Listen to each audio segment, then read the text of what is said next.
What will we do with this moment? How will we be remembered? Look at the opportunities before us. This election really isn't about the left versus the right. It's about we the people choosing our government and the choice between freedom versus tyranny. Nobody has a chronic disease burden like we have. Why are we allowing this to happen to our children? Ultimately, the only thing that will save our country is if we choose to love our kids more than we hate each other. What is going on here is deeper than politics. It is deeply spiritual. We are being called to rise above the hatred and the fear and the evil. We need to remember above and beyond that we must love our neighbors, that we must treat other people as we hope to be treated. You want to be a rebel? You want to be a hippie? You want to stick it to the man? Show up on your college campus and try calling yourself a conservative. America is going to reach heights that it has never seen before. The future is going to be amazing!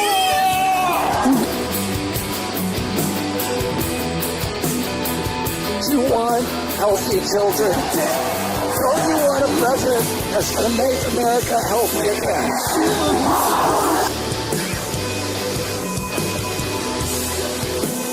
Come to you today as a former Democrat. I will be a first-time Trump voter tonight.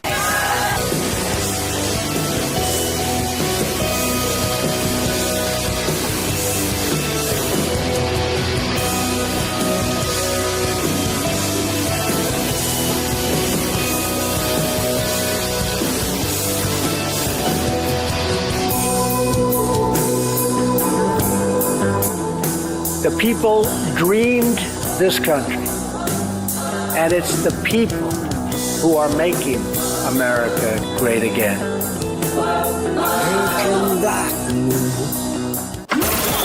This is Fanfare with Barry Cunningham. What's up, everybody, on a Friday afternoon? So here's what I want you to do. I want you to go get your Diet Coke or beverage of choice. I want you to get a sandwich, some cookies, put some things within arm's length so you can feed as you're watching this, even though there's going to be times for breaks. But we're going to be here for a while. I'm looking at this, and I'm thinking, yeah, we may be here till, I don't know, 7 or 8 p.m. Yes, 7 or 8 p.m. Got a long list of people speaking today. This is a different kind of Trump briefing, obviously, as we're looking at the AmericaFest speakers, and it's a good change of pace from all the BS that's going on right now. Who knows? Will they get this budget deal done? I don't know. And you know what? I really don't care. Life for me will go on as if nothing happened anyway. We still got to pay our taxes. We still got to do our work. We still got to eat. We got to do what we ever got to do. And I don't care.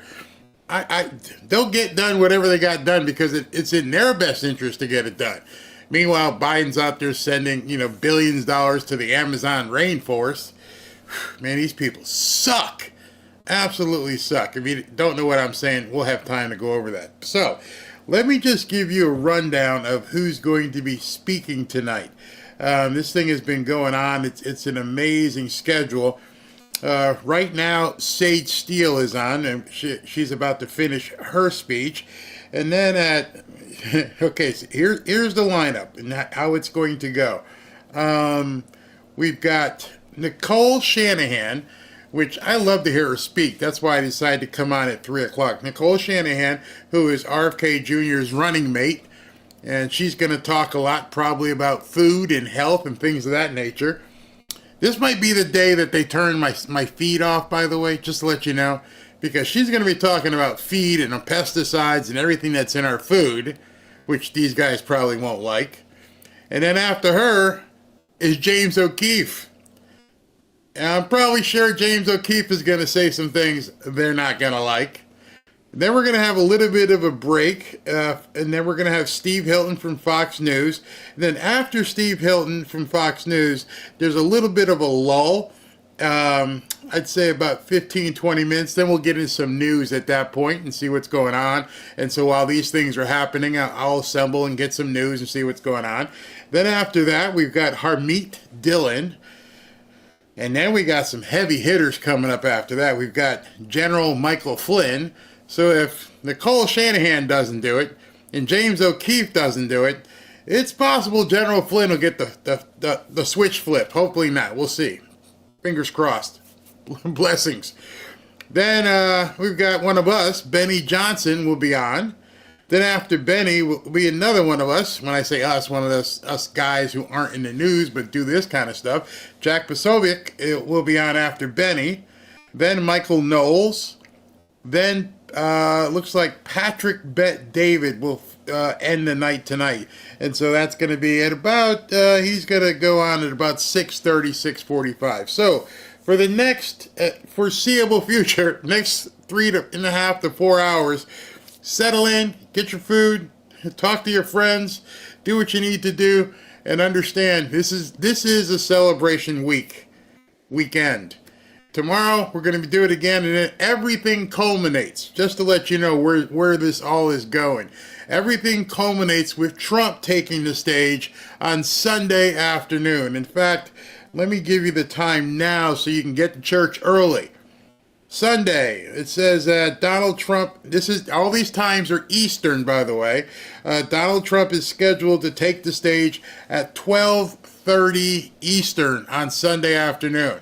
So go to the 8 o'clock mass, 8 o'clock service, go early, go have lunch, or bring the lunch home, because we're going to be listening to Donald Trump at 12:30. But you may want to get back earlier, because Tom Homan's going to be speaking right before Trump. So this thing just is nonstop. Tomorrow, Saturday, who do we have on Saturday? Saturday, we got Pastor John Amachiku, who you've heard me interview, it's kind of Glenn Beck. So it's kind of Jeff Scott Pressler. So there's some stuff tomorrow as well. We'll just pick and choose which ones we want to hear. You guys can let me, but today should be fun because it's an eclectic, that's the word, an eclectic mix of people who will be talking today. So I hope you guys enjoy it. And so we're going to be waiting. Looks like just confirmed time. Sage Steele is talking right now. She was supposed to be off the stage, but she's still talking. So not sure what she's talking about because I can't hear it while I'm talking to you. We can go and let's get a quick flavor test of what she's talking about. The reason this was a free speech, this was a First Amendment lawsuit.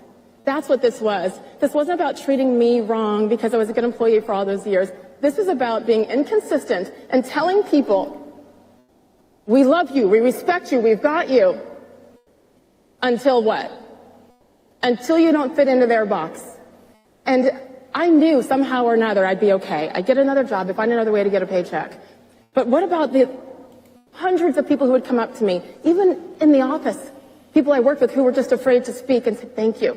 How about at the airports? It happens to me all the time now. And there have been questions when the transition after almost 30 years in corporate media, the job that I loved went away. But every time I'm realized that's why I did it. What a waste if I have this platform that I'm too afraid to use. I told you, I've been fearful my entire life. And finally, when you keep getting knocked down, but then are able to wake up the next morning and do it, you realize this is so much bigger than me. What a waste if I don't use this platform. And that was a scary day on August 14, 2023, but it was the biggest blessing.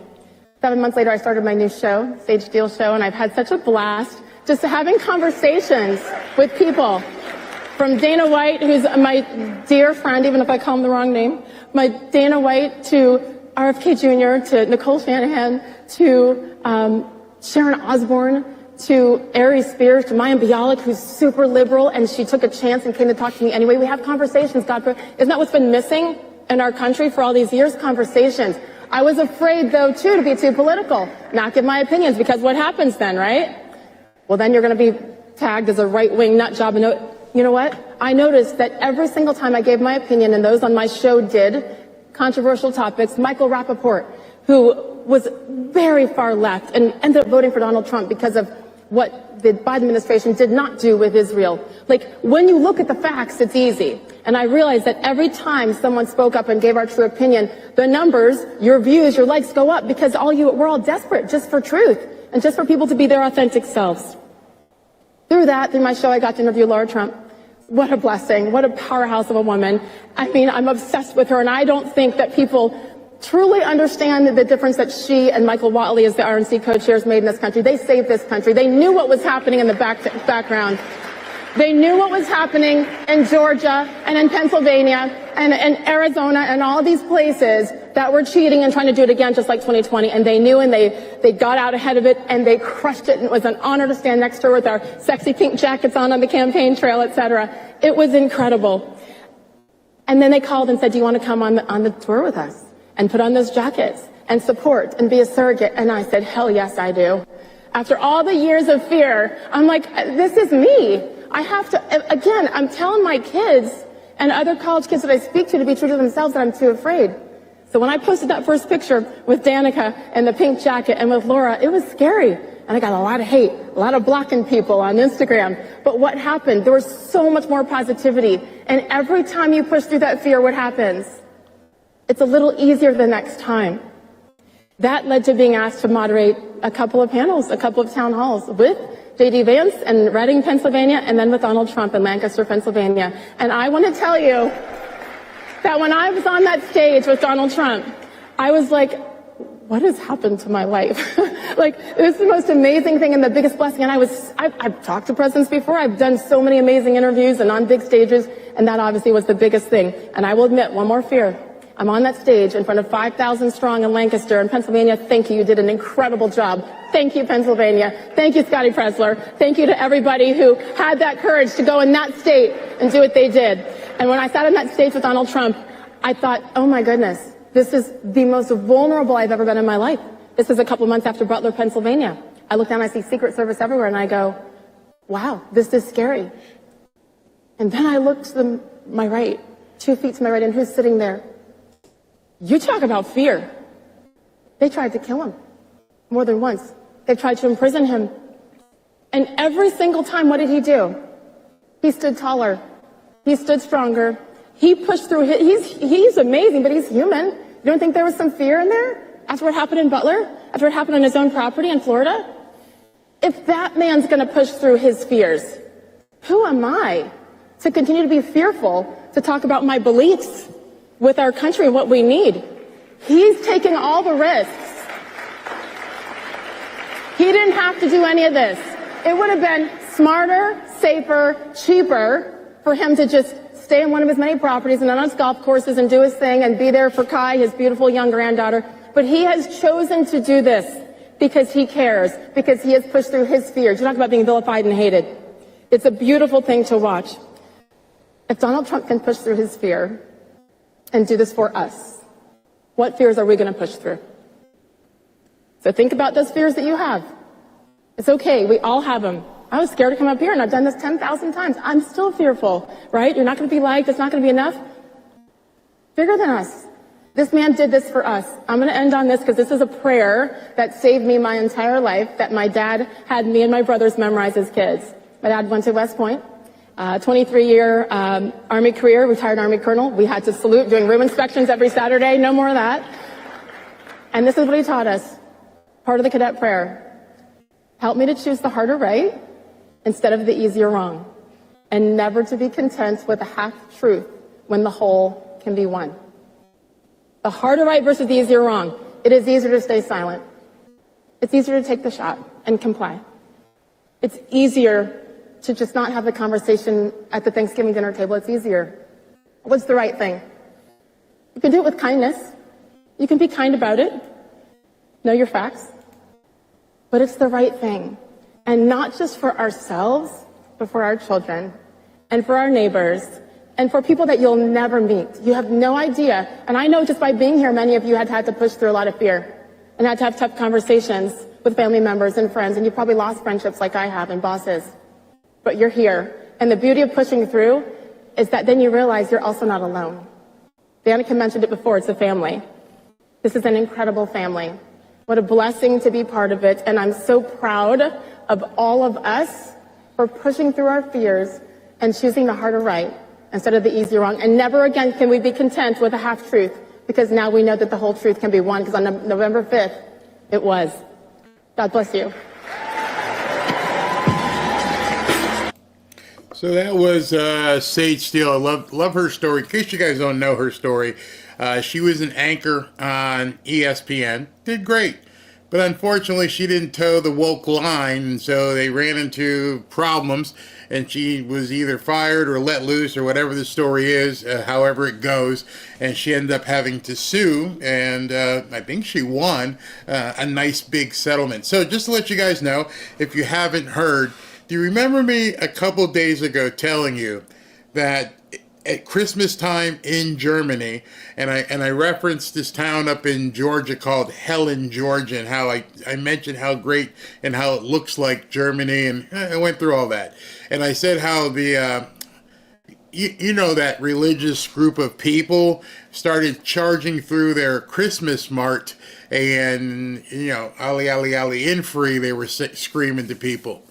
Well, just a little while ago, somebody, I don't know why they didn't have it barricaded off, because it's a walking mart, but somebody just drove a car, rammed right through, and I mean at a high speed. When you see the video, which I can't show here, the car is going so fast you can't even see it. It's a blur.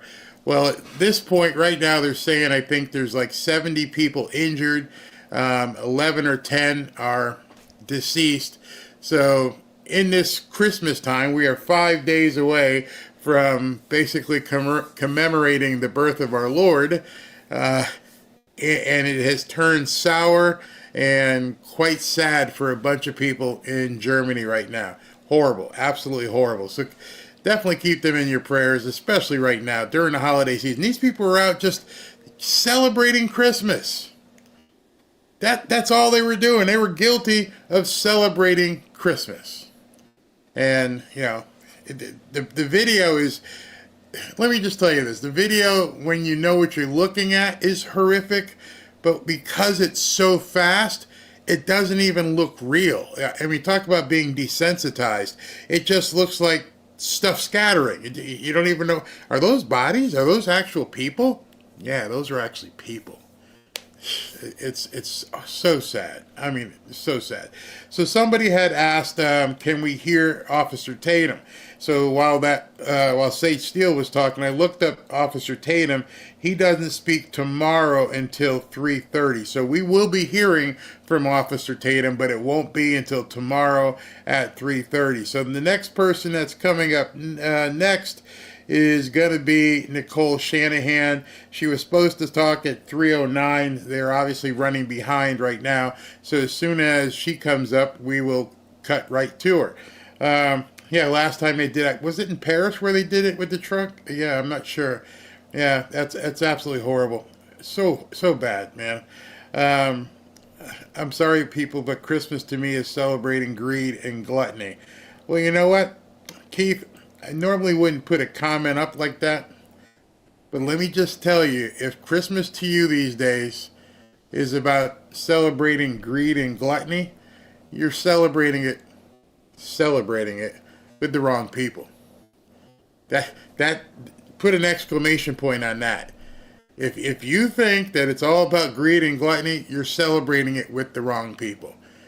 So maybe extricate yourself from what you normally do around Christmas and go spend it with some people. Obviously, whoever you're spending it with now, it ain't working. But if you want to understand the story of Christmas, I will agree with you to a certain extent. It's not about going shopping. It's not about getting a whole bunch of presents. I could go through the Charlie Brown Christmas. You're not alone. Maybe a lot of people need to go back and watch the Charlie Brown Christmas when Linus, I believe, the Linus's prayer, when he comes out, not really a prayer, but a story, and he tells people, you know, what Christmas is all about. As far as I remember, the story is Jesus was born in a manger. I don't even know what a manger is. I've seen, obviously, displays of nativity, but I've never seen a manger. But everything about that manger means it was very simple and humble. And we're commemorating the birth. That's what we're celebrating. So if it's all about gluttony and commercialism to you, I'm just going to tell you, you're celebrating it with the wrong people. I'm going to leave it at that. Let's see here. Christmas is about Christ and family and the spirit of the season. Absolutely. Well, I understand. It may be your version, but again, spend it with some different people. I will say that Christmas has been co-opted by corporations to make money. That isn't the way it should be. Nope, that's not true. That's not, you know why I'm telling you it's not true? Having worked for some very big corporations, one of the biggest ones ever, Disney, it hasn't been co-opted. In order for something to be co-opted, you have to participate in the co-option. Understand, nobody can make you do anything you don't want to do. If you want to go shopping, if you want to go do this and this, that's you. Nobody's kicking in your front door and says, get out there and go shopping. So what you're essentially saying, and I don't mean to pick on you, is you're upset what other people are doing. Don't worry about them. Worry about yourself. Worry about how you're going to spend Christmas. In a couple days, Robin and I heading up to North Carolina. We're going to be around Ashley and the kids. And yes, there will be presents. And yes, there will be dinners. We're going to have fun and pray and celebrate Christmas. So however you spend it, it's up to you, but just enjoy it. What's it say here? Let me see if I can. One thing I have trouble with during this time is being depressed because my family has passed away and can't be here with me. I hear that a lot. And I'm not sure what your age is or what your transportation capability is, but that might be a time where you go to a church. And I'm not proselytizing, but there are people there you can speak to. There are people here you can speak to right now. You don't have to be alone. I haven't looked to see how many people are in here yet, but it looks like there's about 5,000 or 6,000 people. Talk to people. They don't have to be. You don't have to be alone. Let's see. I'm waiting for Nicole Shanahan. She's walking out right now. Let's go ahead. SV is texting me that there's an announcement. But this is Nicole Shanahan. She was RFK Jr.'s running mate. So let's see what she's going to say. Love you guys, too. Thank you for having... What an incredible event. Charlie Kirk, your brainchild is inspiring. This is really inspiring. So I want to tell you about the first time I went to China. I was in high school. My mother took me to go back to her homeland. We were walking the streets of Guangzhou, and I saw a small child sitting on the side of the road, crippled with broken bones, begging. Hey, everybody, let me know if the volume is okay. Everything I had in my pocket. There was no adult around, and my heart sank. And as I went to go give this child everything in my pocket, my mother pulled me back and she said, Nicole, that's what she calls me, the gangs break their bones and put them there, and you shouldn't give them your money. The image of that child still haunts me. In college, I backpacked all around Asia and Europe, and I saw those kids over and over again being used by adults and being preyed upon. The shadow of those adults haunting them. How could this kind of evil exist in the world that stings at the very core of humanity? When these adults are using broken children, what they're doing is they're extorting our vulnerabilities at the sight of something so precious. It's a dark, dark form of emotional blackmail. And this is no doubt the work of the devil himself. We see versions of this emotional blackmail all over America today, preying on our emotions and our vulnerabilities. We saw it this past week in Congress when the Democrats held up disaster relief for hurricane victims and would only grant it if those funds were wrapped up with further measures for online censorship, bioweapons funding, and liability protections to companies that have hurt us. Boo! We see that emotional blackmail with this open border crisis. They tell us that there are 400,000 missing children, but they say if we close the border, it's somehow inhumane? It's a ploy. It's a ploy to monetize our suffering. It's a ploy to monetize those being trafficked. It's a ploy to monetize our emotions. We saw it during the pandemic, forcing people into home arrest. That's what that was. We were being forced into home arrest. We were prisoners. And they used fear and shame at every turn to get people to turn over their livelihoods, their freedom, their own children. Here's the thing about emotional blackmail. Every time one of these sacrifices is made under deceptive pretenses, the blackmailing entity grows immensely stronger. The devil himself grows stronger. Every successful deception is a banked win for the bad guy, and the good guys come up short. And you know what? The good guys cannot afford it any longer. No, we cannot pay this price anymore. I don't know about you, but I feel what is a primordial urge and a call to action to rise up against this chaos and forge a new path forward. This is a fight for an earth fit for humanity. So let's talk about how much Elon Musk wants to be an interplanetary species. There's a part, I mean, he's obsessed with it. I don't know anyone as obsessed with it as him.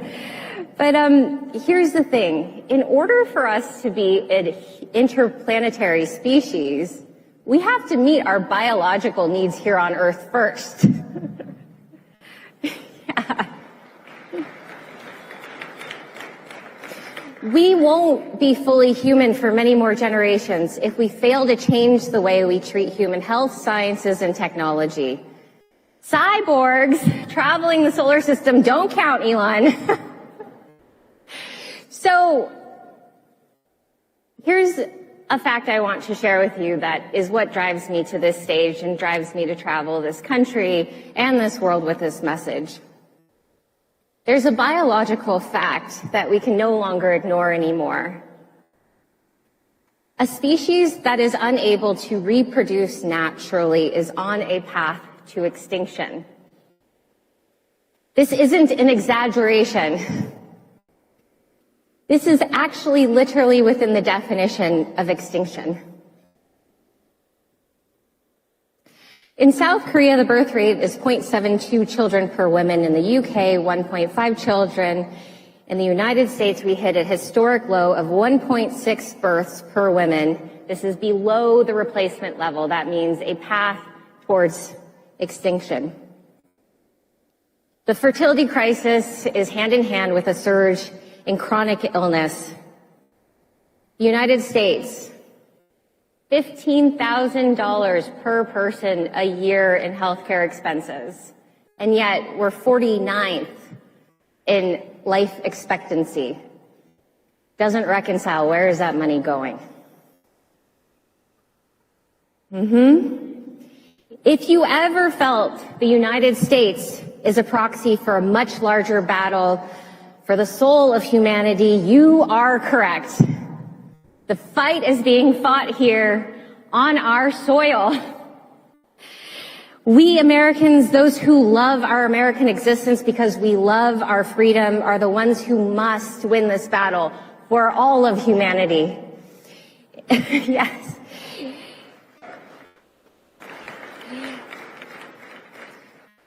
Enslavement is avoidable, and sickness is one of the ugliest forms of slavery.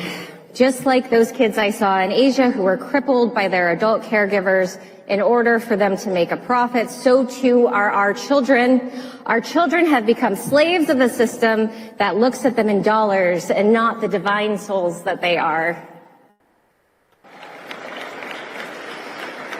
Yeah. To the young people here, you are very inspiring. You call yourselves conservatives, but I have a different name for you. You are the conservators of the human race.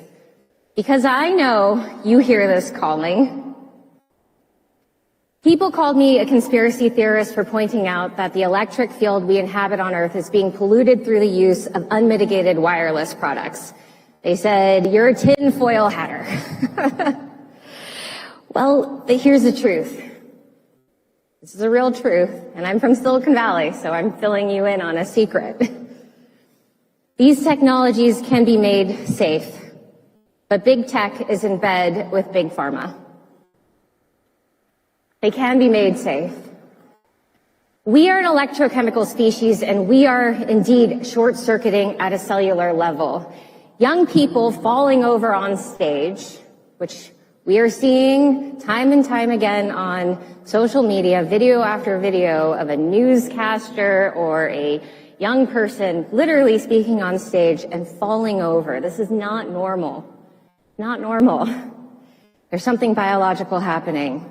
We are being polluted both electrically and chemically on a daily basis. So I'm not going to call out all the other things that we need to pay attention to because we have Maha people in the room who will do that for you.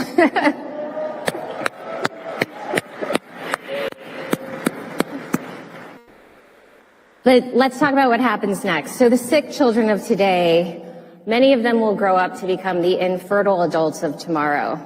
It's a path to extinction of human life. And what are we getting in exchange? We are getting an augmented transhumanist future. Not worth it. And if you don't want that augmented transhumanist future, you have to make that decision for yourself now. This doesn't have to happen. I started a fund many years ago called Planeta Ventures because I saw this coming. I wanted to create a human-aligned fund where we could invest in innovation that didn't make us sick. And I found some stuff. Shelf stabilizers that aren't full of chemicals, fermented cooking oils, soil microbiome kits, amber light display technology, daylight computer.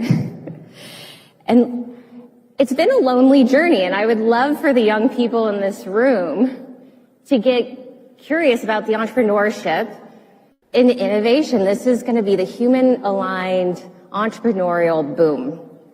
It's going to be amazing. It's going to be amazing. We have to be uncompromising if we want to stay human. And it doesn't mean being stubborn when we're wrong. It means being open-minded and staying true to the changes we have to make, even when those changes are hard. Some truths are non-negotiable, and one of those is the value of life itself.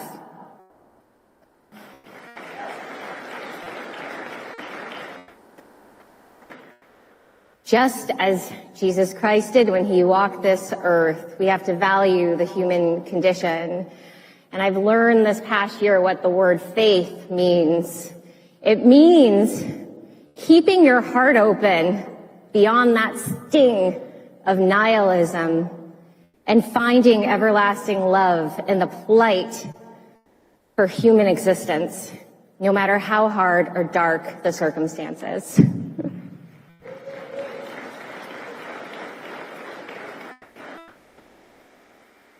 And we have to be uncompromising with getting rid of the swamp.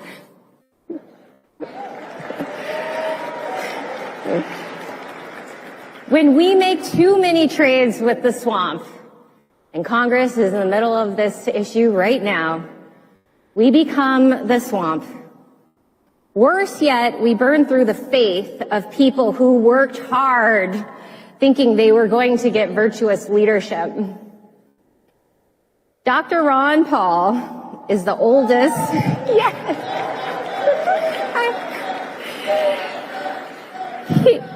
He is the oldest living example of a politician whose life work has exhibited an uncompromising commitment to natural law and moralism, even when it's made him really unpopular. I love him. Months ago, Dr. Paul gave me homework. Study Cicero, the Roman statesman and philosopher who predicted the fall of the Roman Empire, and he tried to stop it. Ron Paul is Cicero for the American Empire. He refuses to compromise his principles for the sake of convenience or political gain, and he is right.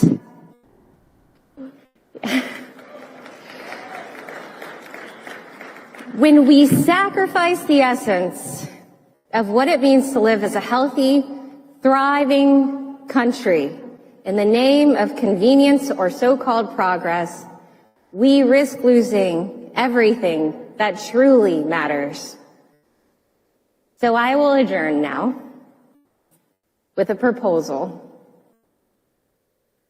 Let's try to go to the stars, but maybe let's make America healthy again first.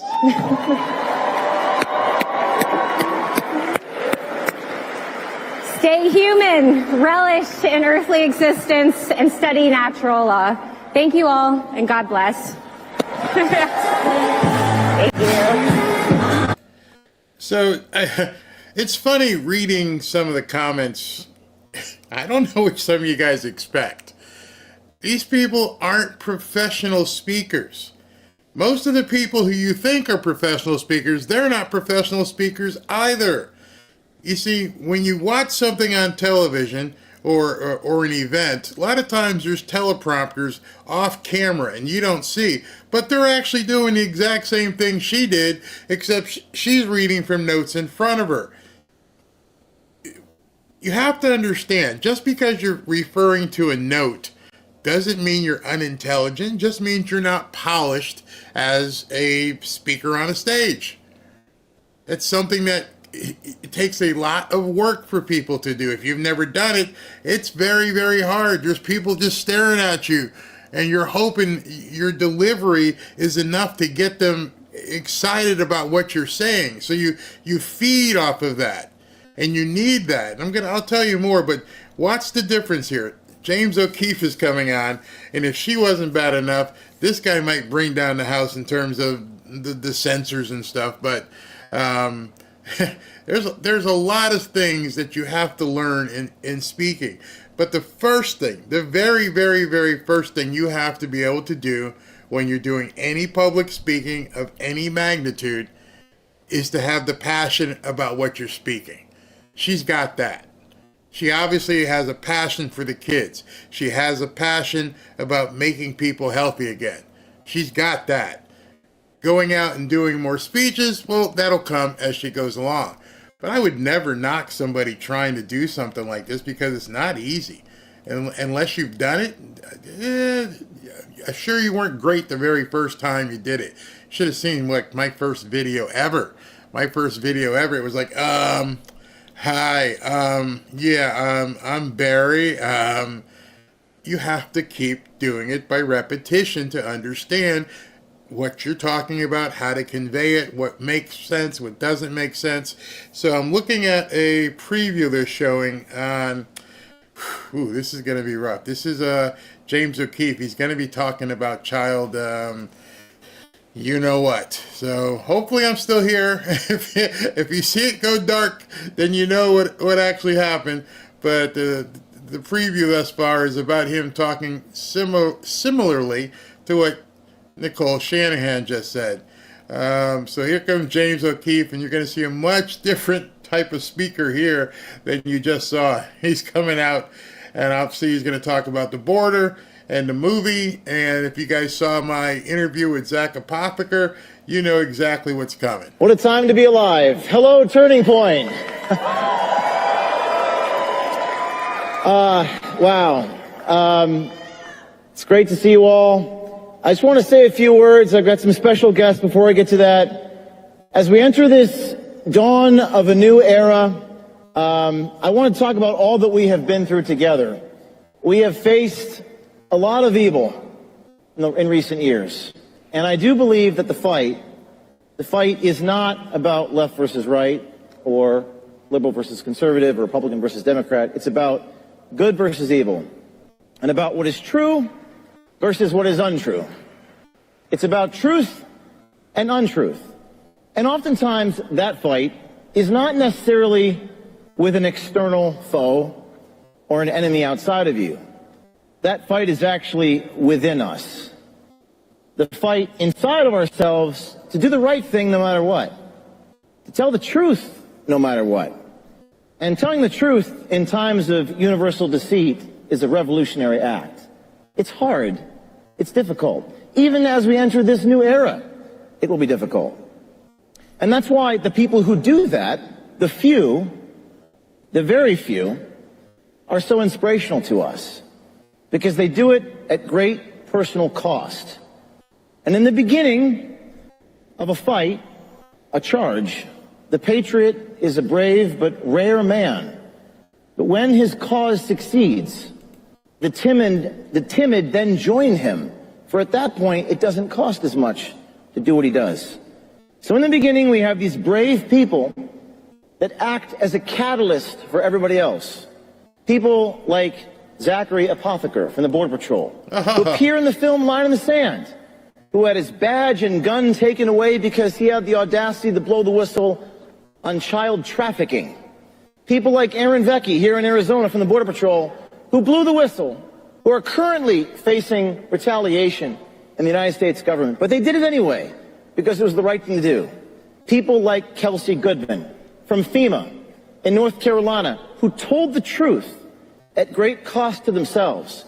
And we have a couple video clips of these individuals that I'm going to play for you.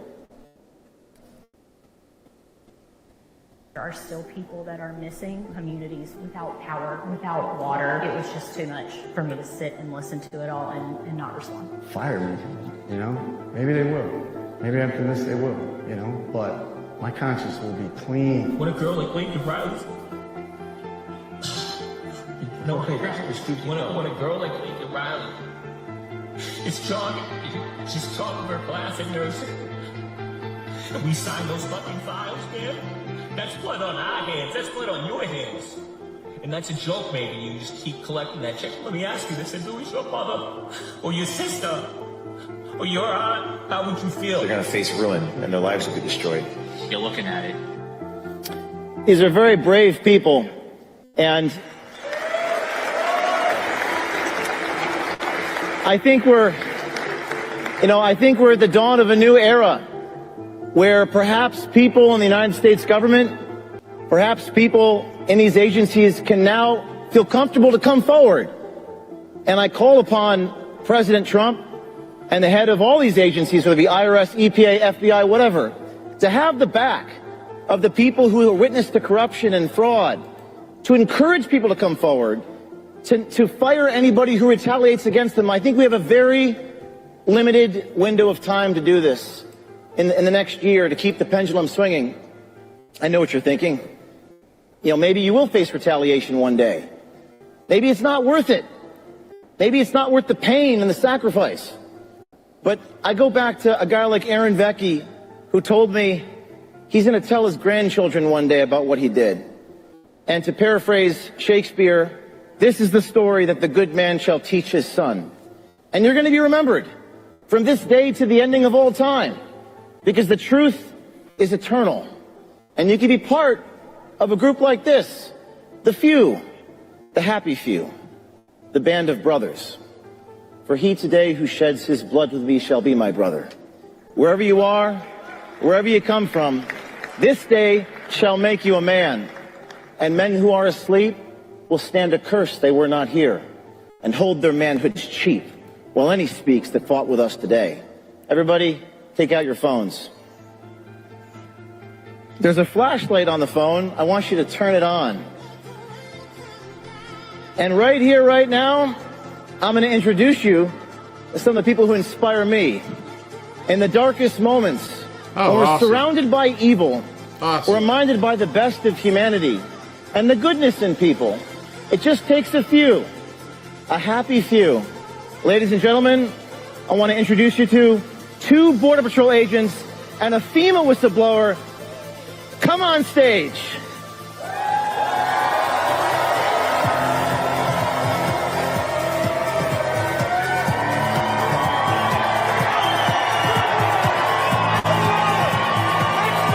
that Zach? There he is.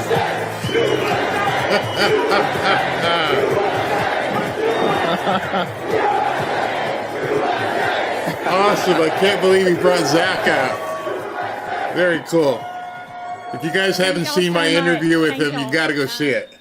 The Bible says that to whom much is given, much will be required. And God has given this country such an amazing opportunity with the re-election of Donald Trump. But it's up to every single one of us to make that change and to tell the truth and to show what's going on in your communities. And it is hard. It really is hard. You'll lose friends. You'll be called names. Your jobs might retaliate against you. But I promise it is so worth it.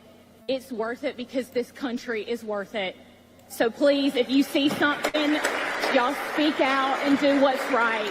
Be bold and be courageous. God bless y'all. Thank you so much.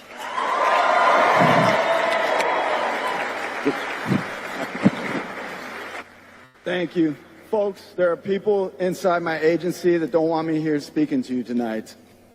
In fact, since I became a whistleblower, they've served me, you're welcome, they've served me illegal gag orders, they've accused me of insubordination, and just 2 days ago, they called me in to investigate me for the interview I did with James O'Keefe a couple months ago.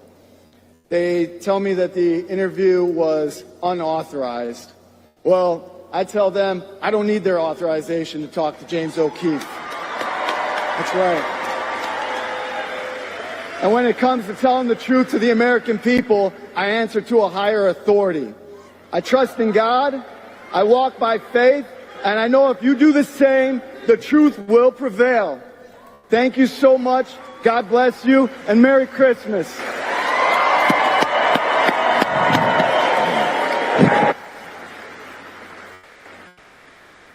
I only stand here today because I have Jesus Christ in my life. Christ is King. Christ is King. Guys, I only have a short time. Let me get it out. But he is King. I'll keep it short. I'm no hero. I'm the average everyday American. I had my only 2 siblings died of drug overdoses, so I went to the border to stop the drugs. And I saw people that shouldn't be let into this country, let in and given benefits that our veterans don't get. Homeless veterans, they deserve it. I'm no hero.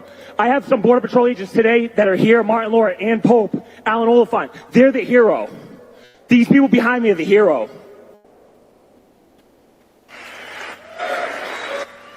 This is a celebratory event. We're going to take our country back, and we're not going to let them take anything from us. One more thing, Jimmy. I said this before, and it came from the heart, so I'm just going to repeat it. They can try to take our country. They can try to take everything from us. They'll never take our God. When you have God in your heart, you can't lose. Guys, God bless you and God bless America.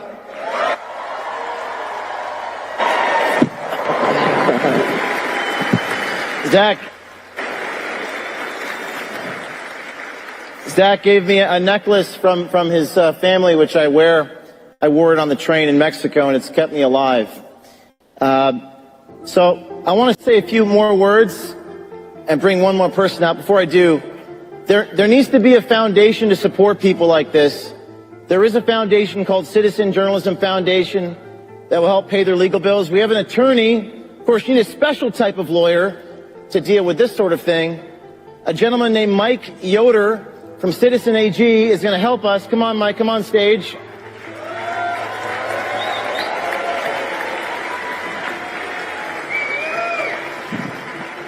And Mike Yoder, Citizen AG, tell the world what you're going to do on behalf of whistleblowers. Well, we all know monsters exist, but there's not enough of them to carry out the carnage and corruption of this magnitude. It's the everyday average, hardworking American that never thinks or conceptualizes that they're going to be subjected to this ploy against the American people. And when you do, and you realize it and you speak out, you pay the price. And right now, that's going to change. It's going to stop right here and right now, because we're not just going to defend them. We're going to prosecute the government officials that are pushing this down the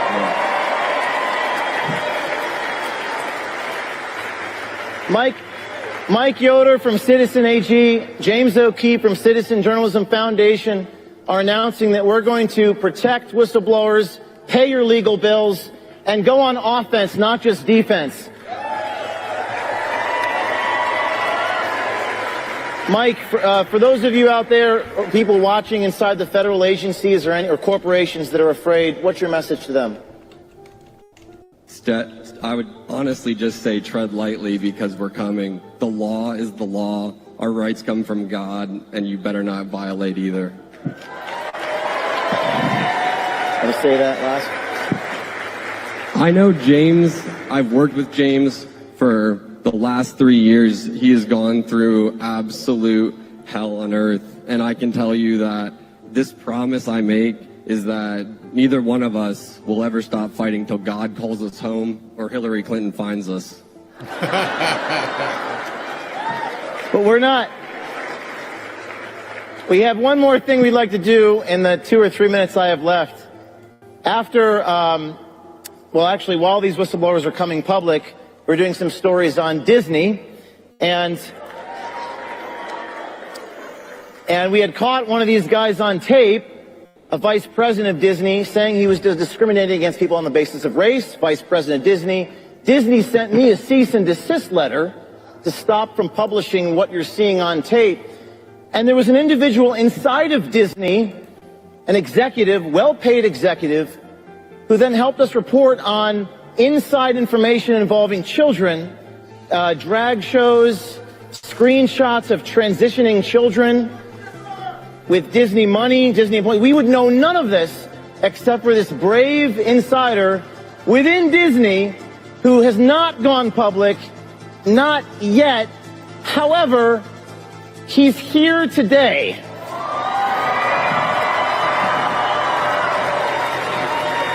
So, one more time, take out your phones.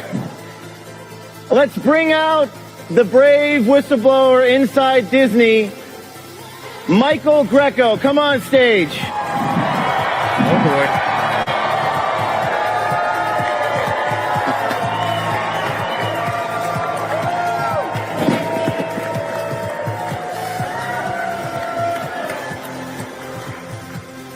Now, Disney fired this man. They fired him for bringing forth these revelations. He's a hero. I got fired for the truth. I worked at Disney for 6 years. And I was a software engineering manager. And what I did over there increased their operational efficiency, right? I was saving them money. I was doing the good work, right? Trying to help my company. But then I started to discover what they were actually doing with the money that I was saving. They were supporting organizations that are transitioning young children. Young children, once they're in this, transitioning into the LGBT community, they will never be the same. They are destroying our children. They fought hard against the Parental Rights Act that Governor DeSantis put in to keep parents to have rights over their children, right? They fought against banning teachers from indoctrinating our children into the LGBT community. And for that, they retaliated. They fired me. They didn't even pay me my bonus. Bring up the check. Disney has no right to interfere with a parent and their children. They have no right. They have no right to interfere in our politics because we are the people of the United States and our vote should count, not theirs. We have a special, Mike Casey and my assistant can come on stage. We have a special gift for you. I did not tell him this, but we are going to give you your bonus. Here's $100,000.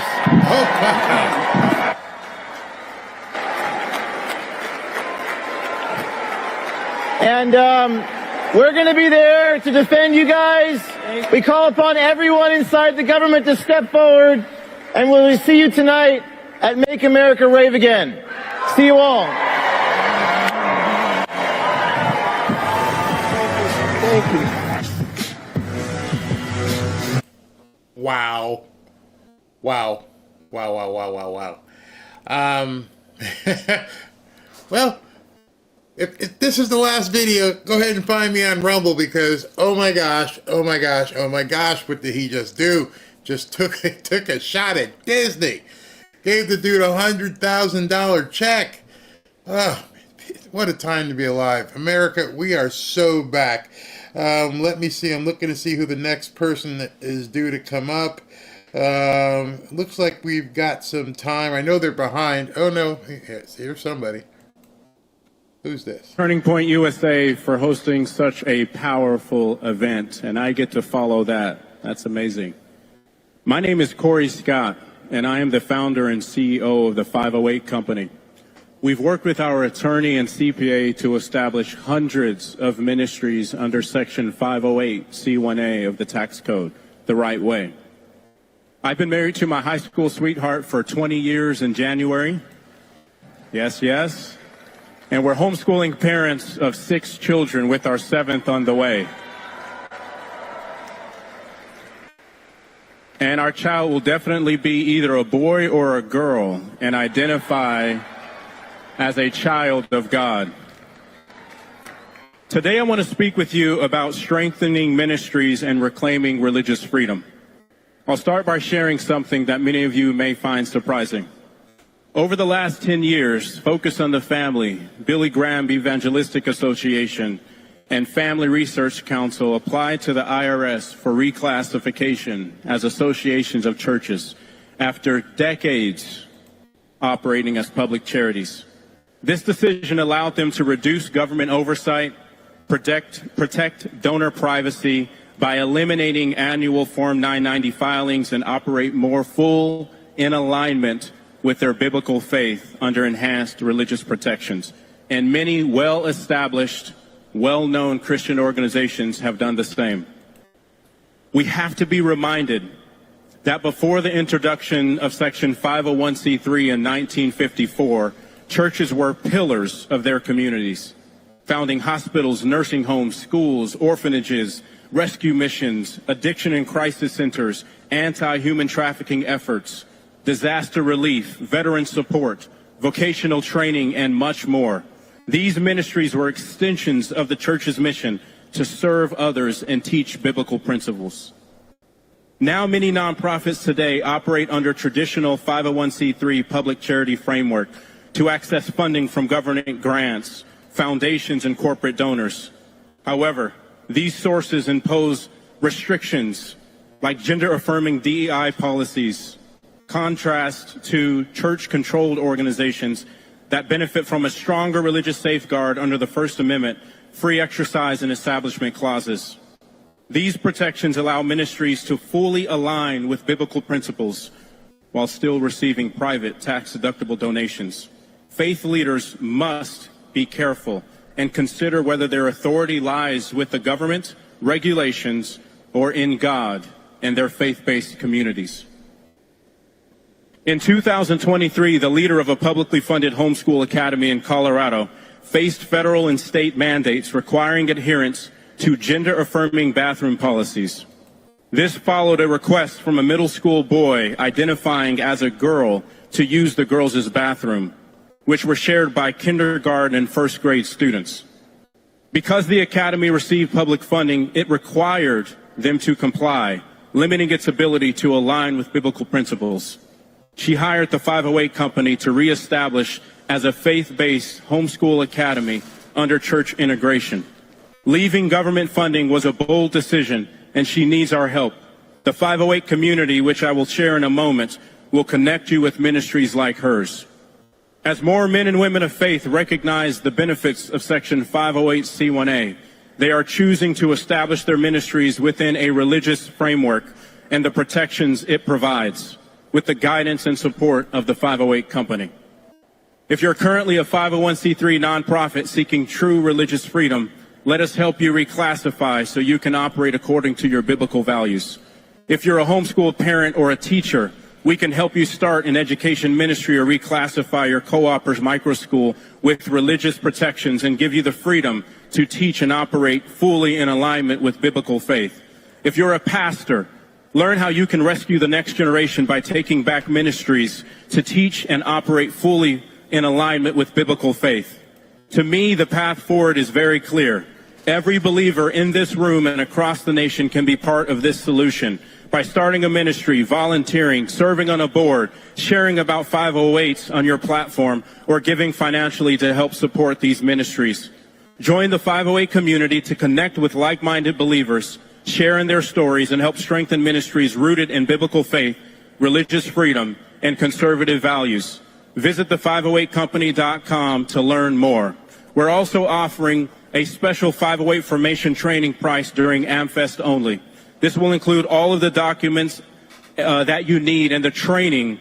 Visit our booth in the exhibitor hall or simply go to the508company.com to learn more. In Matthew 9, the Messiah and our Savior said, "The harvest indeed is plentiful, but the laborers are few. Pray therefore that the Lord of the harvest will send out laborers into his harvest. Today the harvest is abundant and the need for faithful laborers, those who will stand boldly for biblical truth and religious freedom, is greater than ever. Together we can reclaim the God-given rights our founders recognized and protected, ensuring that these freedoms endure not just for us, but for generations to come. Thank you for your commitment to this mission, and may God bless you as you labor to advance his kingdom and protect our freedoms. Godspeed."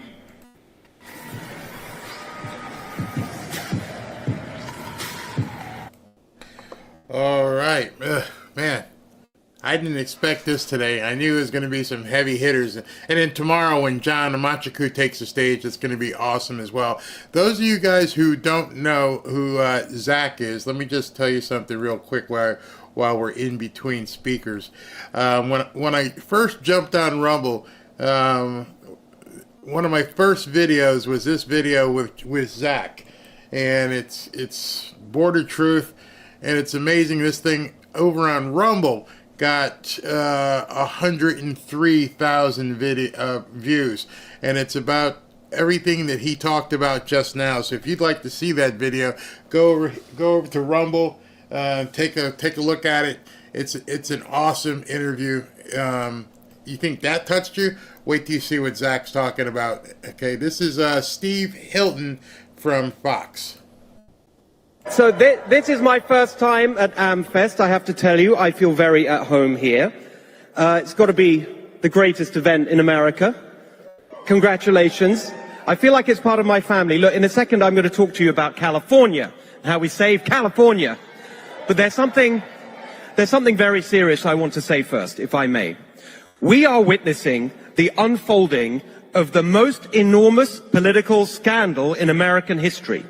As we are seeing the revelations this week of the scale of the cover-up of Joe Biden's incapacity, his mental and physical incapacity. Many of us have been talking about this for years, from day one. We learned this week that Joe Biden, from the beginning of his presidency, required a script to have one-to-one meetings with members of his cabinet, including the Secretary of Defense. Now, before we moved here 12 years ago with my family, I worked in 10 Downing Street, senior advisor to a conservative prime minister. The idea that the leader of a country would require a script to have a one-to-one meeting with his cabinet colleagues is unfathomable. It is unacceptable. We must not accept it. We must demand and insist upon a full investigation and accountability for every single person who enabled this, who lied about it, who covered it up, starting with Kamala Harris. And speaking of Kamala Harris, have you heard she's telling people that she doesn't want her last act in public life to be certifying Donald Trump's election victory. I don't know, it sounds pretty good to me. And she's hinting that she may want to run for governor of California in 2026. So, I don't know. I'm kind of excited about that. I say bring it on and let's beat her again. By the way, anyone here from California? Oh, look at that. What do we think about the current guy? What do we think of Gavin Newsom? So look, here's my theory. Here's the problem with Gavin Newsom. It's very simple. Too much hair. Too much hair. What about maybe for next time we get someone with less hair? A lot less hair. But honestly, to everyone here from California and beyond, you know, here's something perhaps unexpected. I bring you good news from California. Glad tidings from the Golden State. Look what just happened in our elections in California. Donald Trump got more votes in California than any Republican presidential candidate in history. In San Francisco, Donald Trump got a higher share of the vote than any Republican presidential candidate for 3 decades. Across the state, Californians voted for our ideas. Proposition 36, we voted to make crime illegal again. But it wasn't just crime. On tax, the left tried to introduce a ballot initiative to raise taxes. It was defeated. To raise the minimum wage, it was defeated. To impose rent control, defeated. In Oakland, collapsing into crime and squalor, the far left district attorney, gone.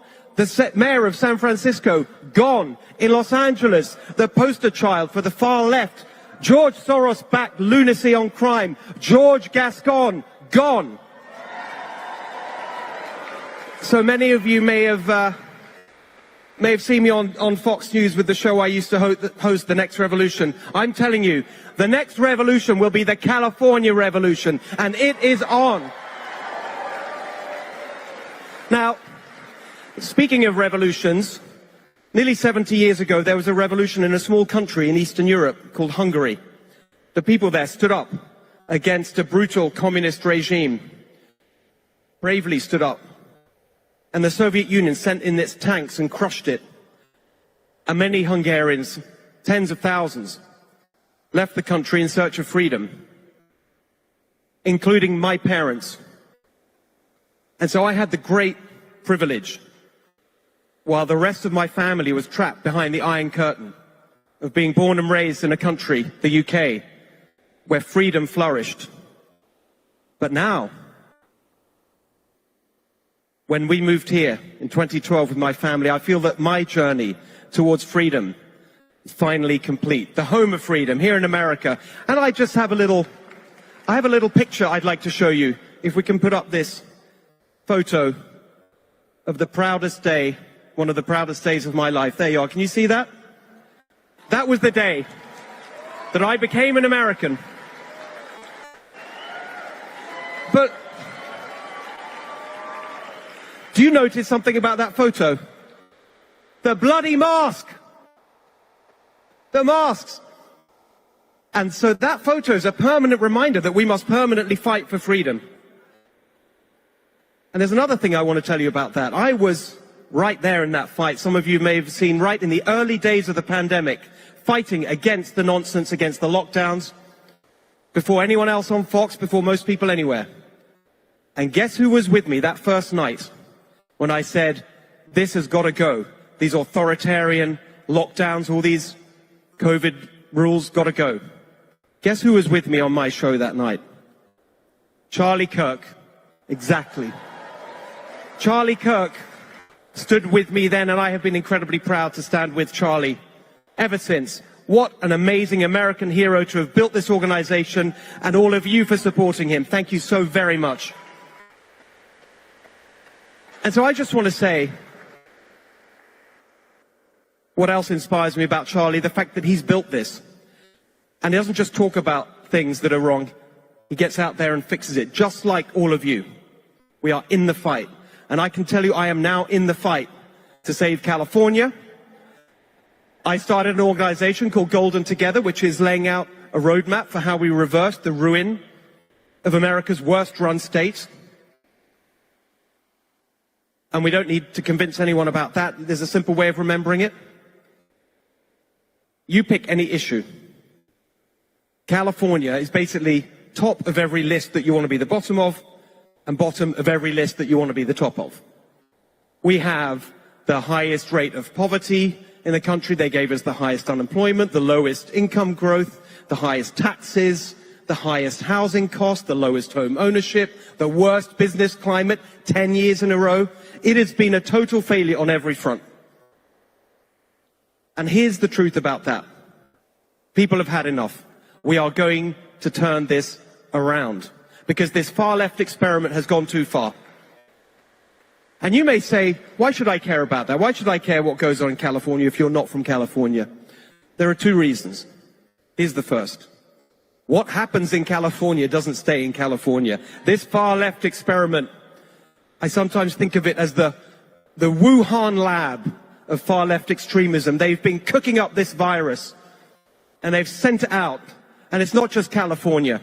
The extremism on climate and race and gender, it all started in California. We need to beat it in California, and we will.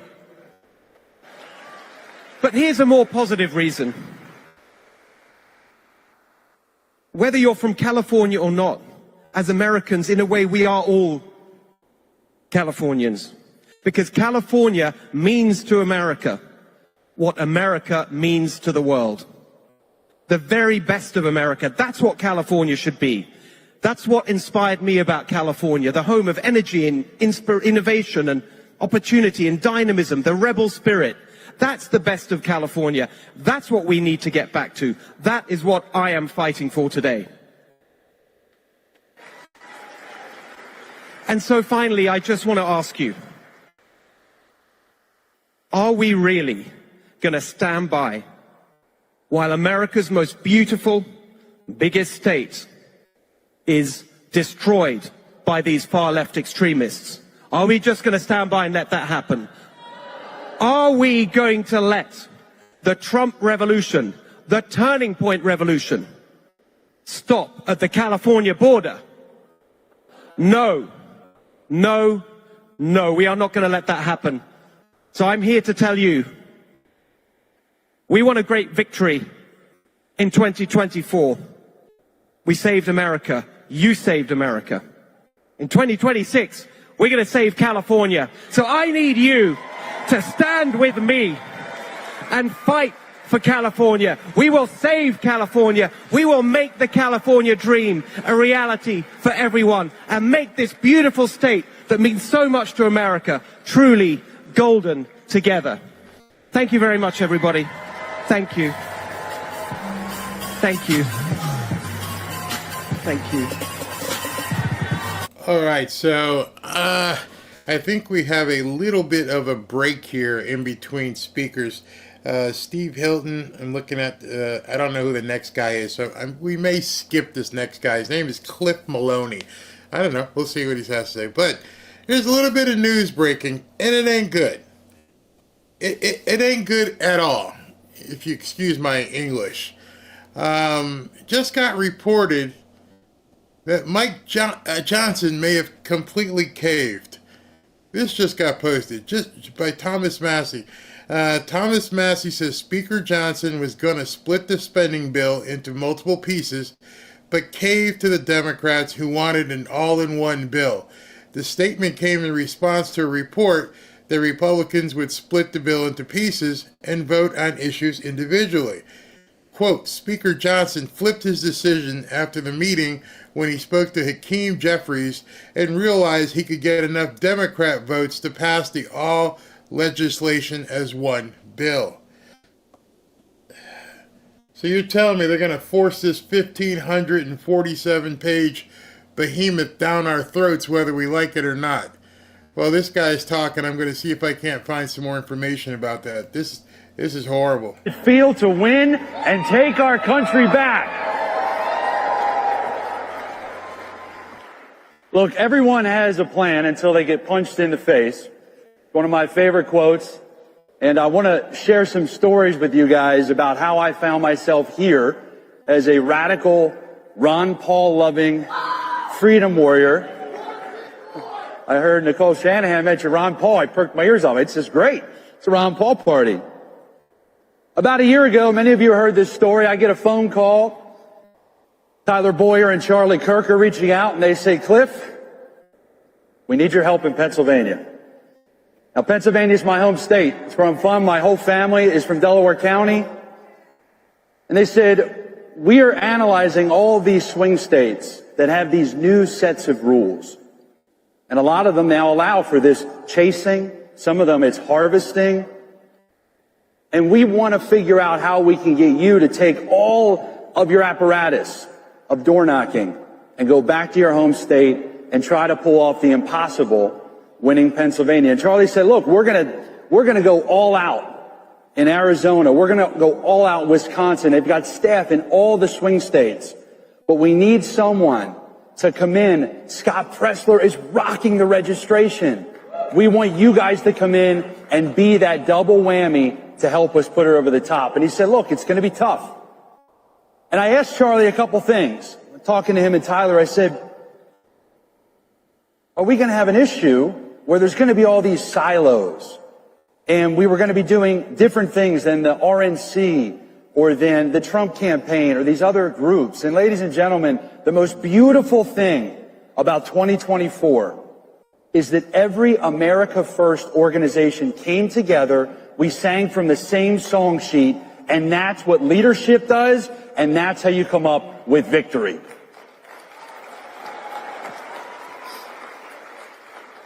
Now, I want to share with you kind of the culture of what I see, at least the journey I went through when it comes to mail-in ballots. Okay, so for CNN out there, if they're listening, they made a lot of fun of me. They said, Trump's PA mail-in ballot guy says, quote, I hate mail-in ballots. Well, I do. I'm not here to say that I love them. We're not spokesmen. But the thing that Charlie has taught so many of us is it's not about liking the rules. It's adapting and winning based on the current set of rules.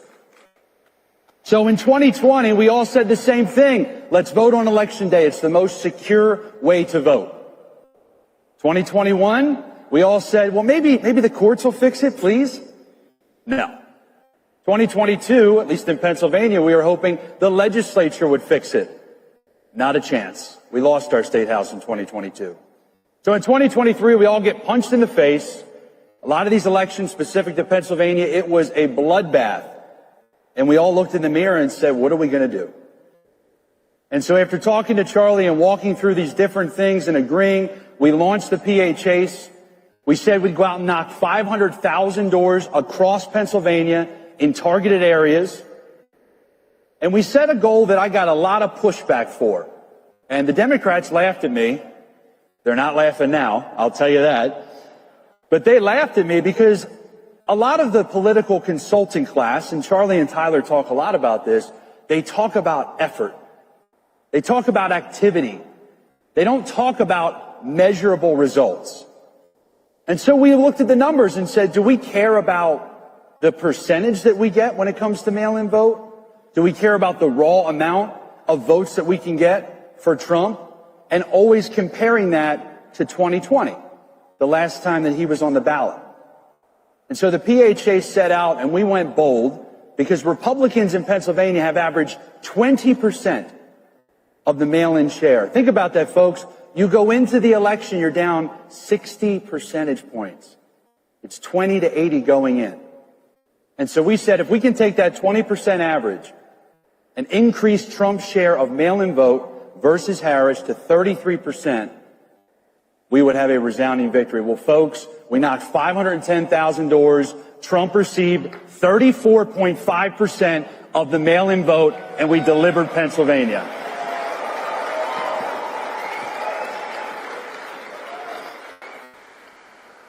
Now, many of you, I'll take this nickname, I'm now the live stream guy. From election night, Charlie called me and said, I need you on. It's going to come down to Pennsylvania. A couple of the folks that watched the live stream. They said, Charlie said, you got to come on. We want to talk Pennsylvania. Georgia and North Carolina are going to hit. And if you pull off Pennsylvania, that's going to be the election. Right? I won't say Charlie was mad, but, you know, you guys are out here on, I guess this is Arizona time. You've got your own thing out here. But we knew PA was going to hit when those polls closed. And here was the best part about doing what we did on the ground. People ask me, how did you guys have such great analysis on election night? Because we were living and breathing the data at the door. Every door that you knock on, you're capturing data. And I know the thousands of people in this room, so many of you helped out chasing ballots in the swing states throughout the country. Every door you're knocking on, you're hitting a piece of data. So the pundits and the mainstream media, they're watching what the Secretary of State puts out. Not us. We've got all the data to know where the counties should be, what the total should be. How does that extrapolate out over these counties to see what we can project? We wanted to call it, Charlie wouldn't let me, but we wanted to call it about 90 minutes before Fox and the others came out. But I want to explain this situation. So I'm sitting in our little headquarters in Harrisburg, PA. I've got a desk, a little tripod, and there's a door here. And on the other side of the door is kind of our war room. We've got about 15 or 16 staff that are just analyzing all the numbers on election night and getting things organized. Well, I was muted, luckily, and they come barreling through the door. It's like 8 of them. They're like, Fox called it. Tell Charlie, announce it. Fox called it. So I've got a bunch of you commenting right now. Not exactly sure what's going on. This is pretty weird. I'm not sure what's going on with Mike Johnson, but the news is coming out pretty quick. It says it looked like the swamp is still actively trying to pass something crazy. Massey had convinced everybody to split everything into separate single topics, vote on each piece of legislation, sink or swim on their merits. But Speaker Johnson is trying to buy Democrat votes. In this picture, he's got Thomas Massey has won. The House GOP leadership is splitting the spending bill into smaller pieces. This was in fact correct when you tweeted it, but Speaker Johnson has now flipped his decision after meeting. He spoke to Hakeem Jeffries and realized he could get Democrat votes to pass all the legislation as one bill. Lauren Boebert says we can still block this with the backing of the people. So, I don't know. Did Mike Johnson completely sell out? I don't see anything definitive, but I'm watching Thomas Massey and some of the other guys talking. The last post by Thomas Massey was a couple hours ago. There's nothing else from him, so they must be furiously trying to figure out what the hell is going on at this point. I'm seeing this by Elon. He let me see if you guys can see it. It says, this was in fact, blah, blah, blah. Just read it to you. Okay, 2 minutes ago. This just came in 2 minutes ago. It's much improved because of transparency and feedback that X has provided. What's he referring to? Okay, so is this a Republican bill or a Democrat bill? It's much improved because of transparency and feedback. It went roughly from 1,500 pages down to 100. Lots of pork was cut. Johnson agreed this morning, this is at 4:23 p.m., so literally a couple of minutes ago, to pass what remained as separate bills. But when he found out Jeffries will provide votes, he went back to one bill. I don't know what kind of game Mike Johnson is playing. I don't know if he's got pictures with him with little boys or something. Something doesn't make sense here. All the junk that was in that big bill, it seems as though Mike Johnson is trying everything to push this one monstrous bill onto the floor. I don't know why. We saw what it had in there. It had the censorship. It had squashed the subpoena so people couldn't go after the J6ers. It had biolab stuff. It had a whole bunch of stuff that the American people are like, hell no. Not just no, but hell no.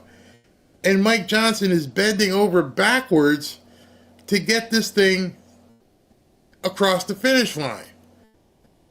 It doesn't make any sense. Well, actually it does.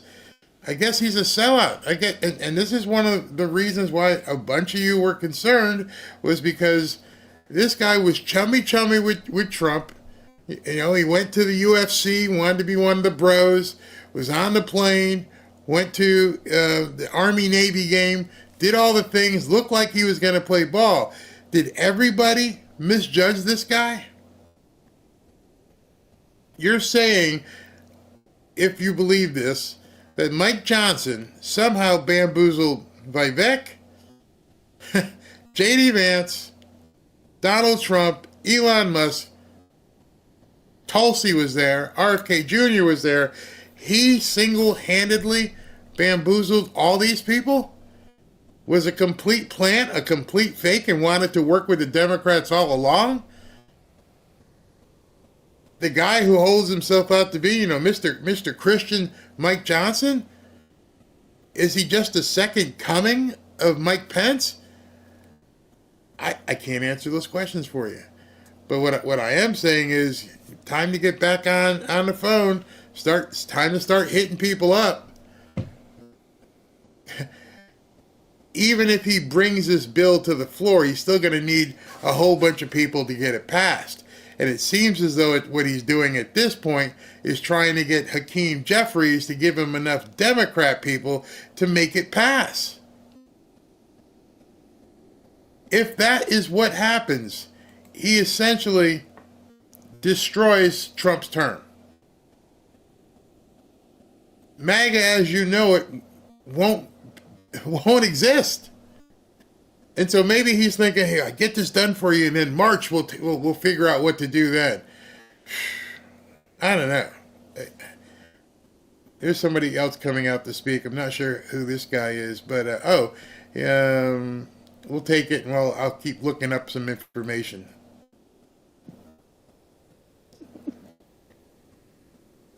There's something deeply disturbing about the American food system. American food companies are exploiting our health by using ingredients that are banned or heavily regulated in other countries. Correct. One set of ingredients that are safer overseas and another one here in the United States that's more toxic. Let me give you some examples. In the UK, McDonald's French fries has 4 ingredients. Here in the United States, it's 11, including the defoaming agent called dimethyl polysiloxane, an ingredient that can be preserved with formaldehyde or neurotoxin. You would never suspect a brown square cereal like General Mills Cinnamon Toast Crunch to have an artificial dye on it, but it does. Here in the U.S., it contains class 4 caramel color linked to cancer. In Europe, it doesn't. Coca-Cola in France, Germany, Spain, the UK, and Italy is made with real sugar. But here in America, we get Coke with genetically engineered high fructose corn syrup, which is sprayed with heavy doses of Roundup weed killer linked to cancer. Cheetos in the U.S. has yellow number 6, which has been shown to give rats tumors and in labs turn their skin transparent. In the UK, it's colored with paprika. Red Gatorade in Germany is colored naturally with sweet potatoes and carrots. But in America, we get red 40 and caramel color. A box of Canadian, Australian, European, and even Indian Kellogg's Fruit Loops is naturally colored with fruit and vegetable juice. But in America, our kids get 4 artificial dyes first thing in the morning. When Europe found that an artificial food dye caused hyperactivity in children, they issued cigarette-type warning labels. Kellogg's did not want to put that on Fruit Loops, so they voluntarily removed the dyes. Why wouldn't an American company use the safest version of their products for all customers?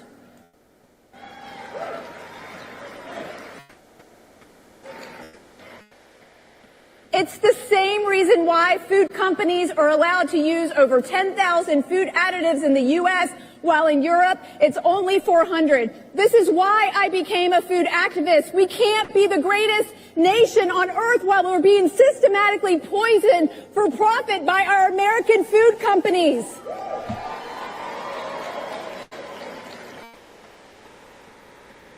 The food industry is deliberately engineering food made full of man-made chemicals because they are cheaper than real food. They are making what God gave us to eat on earth and making it less nutritious, more addictive, so we can't stop eating it, and this is making us sicker than ever. With 1 in 9 American children now diagnosed with ADHD, why do we allow these products to be sold in our schools? How can we raise the brightest children in this world, our future leaders, while we're polluting their little brains first thing in the morning by their teachers? Are we just supposed to Adderall ourselves out of this? Are we going to rise up and do something about it? When I was in the Senate giving testimony with Robert F. Kennedy Jr., he said something that hit me like a ton of bricks. He said, if a foreign nation did this to our country, we would consider it an act of war. It's un-American. Yet, are we just going to sit back and take it? Wait, I don't hear you. Are we just going to sit back and take it? We don't have to take it anymore. The truth is getting out, and we can stand up to these food giants. We took over 400,000 signed petitions to Kellogg's headquarters asking them to remove these dyes, and they told us to get off their lawn. So you know what we did? We started a national boycott, and now Fruit Loop sales is down 54% in the last 12 weeks.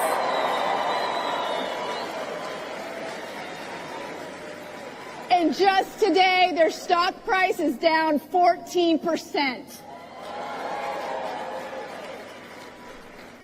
Imagine if everybody in this stadium woke up tomorrow and said, no, thank you, Kellogg's. I won't let you poison my body when you make safer products for other countries. What if you held them accountable and said, I'm going to take control of my health. I'm going to read ingredient labels. I'm going to join the Food Babe Army. I'm going to choose a breakfast without artificial dyes because I'm done with you.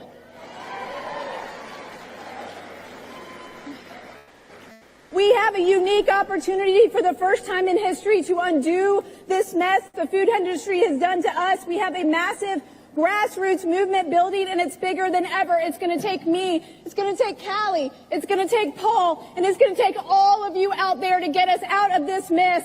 We have to keep our voices loud if we're going to save our health. The FDA is driving us into the gates of unhealthy hell with big food, big pharma, and big chem all riding in the passenger seat and calling the shots. Just 2 weeks ago, the head of the FDA, Dr. Robert Califf, admitted he wouldn't criticize the food industry.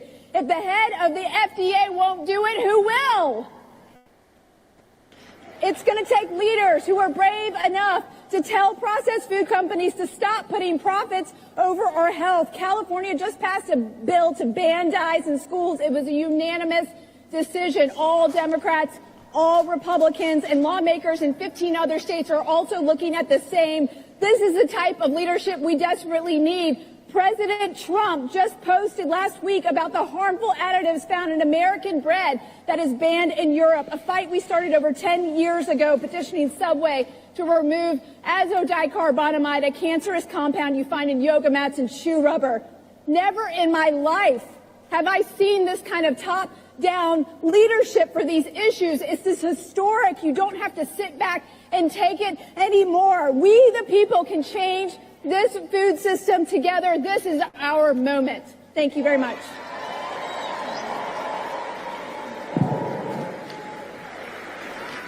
Ladies and gentlemen, can we please hear it for Donald Trump and Robert F. Kennedy for bringing what Bonnie's saying to the top of the national conversation. I know many of you were there. It was a historic moment in American politics, a turning point event just miles away, where Bobby Kennedy came out for the first time and grasped arms with Donald Trump and said, "Let's make America healthy again."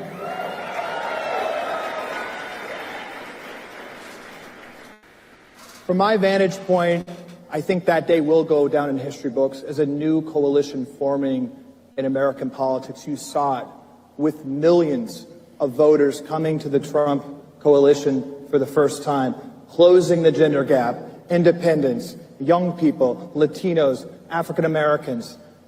Donald Trump brought them together, and I think a lot of it is because this universal political theory about protecting kids. There's a war right now on kids. If you just look around, the biggest industries in the countries profit from a sick child and lose money when a child is thriving. The American Medical Association, which is a pharma lobbying group and creates codes that underlie 20% of our economy, all of our standards of care, to this day, right now, they say that a 2-year-old, it's appropriate for them to have gender-affirming surgery. That is the judgment of the organization that we outsource our billing codes to. Still, to this day, our medical authorities say that school lockdowns was a good idea. Jay Bhattacharya, who is now Trump's choice to lead the NIH, was blacklisted. Stanford tried to fire him. Obesity is a scourge among teens. 50% of teens are overweight or obese. And just recently, the American Academy of Pediatrics said that Ozempic should be the first-line defense, lifetime Ozempic jabs for 12-year-olds. ADHD is skyrocketing, and that same organization, the American Medical Association, says Adderall, which is one molecule away from crystal meth, should be the frontline defense for a fidgety kid. That's 15% of high school seniors are on Adderall. Pre-diabetes, this news was covered up until after the election, but the Biden administration just announced that 38% of teens now have prediabetes, and the standard of care is to prescribe a drug to them. Prescriptions of metformin have gone up double in just the past 5 years. Infertility is skyrocketing among Americans. Sperm count's down 50% in a generation.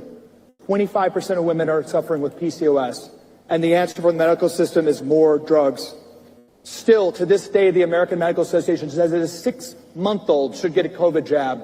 And parents are called war criminals for even questioning the 72 shots that are recommended for kids, even though there's varying and many different policies around the world. We can't ask questions.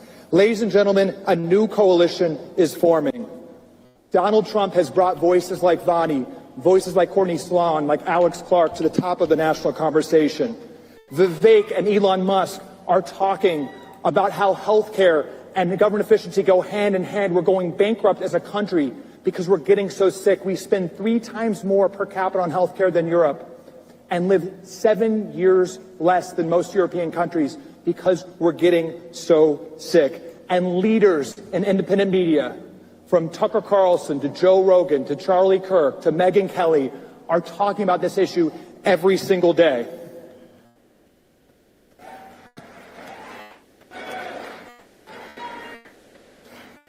We are on the verge of a golden age of health, ladies and gentlemen. Right now, the Biden administration, imagine this, they're scrambling. They're scrambling to listen to Vani and ban food dyes, on attack the 10,000 chemicals in our food that are banned in every other country in preparation for President Trump. President Trump is forcing that. President Trump, and I've seen it the past 20 days, he's giving a clear directive to Bobby Kennedy and the HHS. It's extraordinary. There's not one word of ideology in these meetings.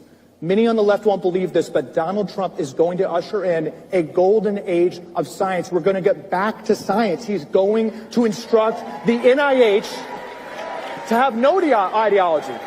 He's going to instruct the NIH with one simple directive: figure out why our kids are getting sick. He's going to usher in a new age of transparency. We need to trust the American patient, not infantilize you guys, but trust you guys to get the accurate information with no fear or favor, and let you, as the American patient, make your own decision. There's going to be a golden age of deregulation and conflict of interest reduction at the FDA. The MAHA agenda is a golden age where everyone here will have access to great therapeutics with AI-enabled doctors in their pockets, to an ability to steer the $4.5 trillion of healthcare away from foreign-owned and Chinese-owned pharmaceutical companies and to American farmers. It's going to be incentivizing sunlight, food, exercise, meditation. We are getting sick because of interconnected chronic disease crisis that's tied to these basic things that our medical system has lost sight of. And again, Donald Trump's directive is twofold: give you guys the truth and let you make your own decisions. Ladies and gentlemen, can we please hear it one more time how much we are grateful for Donald Trump and Robert Kennedy's focus on making America healthy again? They need our support. Thank you.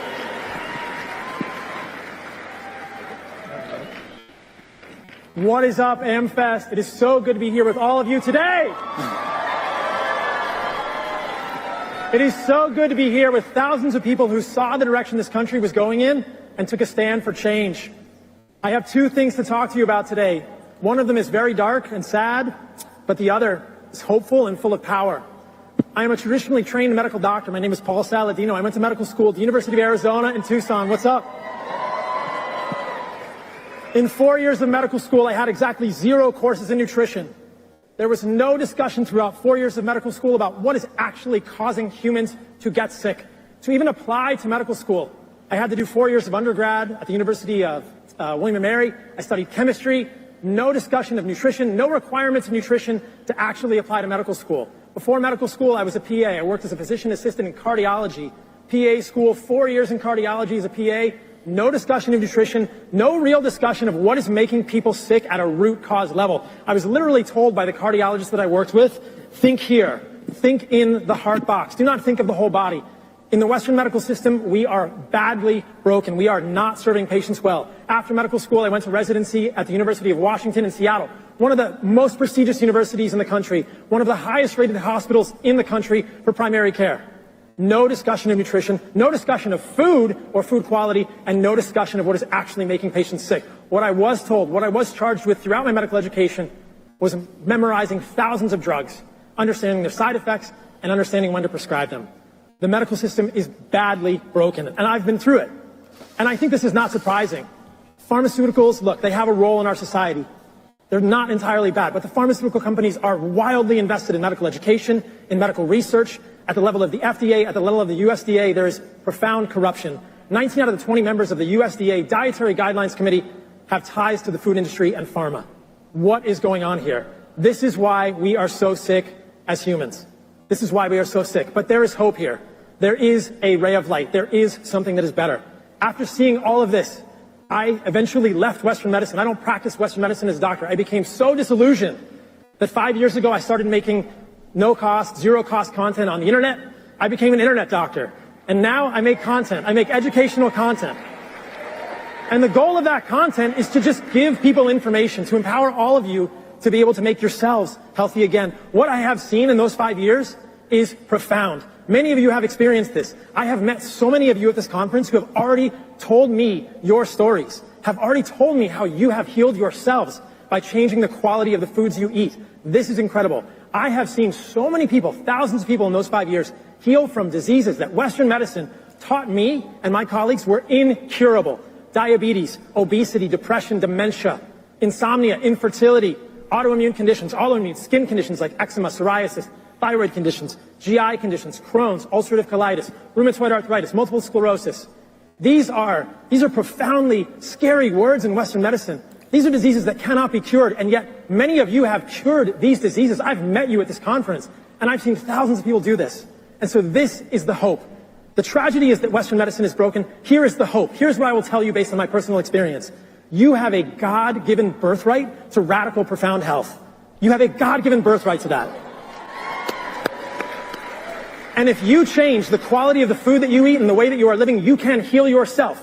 That is what I want you to know. If you take nothing else away from this short talk that we have about health, about making America healthy again, remember that whatever you are suffering from, if any of you have chronic illness, any of the things that I mentioned earlier, and you are suffering and you are without help, if you are without hope, maybe your doctor's telling you that you need to take medications, remember this, you have a God-given birthright to health. Your body will heal itself if you simply change the quality of the foods that you are eating and how you are living as a human every day in and day out. I have seen it time and time again. I know there are people in this room who have done this. Let me hear some noise. Who has changed their diet? Yes. And I want all of you that haven't changed your diet, that are still suffering, to hear your members of this audience, to hear your community tell you this. This is possible. Do not despair. The Western medical system will probably not give you this information, but if you change your diet, if you change the way you live, you can heal yourself. And it's not complicated, guys. It's very simple. Eat meat, eat plants. Do not eat things that your great-grandmother would not recognize. Do not eat seed oils. That's engine lubricant. It should have stayed as engine lubricant, right? Do not eat food dyes. Do not eat ultra-processed foods. Do not let convenience undermine your path to health and profound life in this life. And so this is the most important part of this whole talk. All of us in this room have a profound, fundamental birthright, God-given to be healthy, and all of us have things that we need to do in the world. We have to do good in the world. We need to be healthy as Americans to do the most good in the world. And you have the ability to make yourself healthy. And you do that by changing the food that you eat. So understand you have profound power in every choice that you make every day. And do not despair. If you have a chronic illness, if you're still suffering, change the way you eat and the quality of your life will change forever. Everyone in your community will get healthier. Your parents, your siblings, your children. You will show up better for every single person in your life. And this is what I wish for all of you, because we all have very important work to do in this world. May we do it well, and may we make America healthy again. Thank you all. Thanks, guys. Thank you. That was the show. Okay, so somebody asked, Sandra asked, what's this guy's name? His name, the guy who just spoke, is, hold on, let me look it up real quick here. Dr. Paul Saladino. Paul Saladino. The woman who spoke was Vani Harry. The other gentleman who in the dark hair, his name was Callie Means. So those were the people who spoke. Up next, it appears as though the next person is a sponsor spot, so we don't really need to carry that. The next person that we're going to want to hear from is Harmeet Dillon. If you're not familiar with Harmeet Dillon, she's an attorney. She was just named to a spot in Trump's cabinet. She has been very, very, very engaged is a word I can use. She's been very engaged in the fight in 2020. And then after her is going to be General Michael Flynn. So we've got two really good speakers coming up. In the interim, still looking at all of this stuff that's coming through and understanding with it. Again, none of it makes sense. And what's really interesting is that all the places that I would normally go to get information, Trump War Room, Thomas Massey himself, nobody's talking. It's like everything just went dark a couple hours ago. I click on Vivek Ramaswamy, nothing. There's no, so I don't know what is happening, where people are getting this information from, who's talking about what. But as of right now on the East Coast, it's 4:50 p.m. I can't find anybody of credibility even talking about this. Every single person that I follow involved in news of some sort, there's just nothing out there.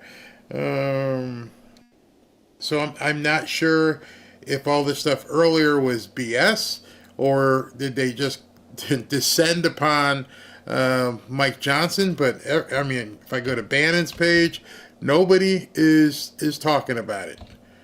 Hold on. Let me just check on War Room, see if there's anything there, if anything's been posted. Nope, nothing there either. So as of right now, the last thing I see is Steve Bannon's talking about a clean CR. There's no information posted anywhere by anybody in the last, I'd say, 90 minutes related to what the heck might be going on. And I've searched a bunch of different places. Nothing. I mean, literally nothing. Not even mentioning it. Not Elon, not Vivek, definitely not Trump. Nobody is even talking about this thing at this point. So I don't know if they put up a trial balloon and tried to make it seem like this is where they were going to go, and then all hell broke loose when they found out what Johnson was working on. I can't tell you. But what I can tell you is nobody's talking about it. At least none of the people that I talk to or look at. Let me go to one of the news sites. I hate going to news sites because they're usually full of it. 51 seconds ago, Rosa DeLauro, the blue-haired nut job, she's still screaming on the floor. Mike Lee predicts the demise of Johnson's speakership. So I don't know. We don't know what's going on at this point. Mike Lee, let me see if Mike Lee has posted anything. Everybody just all of a sudden went quiet. It's almost like, hey, it's Friday afternoon. Let's get out of town or whatever. Even though the government's going to shut down in, at this point, almost 7 hours. Last thing that was posted by Mike Lee was 5 hours ago. So literally every single person that I've clicked on who's involved in some of these things and, I would consider a good source, nobody. Nothing. So if you guys see something, let me know. But don't let me know about sources that don't make any sense. Somebody mentioned look at Nick Sorter. I hadn't checked his stuff yet. Let me see if he's got anything. Nick Sorter posted something 8 minutes ago. No, they're talking about his last tweet was about the craziness over in Germany. By the way, they did find out it was one of those guys, a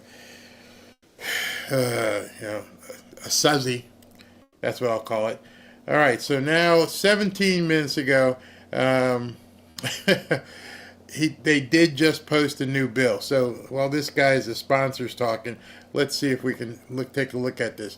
17 minutes ago, the third new spending bill has just been released. This time it's 118 pages. What sort of BS was added to this one? See the full bill in the replies. Obviously, I can't read it here. See if anyone has responded or or put anything in here. And the stadium is still in there. None showed up. Somebody did this. All right, so I guess this is, does any of this seem important for, okay, here's what was in it. Based on the information available online, based upon that, something about fisheries, fishery waste, local economic, no, nothing. So unless I have time to read all this, I can't go through it just here. But they did post something. All right, this is a better one. All right, okay, here we go. Let me see if I can't pull this up so you guys can see it. 1 second. Okay, so here's the new bill. The 118-page spending bill includes several positions. There's a significant allocation of $100 billion for disaster relief, the farmers, pharmacy benefit, full funding for the Francis Scott Key Bridge. I don't know why we're paying for that. Yes, and there is stuff about the land purchase of RFK Stadium. There's nothing about the money. And the pay raise is in there. That's what they're fighting about. That's what's holding us up. They could give a crap about everybody else. They want to make sure that part is definitely in there. They don't want you to not see that.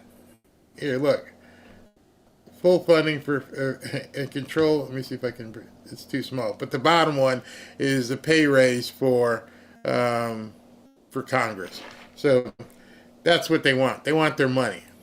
They want that raise, and they're going to fight tooth and nail over it. They want that 170 to 243. Excuse me. This is funny.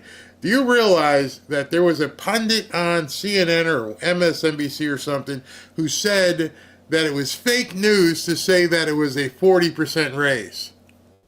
Because when they did the math, it came out to like 38 point something.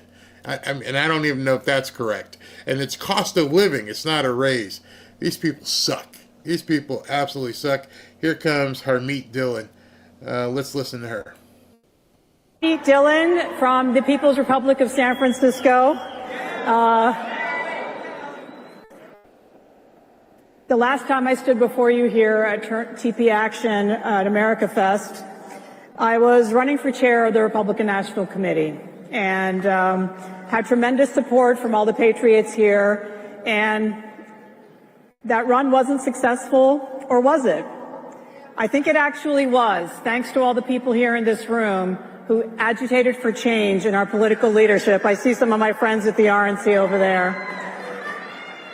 We set up our country for success in this recent election cycle, but we didn't do it alone.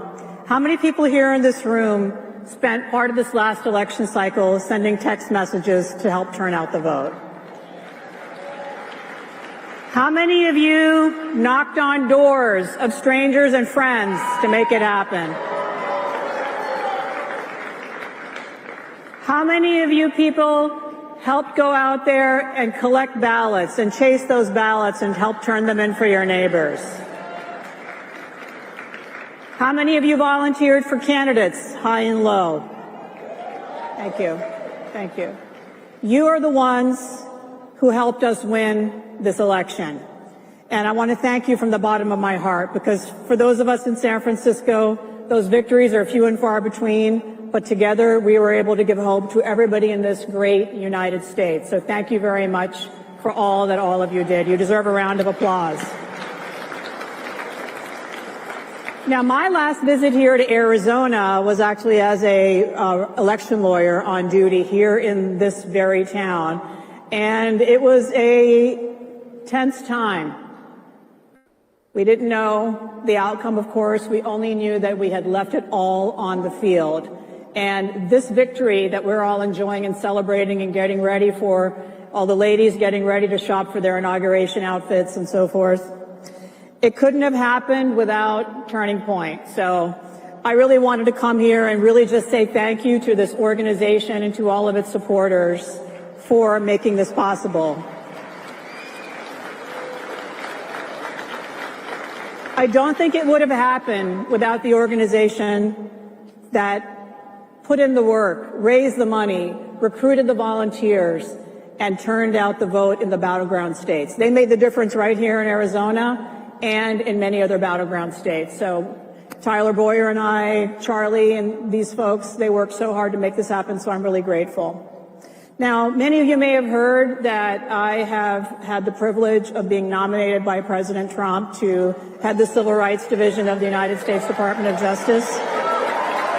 Thank you. Thank you. It's a little unusual situation because the people who worked the hardest to make this happen and are being asked to serve in the government, we're actually, if you're going up for Senate confirmation, you have to be, a little bit reticent about your remarks. So those of us who are out there on social media constantly have had to dial it back. That's why many of you have been complaining that all I'm doing is posting knitting pictures recently. I've gotten a lot of complaints about that, so I'm sorry, but that's by orders of the transition team. So just know that if I'm blessed to be confirmed by the United States Senate, that content is going to change. And we're going to be talking about the issue that I'm most passionate about in my career, which is the civil rights of our great nation. And I can't talk about what I hope to do with the guidance of my two bosses, President Trump and Attorney General Pam Bondi, but I can tell you my vision, I think it's out there, of what civil rights is in this country. And I've spent my life fighting for the free speech rights of American citizens, dating back from my college years to today. Parental rights are civil rights in the United States.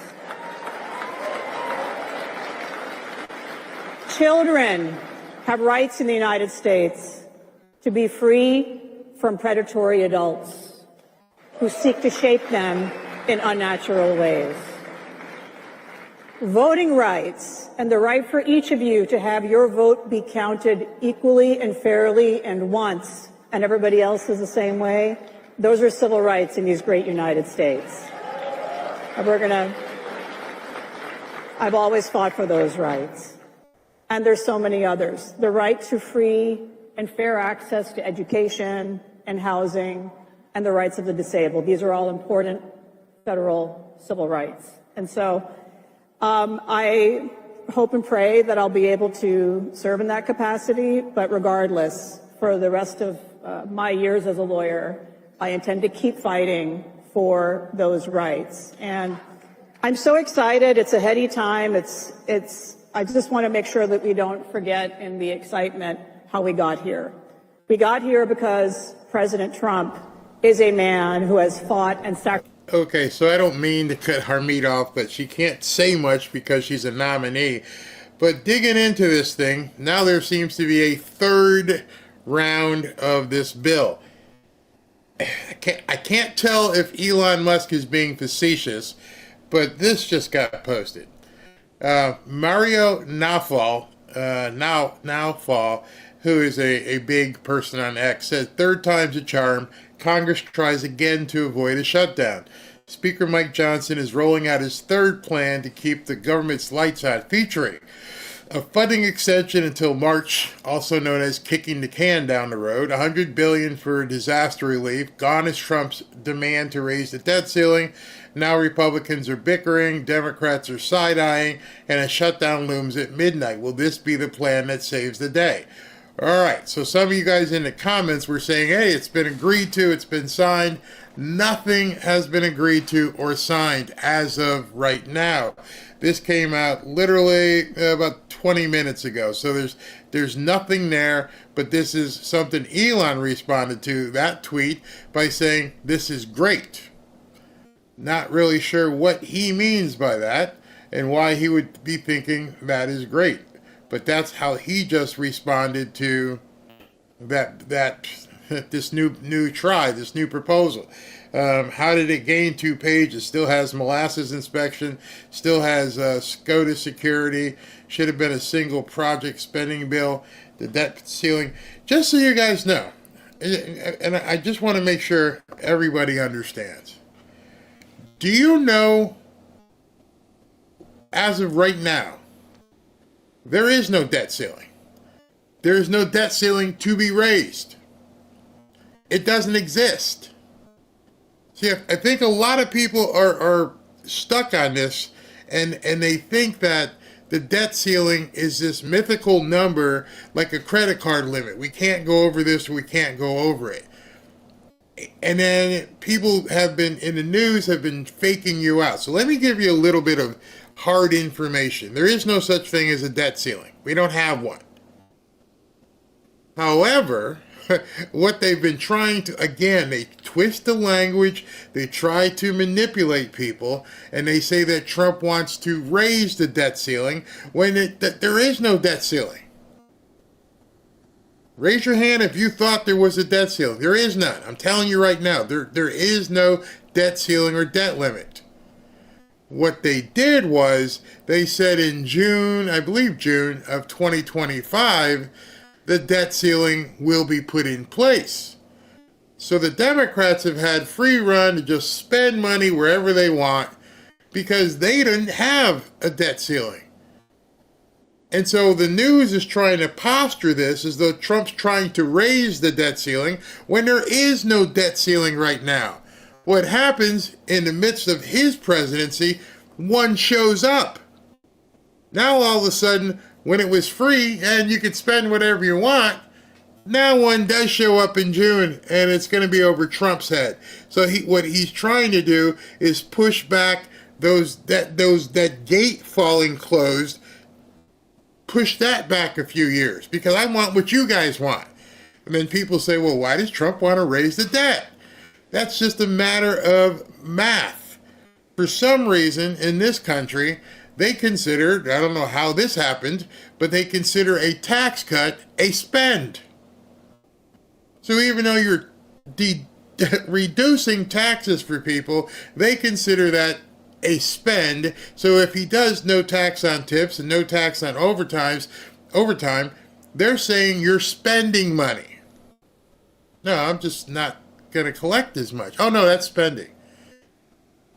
So that's why Chip Roy and some of these people have been saying, we can't have one without the other, is because he's going, if he does no tax on tips, no taxes on overtime, and yada, yada, yada, he's going to hit the debt ceiling. The one that doesn't exist right now. But in June, it's going to be there, and he's going to hit it because they consider, I don't know how Congress came up with their idiotic accounting, but they're going to count tax cuts as spending. And oh, by the way, in June, you can't go any further. So meanwhile, they've had completely free reign to spend whatever they want. But now when Trump gets in, that's what's going to happen. So I hope you guys understand that. Let me know in the comments if we need to go in deeper on that. But Michael Flynn has taken the stage. Wow. Woo!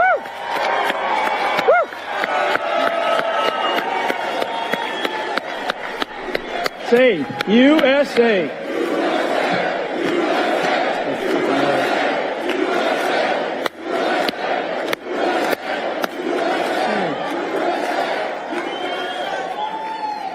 Wow.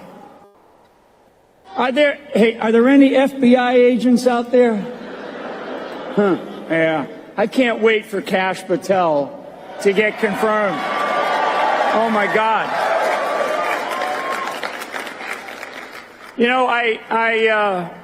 You're given so much time up here on the stage, and I prepared some remarks. And I was going to talk about war because there's so many young people that are here that are going to experience war in your lifetime. And we're in the middle of a war, but I'm not going to go through my prepared remarks because I just think that sometimes they get a little bit rote. But I want all of you to understand that. And I said this the day after this recent presidential election, that this is not, we can't declare victory over Europe here just yet. I used the metaphor, and I talked on the Alex Jones show, and I think on Bannon's War Room. I used the analogy the day after the election that this is like D-Day +1. If you study a little bit of history, know a little bit about World War II, the attack on Normandy Beach. We hit the cliffs there, we climbed the cliffs, we got into the hedgerows, and the first day after a very vicious set of battles where we lost tens of thousands of men on those beaches as we attacked into Europe, D-Day +1, we couldn't declare victory over Europe on that day. And we can't declare victory for the United States of America just yet. We still have about 30 days to go. And you see all this nonsense that's going on in Congress right now. While I was sitting back there, somebody gave me an update about what Speaker Mike Johnson just cut a deal with Jeffries. So one of the things that we have to do, and I always speak as though I will never be invited back.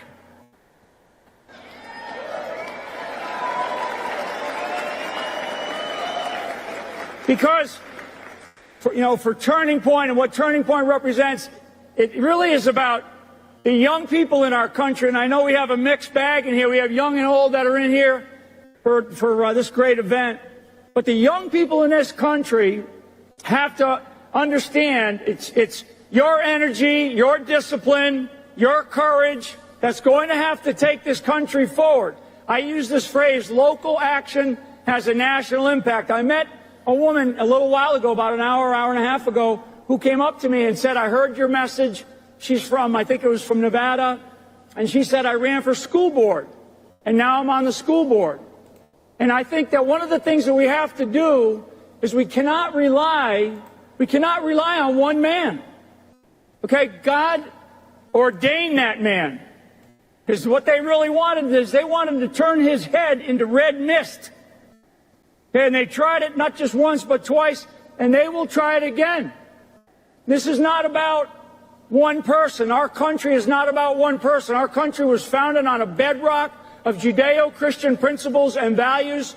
It is those values, that Constitution is impenetrable. We have to be fearless about it. You have to understand it. You have to understand what it means. And this is not about taking our country back to some place where we've been. This is about moving our country forward into a place where we must be, where we need to be.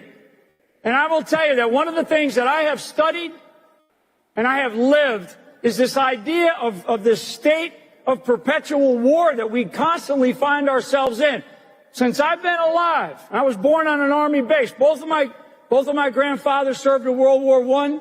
One of my grandfathers served in World War I and World War II. My father served in World War II and the Korean War. I had a brother that served during the Vietnam War. Myself and my younger brother Charlie, who's just recently retired, he hasn't quite retired yet. He's still serving. My son is serving. We have been in a state, in my lifetime, my adult lifetime, we've been in a state of perpetual war. I wrote a book about this quite a while back, and I talk about war as the norm in human society or human history, and peace is the aberration. I mean, for all of you that are, as I look back around some of these young faces, right? I mean, these young faces, and I've met a bunch of them out there in the hallways and stuff. I mean, in your lifetime, our nation has been at war your entire life. If you're in your early 20s, we've been at war your entire life. Since 2001, we have these wars over in Eastern Europe, the war in the Middle East. We got a war on our streets. We got a war on our border. We have wars we have wars that are going to kick in here with the Chinese government. China has already, and you've heard Tom Homan talk about this sometimes, right? I use the phrase, it's a military phrase, killed in action. On the streets of America in the last year, we've had over 200,000 Americans killed in action by fentanyl. Fentanyl is introduced by the Chinese, and then they bring it through their partners in the Mexican drug cartels, which hopefully we will designate them as foreign terrorist organizations and start using military.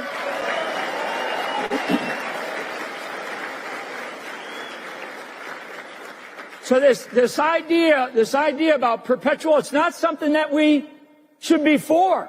We should be, all these people in Congress, when you start to think about all these different debates, if you haven't been paying attention, you need to pay attention. Every single one of these documents that Congress tries to squeeze through, like this latest Defense Authorization Act, it would so tie Donald Trump's hands as president. It would tie his hands for damn near his entire presidency coming up. This bill, this latest bill, that when they said, all of us got online, we got online, we said, yeah, you can't do this, you can't do that, you can't pass this thing. They're going to pass it, and there is marginal changes to it. So they're going to say, oh yeah, we changed it, we adjusted this, we changed the language here. It's bullshit. It's total bullshit. I mean, they will not change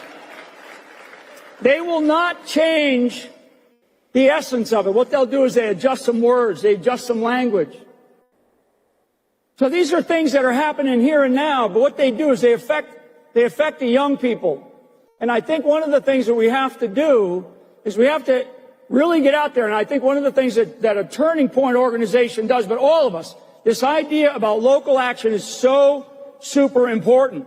It is something that we must get involved in our local communities.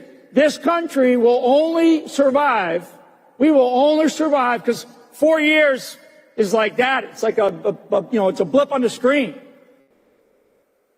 This country will only survive if we get every single county back, every single town back. We retake our churches.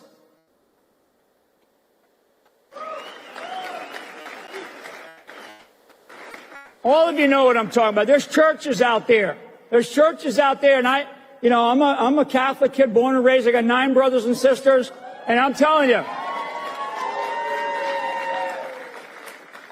we don't have enough preachers from the pulpits that are preaching exactly what we need in this country, the type of people that we should be looking for. We need to have that. If they're not doing that, then those of you sitting in the pews of America out there, you've got to stand up and you've got to start talking like that. We have got to stitch this country back one county at a time, county by county. We cannot do this in Washington, D.C. Donald Trump cannot do this alone. He's not going to be able to do this alone. We just can't do it. And we have a very limited time. So when we start to talk about 4 years, it's not 4 years. It's maybe a year, maybe 18 months. We can't wait for 100-day plans. Can't. Things have got to start happening. Now, you see all these things that are going on, through the transition process. But this transition, as I witness it, and I've witnessed a couple of them now, a few of them, this transition is actually harder than the one from 2016 to 2017. Because on the battlefield, and one of the things that you study when you study your enemies or your opposing forces, you always have to remember that the enemy has a vote. The enemy has a vote. And in this case, they have learned a lot of lessons. And there's things that they're already doing. Now, Trump is aware of some of these things. But the undermining by the current administration, this isn't a peaceful transfer of power. Not peaceful transfer of power. I mean, look at what they're doing. Look at what they're doing, giving more money, more billions of dollars to Iran. I mean, we're paying for the entire war in the Middle East, both sides. We're paying for all of it. Europe. They're talking about giving another, $4-5 billion over to Ukraine. I mean, this is insane. And one of the things as a military guy, as a general, I'm not anti-war. I'm anti-stupid war.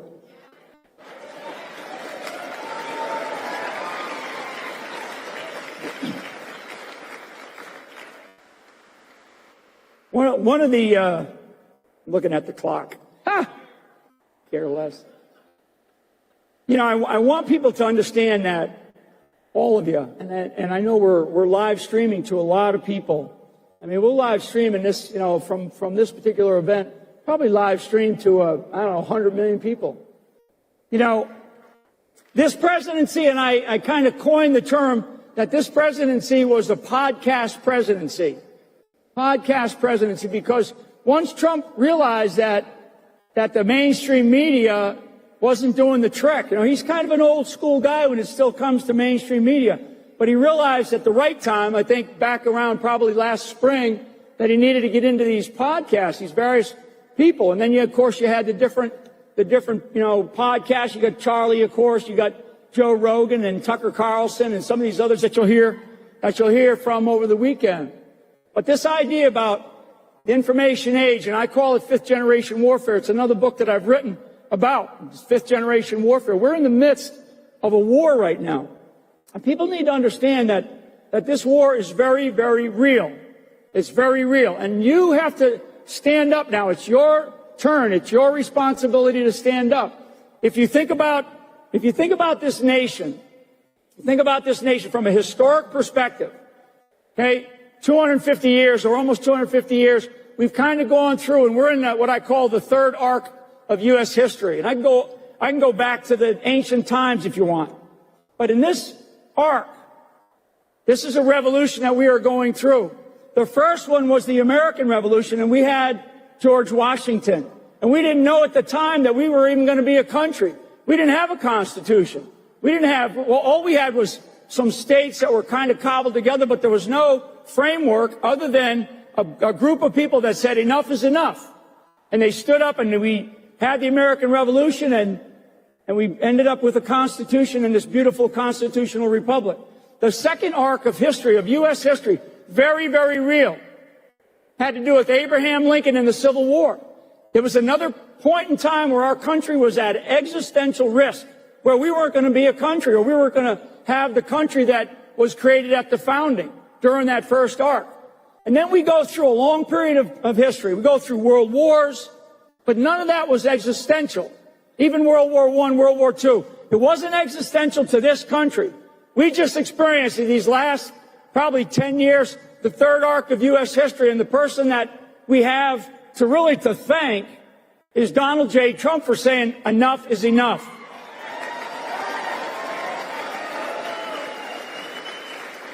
So if I leave you with anything, I leave you with this.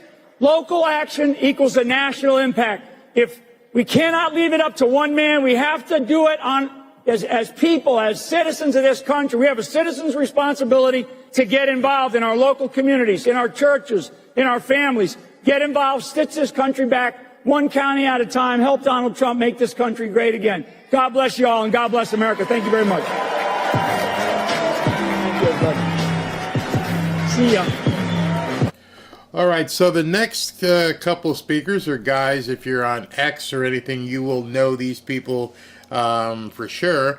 One of them, let's see here, the next speaker is supposed to be, I don't know why they just went blank on their screen. Maybe they're doing something. Oh, they just came back up. All right, so next would be Benny Johnson. Benny's going to be up. And so the next two are YouTubers, Xers, Benny Johnson and Jack Posobiec.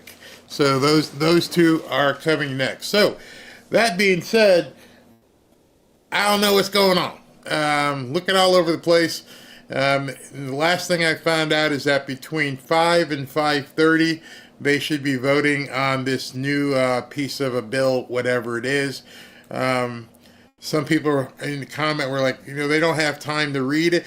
You don't need the time to read it at this point. You can go to Chat GTP, or you can go ahead and put it in Grok and say, summarize what's in here.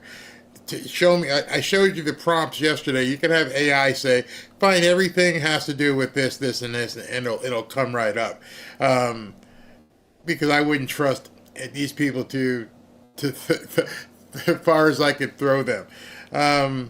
Mario Nafal doesn't look like what's her face, blue-haired chick, Rose DeLauro is happy with it. She's complaining. So if she's complaining, at this point, it seems like both sides are having an issue with this bill.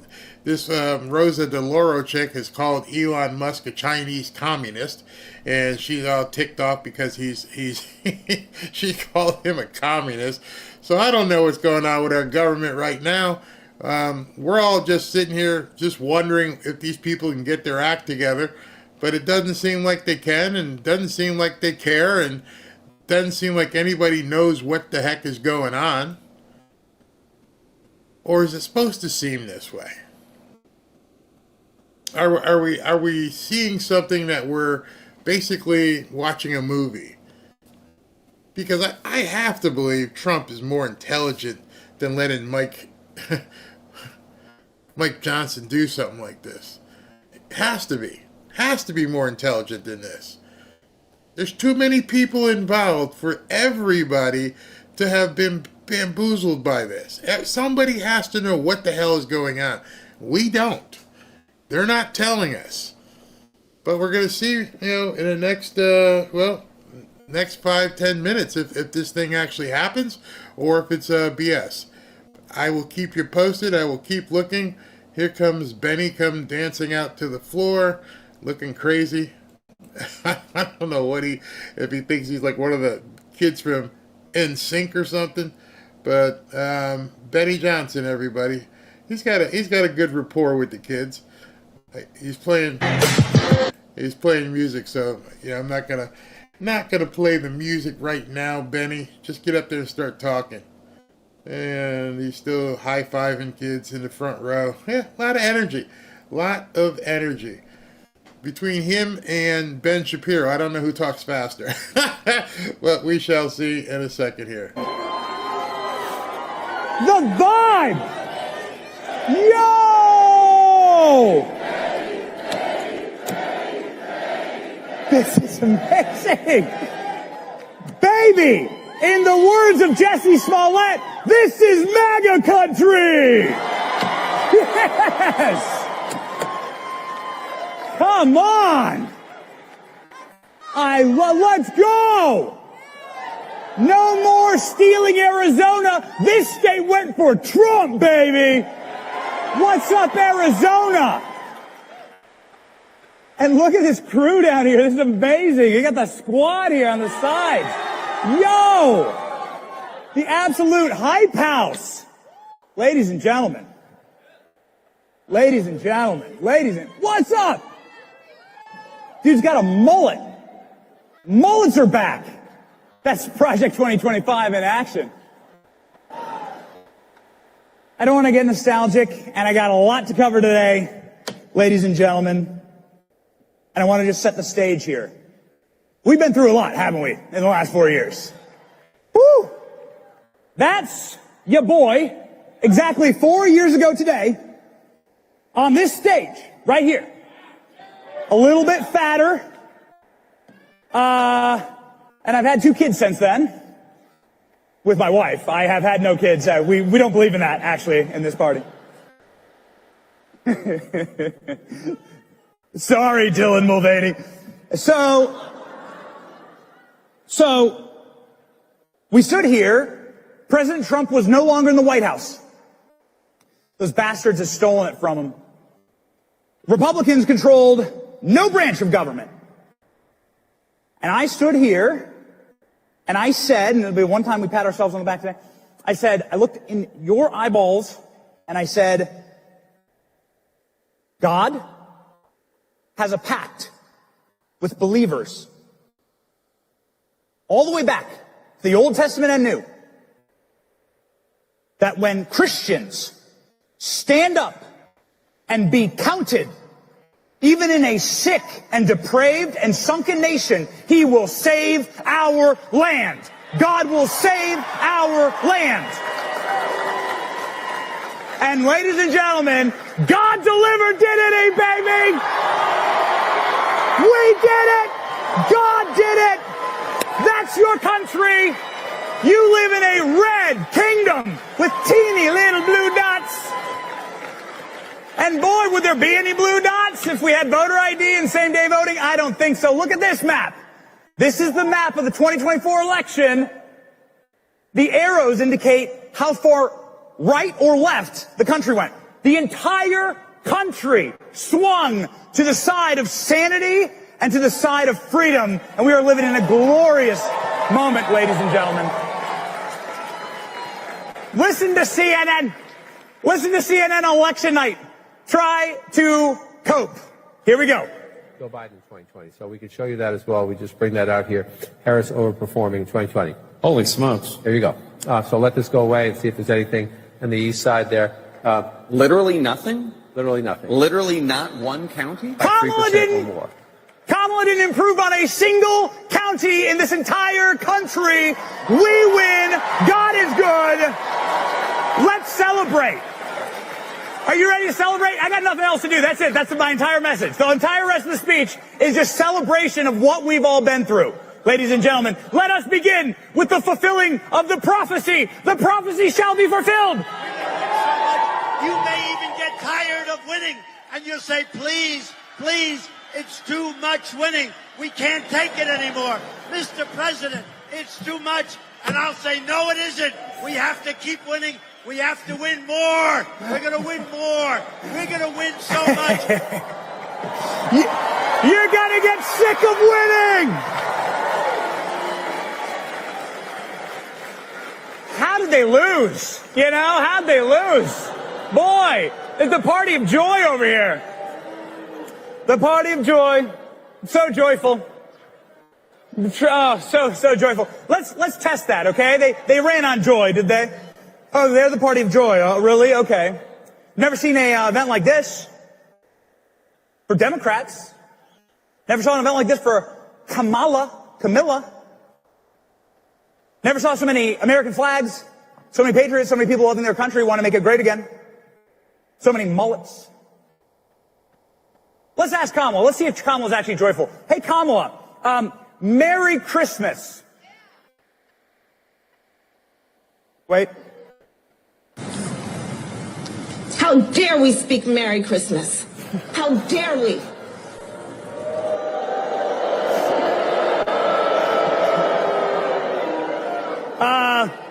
Okay. Okay, crazy DEI presidential hire. Okay. I got a message for Kamala Harris. We're saying Merry Christmas, lady. Yeah. We're saying Merry Christmas. One of my all-time favorites, Jill Biden got wrecked yesterday at the White House. You guys see this? Jill Biden at the White House tried to pull a Happy Holidays, and guess what happened? The kids are MAGA. Listen to this. Hello. How are you? Hi. Happy holidays. Hi. Happy Christmas. Yes. Whose kid was that? Whose kid was that? Raise your hand. Whose kid was that? Whose based kid was at the White House? Jill, we see you. We see you, Jill. We see you flirting with our boy. We see you. We see you, Jill, okay, lady? Yeah, we know you voted Trump. Who thinks Jill secretly voted Trump? Yeah, all right. Yeah. I'll show you what real joy is. I'll show you actual joy. Ours is a movement of actual joy because we do the things that create joy in life. Like having families, like believing in God, like being in community. These are the things that scientifically create joy, like bringing other joyful people into our movement. Look what Donald Trump did. Thank you, Elon Musk, the man who has given more for free speech than anyone since our founding fathers. God bless Elon Musk and his memes. Ladies and gentlemen, look at what we've accomplished. This is what joy actually looks like. I was walking around backstage, and I look, and there's normally like full-size candy bars, right? There's normally like all these Oreos, and there's like crunchy granola bars now with no seed oils. I'm like, RFK has had a major impact on Turning Point USA. Oh, well, it's good. It's good for us. I mean, really, it is. This is joy. Look at the man. Look at this. Can we just celebrate for a second? Can we take a second and like breathe and not talk about continuing resolutions for a second and just celebrate what's happened? What God has done for our country? Look at the man. This is Trump taking out the trash. You want to see? Yo, you want to see Trump take out the trash? I got you. I got you. Here's a photo of Trump taking out the garbage. Now, when they kicked the cameras out at the White House, they didn't show you this photo. I know. I got my hands on it. Okay, we're pretty good at this stuff. Got my hands on it. Hey, Joe, how excited are you to have Trump in the White House? I'm going to do a selfie. There you go.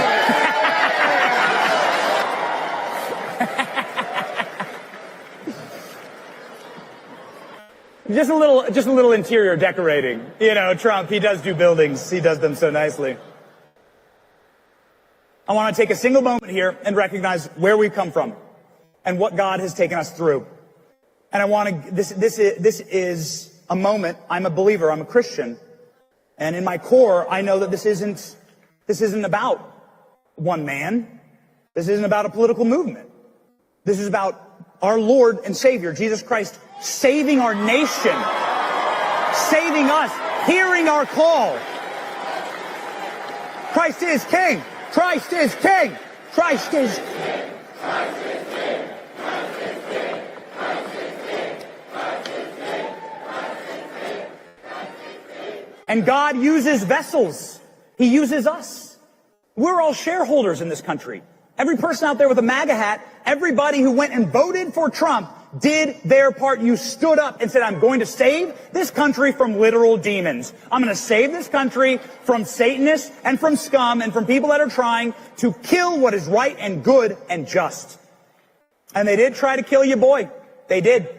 But ladies and gentlemen, Evil is being defeated at a rate we have never seen before. Just yesterday, less than 24 hours ago, Fani Willis disqualified, baby! Disqualified! She's out of here! Big Fanny got the hard spanking of a lifetime. You're so fine. Nathan Wade, if you're listening, turn the stream off now. You're gonna get excited. This one. Look what she did. Look what she did. Raise your hands. Raise your hand if you're a believer. If you believe. Let me tell you what. Repeat after me. What man intends for evil, God intends for good. They thought they were going to come and they thought they were going to hang my boy with this mugshot. They thought this would ruin Trump. And there's this amazing clip. I just want to play it. I've never played it before in front of a live audience. This amazing clip from just like a homie who was in Fulton County watching Trump leave his mugshot. As far as I know, it's the only one that exists. And this is in the hood in Fulton County, in one of the bluest districts in the country. Listen to the reaction of the locals there to Donald Trump getting a mugshot.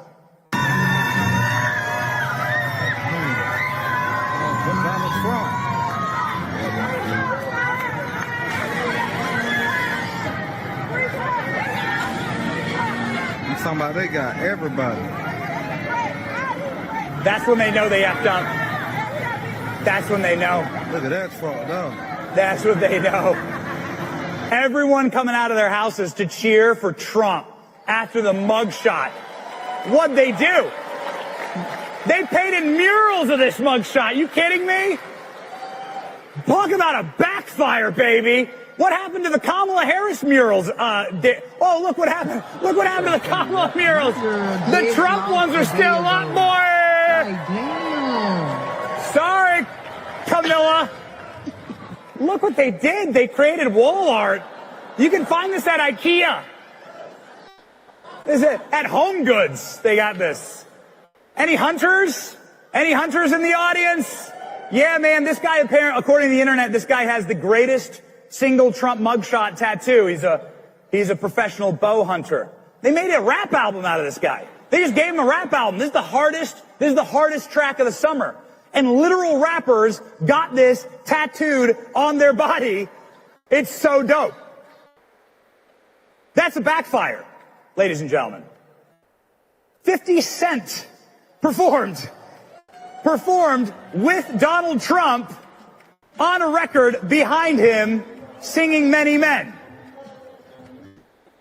The reason why all the rappers endorse Trump.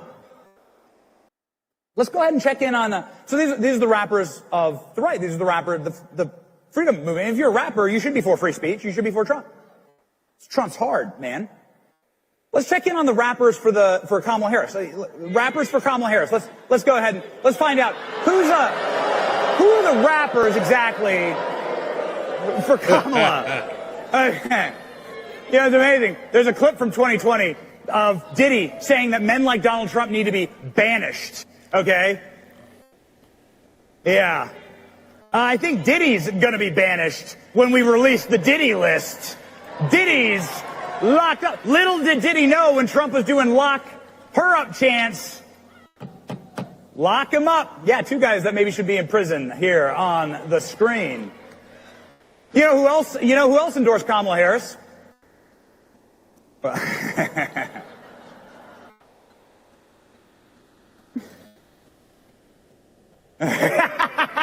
Crazy jump scare. It's kind of like Diddy thought that no one was, like, he'd never be found out. That no one was watching. That he could get away with it. These monsters. Everyone from Epstein to Diddy, they all had the same role. They knew that Democrats would protect them. These people are monsters. It's actually definitionally, Christ says we must protect the innocent. That includes the unborn and also children. These people are absolute monsters. And if Diddy didn't think people were watching, ladies and gentlemen, we got someone watching now. Who's ready for Kash Patel to release the Diddy list?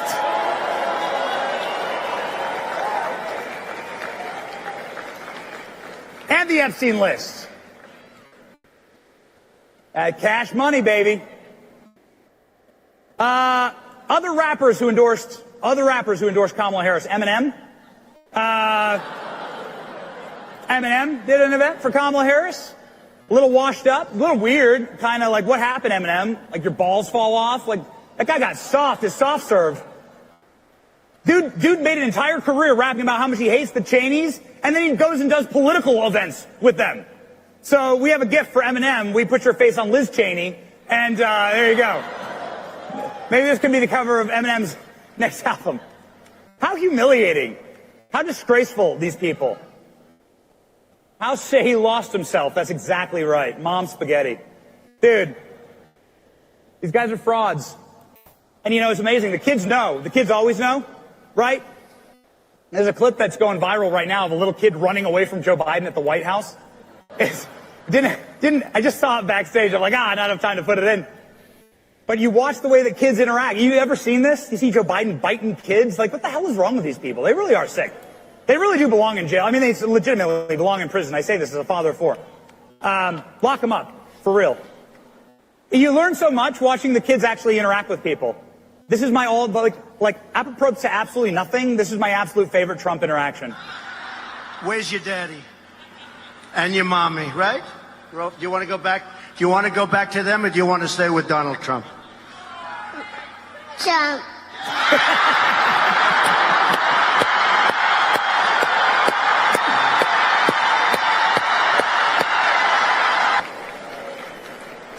So that's the kind of warm-hearted goodness you get at a Trump rally. This is what you get at a Kamala Harris rally. I don't even want to play the clip because it sickens me so much. Do you guys remember? People shouted, someone shouted, and I don't know if you're here or not, but somebody in Wisconsin shouted, Christ is King at Kamala Harris. And Kamala Harris said, you're at the wrong rally.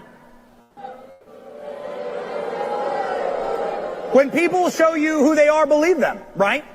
When people show you who they are, believe them. Kamala Harris says, Christians, don't come to my rally. You're at the wrong rally if you're here and if you're a Christian. And every Christian's like, we noticed that. And we voted your ass out of office. Don't attack Christians in this nation. And ladies and gentlemen, if you believe Christ is King, you're in the right house tonight.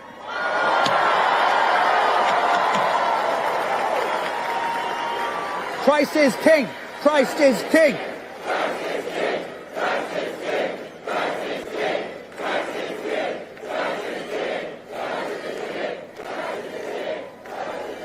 Woo!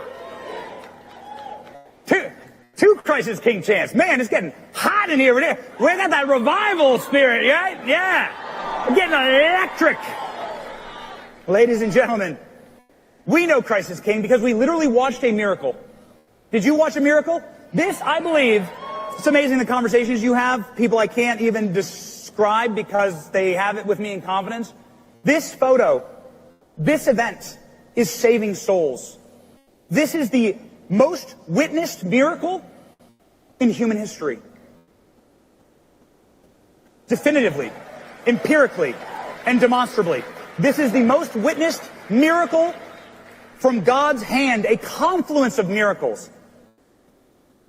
God saved President Trump. We don't know what God's plan is, but that's what happened here. 1 centimeter, 1 millimeter.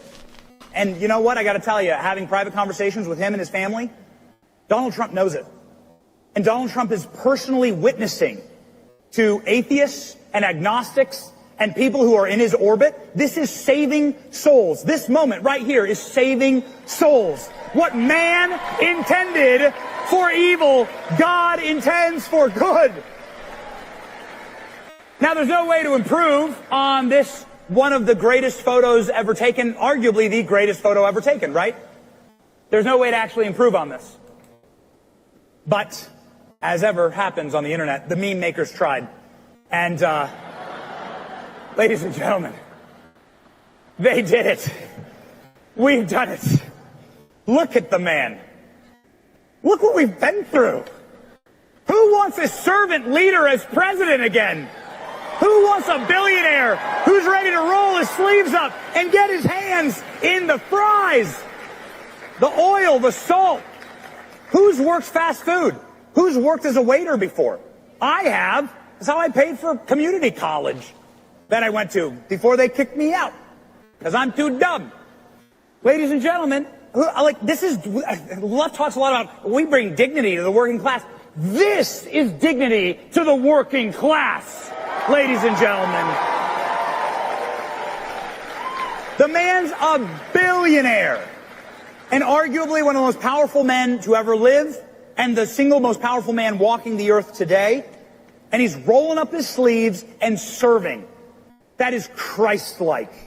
And it is a beautiful thing to see. It's a wonderful thing to see. I'm so encouraged by it. You should just name it Donalds. Just a suggestion. Just go with it. Just go with it. Trump fixed the soft serve machine, and look who's voting Trump. He fixed the ice cream machine. Yo, they voted for Trump, man. Did they not? I mean, come on. Like, Jill and Joe freaking voted for Trump. Jill was wearing MAGA red on Election Day. We see you, Jill. We see you. We see you flirting with Trump in Notre Dame. We see you, lady. Man, what a special time. Do you feel blessed to have lived through all of this? Do you feel like so happy to have kept your faith? Because we've gone through some dark moments. They tried so many assassinations, right? And the nature of Satan is to steal, kill, and destroy. How often did we see that against us, our movement, against January 6ers, who will and must be pardoned on day one? They tried political assassinations, impeachment assassinations, hoax assassinations, judicial assassinations, trying to lock up my boy for 1,000 years. They tried then physical assassinations. And God spared us every single time for this moment. And we're thankful for it. So I just want to recall what we've been through before we move forward, ladies and gentlemen. And this is the new glorious era we're moving into. An era where, look at RFK's face. An era where RFK is fine, I'm going to eat the seed oils. It's so awesome. Trump working at McDonald's made RFK eat the seed oils. And now we know why Mike Johnson was left out of this photo. Why Mike didn't get any chicken nuggets. No nuggies from Mike.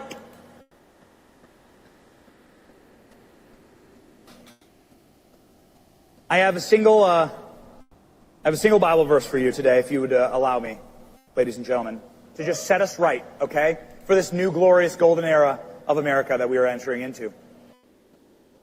Because this ain't about one man. It's not about political movement. This is about one Savior, actually. That's what the Christmas season is about. And the prophet Isaiah says, "For to us a child is born, to us a son is given, and the government shall be upon his shoulders. And the name shall be called Wonderful Counselor, Mighty God, Everlasting Father, and the Prince of Peace."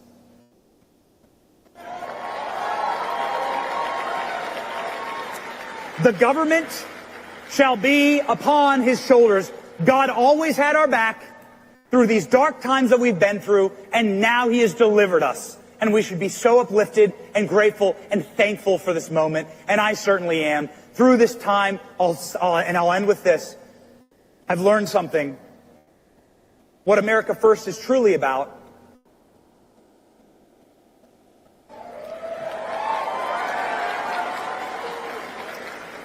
What America First is truly about is about leaving in America for our children. Do you have children? Raise your hand. Do you have grandchildren? Raise your hand. Do you want children someday? Raise your hand. This is America First.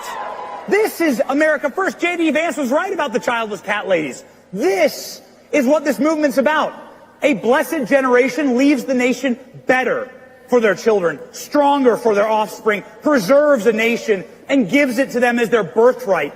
This country is for my American children. Their birthright is a strong, safe country with safe border, with a booming economy, where they're secure in walking down the street.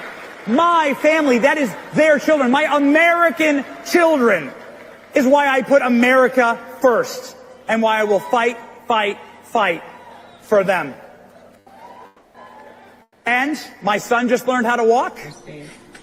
Here we go. There's my boy. Son just learned how to walk. And the Johnson family's expecting baby number 4. In about a month. In about a month. So blessings all around, ladies and gentlemen. So many reasons to be thankful. So many reasons to fight. So many reasons to stand once more and to be counted.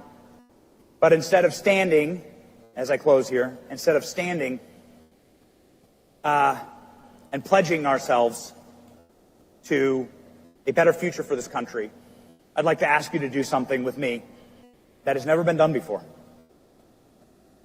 Ladies and gentlemen, I would like for you to stand with me and to break a record for the single largest Trump dance in human history. Ladies and gentlemen, and I got music for you.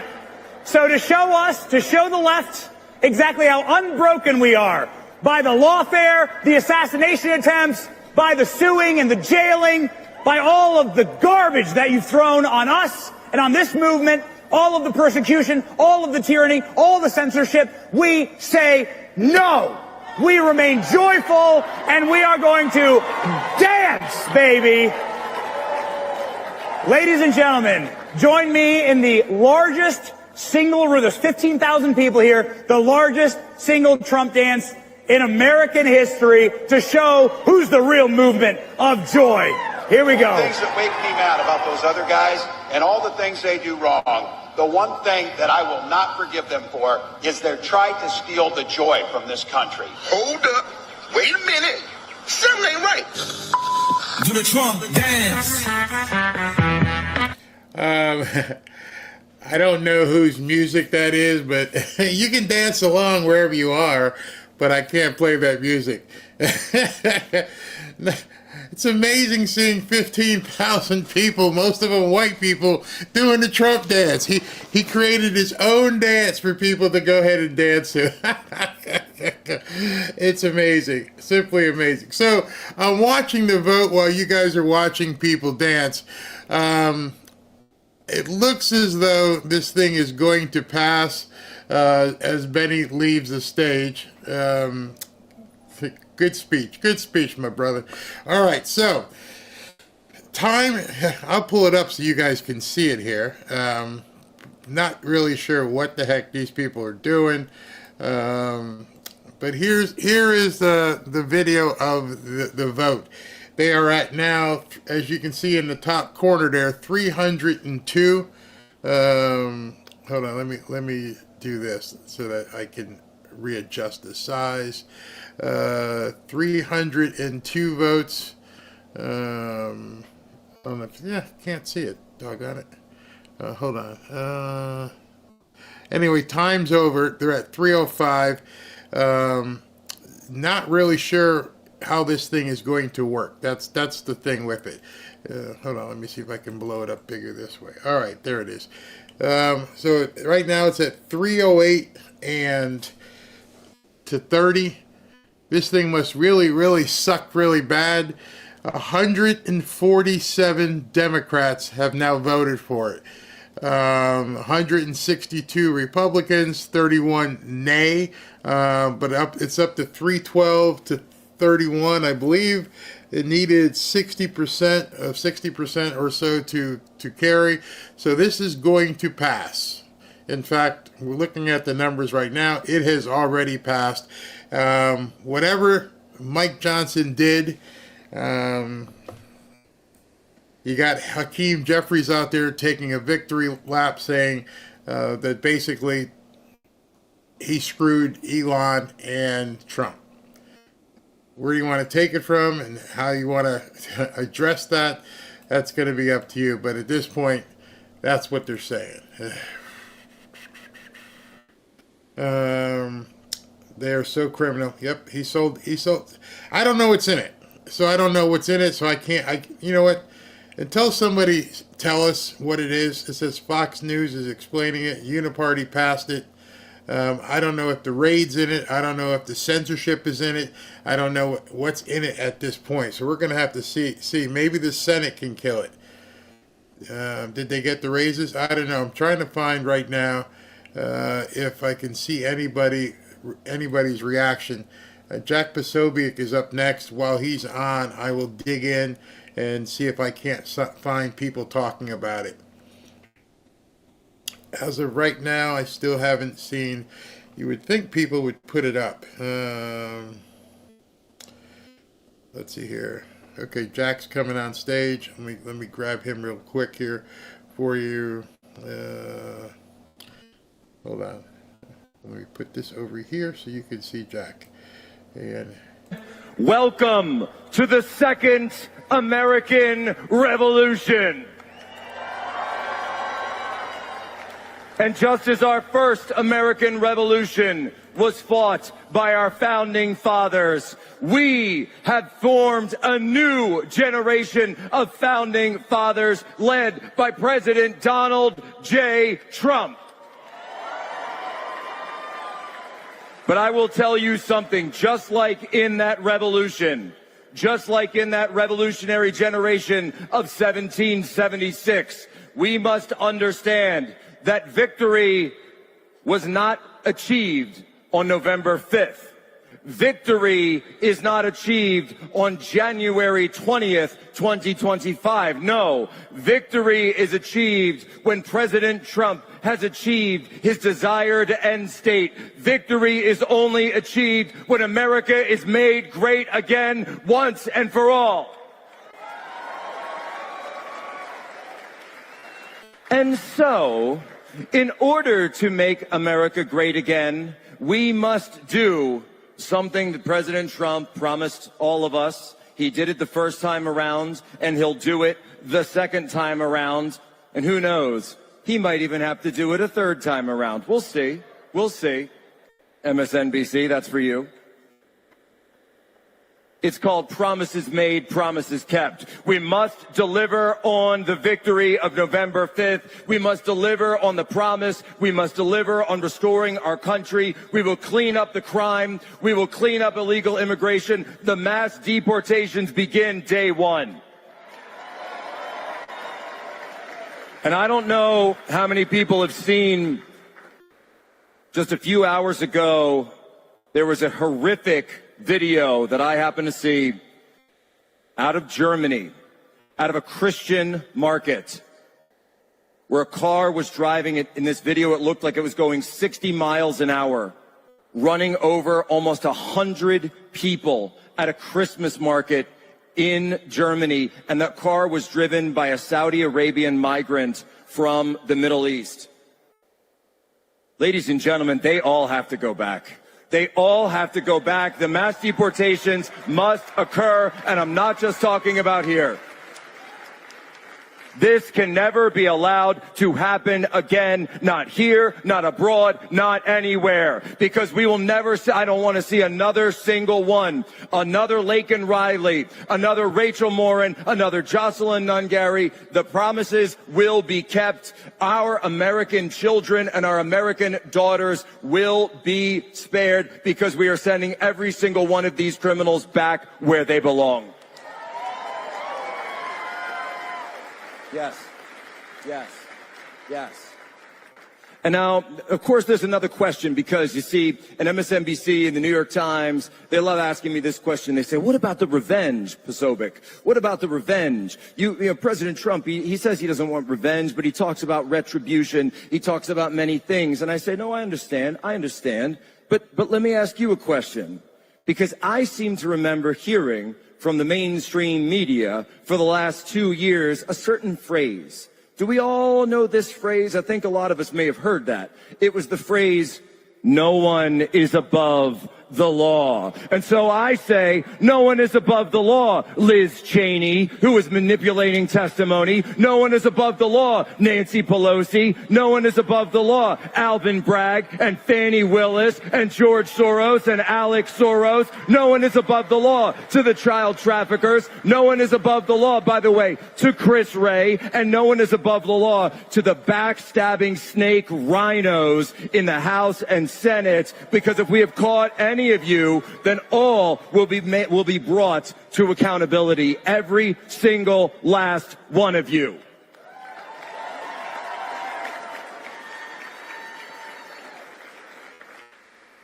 And by the way, when we say no one is above the law, we're not talking about revenge. We're not talking about retribution. We're talking about something called justice, American justice. And there can be no peace without justice. There can be no peace without due American justice. And justice will be done.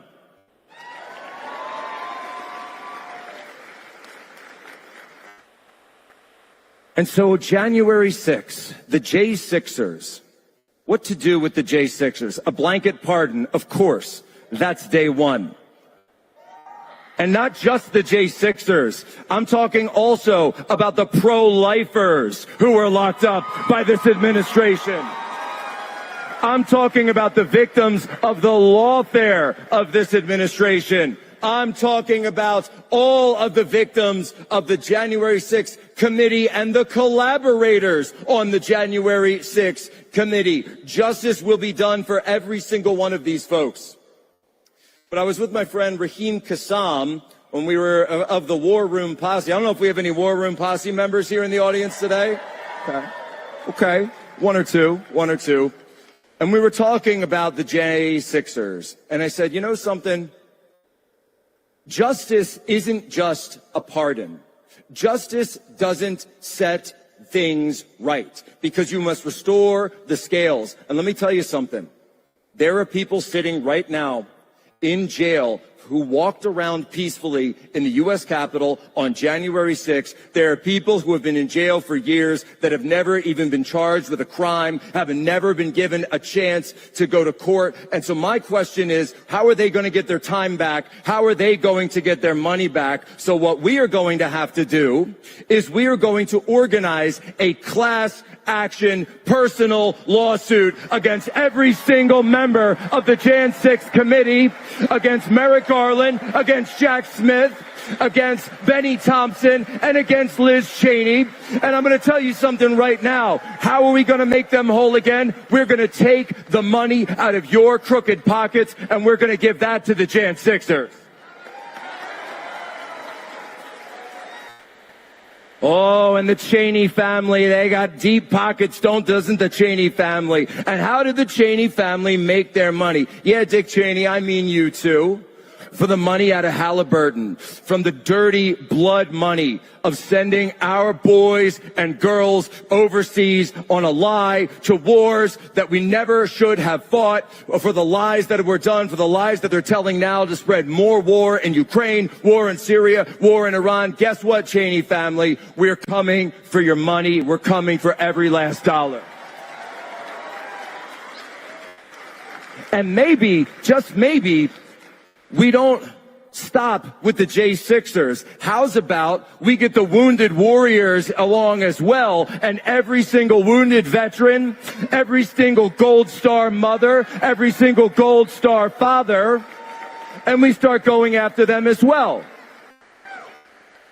And then I thought about Abbey Gate, and I thought about the 13 honored dead of Abbey Gate, the 13 dead that Joe Biden and Jake Sullivan and all the rest lied about on the way out of Afghanistan. And you know what? How about personal lawsuits against the Biden crime family, and all the money that they made out of Ukraine, all the money that they made out of China should go to the families of the Abbey Gate victims. Because it's not good enough. You understand? It's not good enough to simply pardon people. And it is not good enough, but believe me, it will be good when we actually start locking up some of these lawbreakers. Oh, it will be good. But it's not good enough because the debt must be paid. And let me tell you something, the debts will be collected. The debts will be collected. Because that is the only way that you can achieve balance. That is the only way you can achieve reciprocity. And making America great again means that we have to make sure that the next Liz Cheney and the next George Soros and the next Nancy Pelosi and the next Chris Wray are terrified of doing what the predecessors did before and will never, ever think to break the law or go after the American people ever again. Oh, yeah. Don't forget Alejandro Mayorkas, too, by the way. There's another name for you. And when we talk about justice, I don't mean justice for these folks. I'm talking about justice for Ashley Babbitt. And the truth about that. And how about justice and the truth comes out for Corey Compatore of Butler, Pennsylvania. Because when those Secret Service agents didn't fire, when those Secret Service agents weren't given the duty and weren't given the budget and weren't given the resources that they needed for Butler, Pennsylvania, yes, President Trump was saved by a miracle. But Corey Compatore's family deserves answers, and Corey Compatore's family deserves to be made whole for the father that they were not able to bring home that day.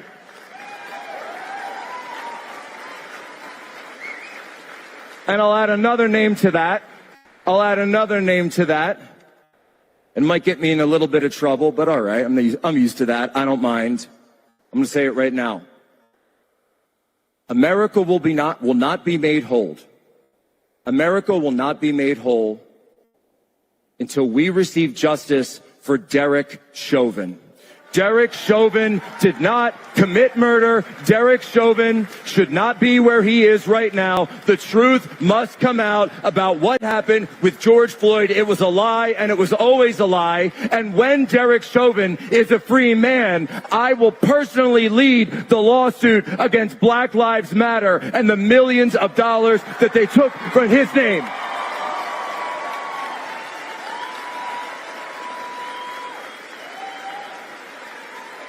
Every single lie will be undone. Every single truth will be restored, because then and only then can we have America back. And I'm talking about the real America, folks. I'm talking about America where on Easter Sunday and Good Friday in New York City, you could see the 3 crosses of Calvary there on the New York City skyline.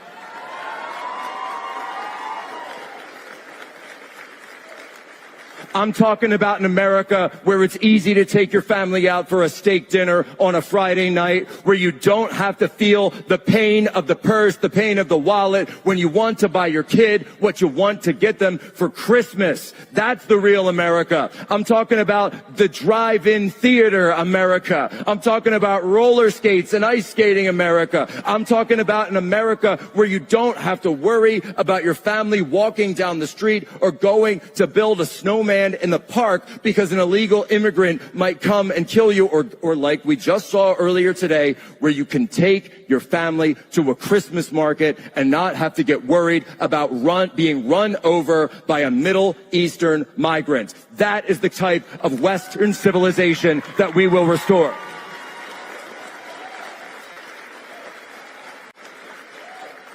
And by the way, and I'll say this because I always have to say it, we do not do these things out of hate. That's why they don't understand our movement. We do them out of love. We love our families. We love our children. We love our neighborhoods. We love our communities. That's what it's all about. And I'll tell you, I was watching the Charlie Brown Christmas special with my kids the other day, and Linus walks up.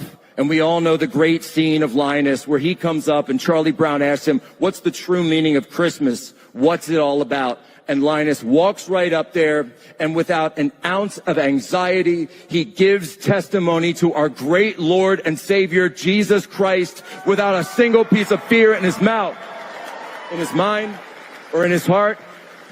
That is the type of Christian that we are called to be. We must become Linus Christians once more. Being a Christian is not meant to be something that is pushed into the corner in the public square or only remains behind closed doors on a Sunday morning. You must become a Christian in public. You must take up space for our Lord and Savior Christ the King with a capital K, with a capital K. And you must become the kind of Christians who will stand and be remembered. Because when it comes down to our children and our children's children, and they ask, what did you do? What did you do when you were born into a secular society, in a society where you were surrounded by globalism, where you were surrounded by degeneracy, where degeneracy and sin, one of the 7 deadly sins, is given an entire month of celebration? No, no more. We will live in a country where Christ is celebrated. It's not forced, but celebrated. And we will live in a country where we don't apologize for American history. We celebrate and glorify our American history. And that includes the history of Western civilization. We are not apologizing for our forefathers. We are honoring, celebrating, and glorifying our forefathers, our country, and we are doing so for our children. That's what it's all about, folks. That's exactly what it's all about. Guys, what's going on? I got a couple of minutes left. What?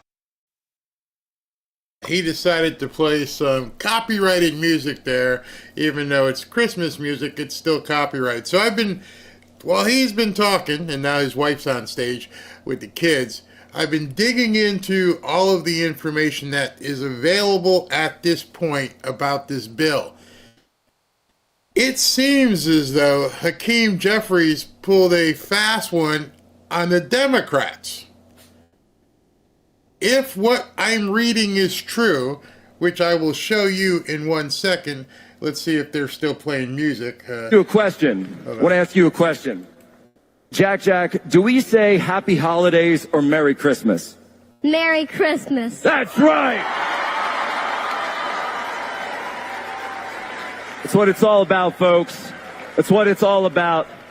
And I'd like, if we could, and if everyone could join with us, I'd like, since we're all here, let's hold hands, and we'll say what we say every single day before we go to bed. Our Father, who art in heaven, hallowed be thy name. Thy kingdom come, thy will be done, on earth as it is in heaven. Give us this day our daily bread, and forgive us our trespasses, and forgive those who trespass against us. And lead us not into temptation, but deliver us from evil. Amen. But deliver us from evil. Deliver us from evil. Deliver us from evil.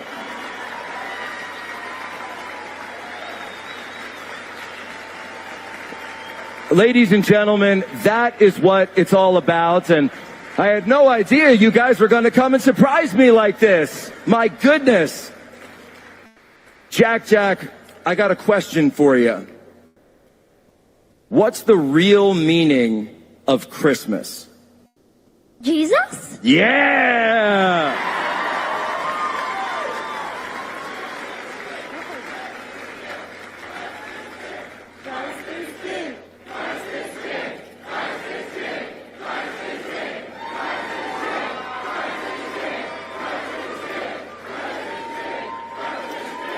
Folks, we've only got a couple of minutes left to be with you, but remember, it's not just about who we have defeated. And by the way, the other side is still there. They're going to be there every day. But it's about what we're fighting for. And so, since my family decided to surprise me like this, we have to remember what we're fighting for. God, family, country, in that order.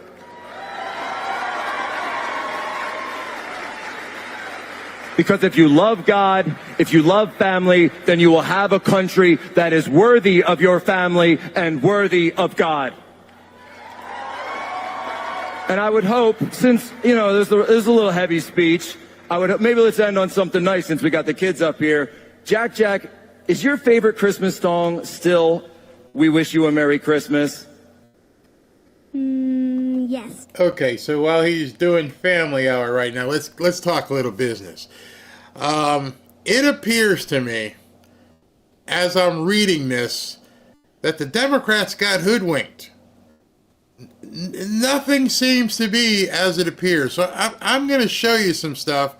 I've been digging in, and I mean digging in a lot here. So let me see if I can bring this up for you. All right, this is from Grok, and this is Grok, just in case you don't know, is the AI for X, where you can examine documents and things of that nature. Hold on, let me try to move this into its own page. Okay, so I asked Grok about the bill, and here's what it came out, and it's a lot of stuff here, but what I'll go here is it says key removals from the original bill included provisions like congressional pay raises, health benefits, as blah blah blah blah blah, and so an unnecessary garbage addition. So I asked it, please summarize it. It has disaster relief, nearly $100 billion, agricultural support for farmers, healthcare. It extends certain healthcare provisions, ensuring continuity in service delivery. Infrastructure funds have been allocated for specific projects, including the full cost coverage of the replacement of the Francis Scott Key Bridge. So that was something that the Republicans left in. You can have the money for the bridge. Now, in terms of the football stadium, provisions for control over the land around RFK Stadium in Washington, potentially paving the way for the return of the Washington Commanders team. Doesn't say anything about the money. Pharmacy benefits, don't have a problem with that. Government funding. This is interesting. The bill acts as a continuing resolution funding the government through March 14th, 2025 to avoid a shutdown. And here's the big thing.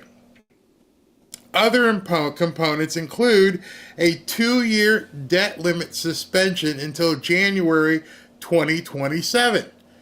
So what that means is there is no debt limit right now. There is none.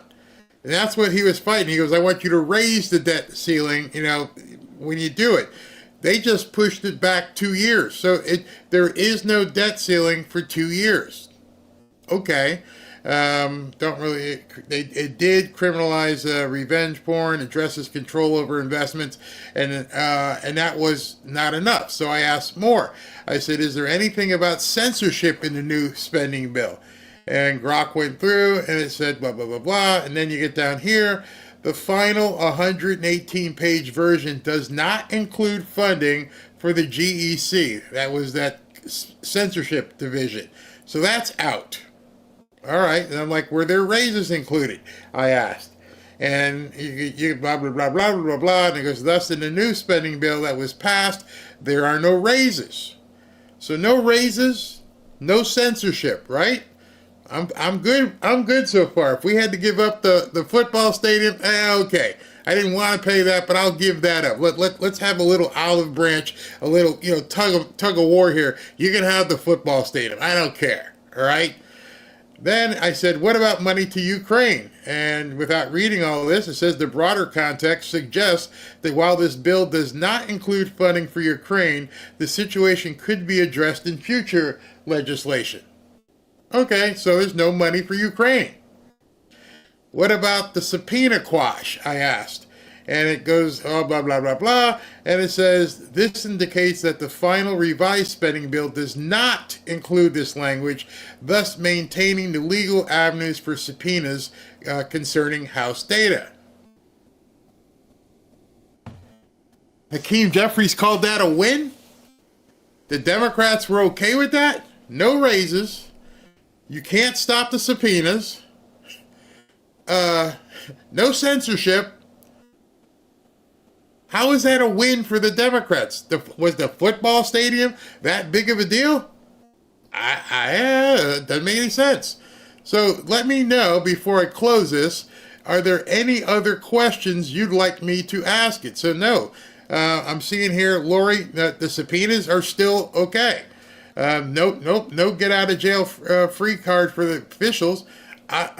No congressional amnesty, not there.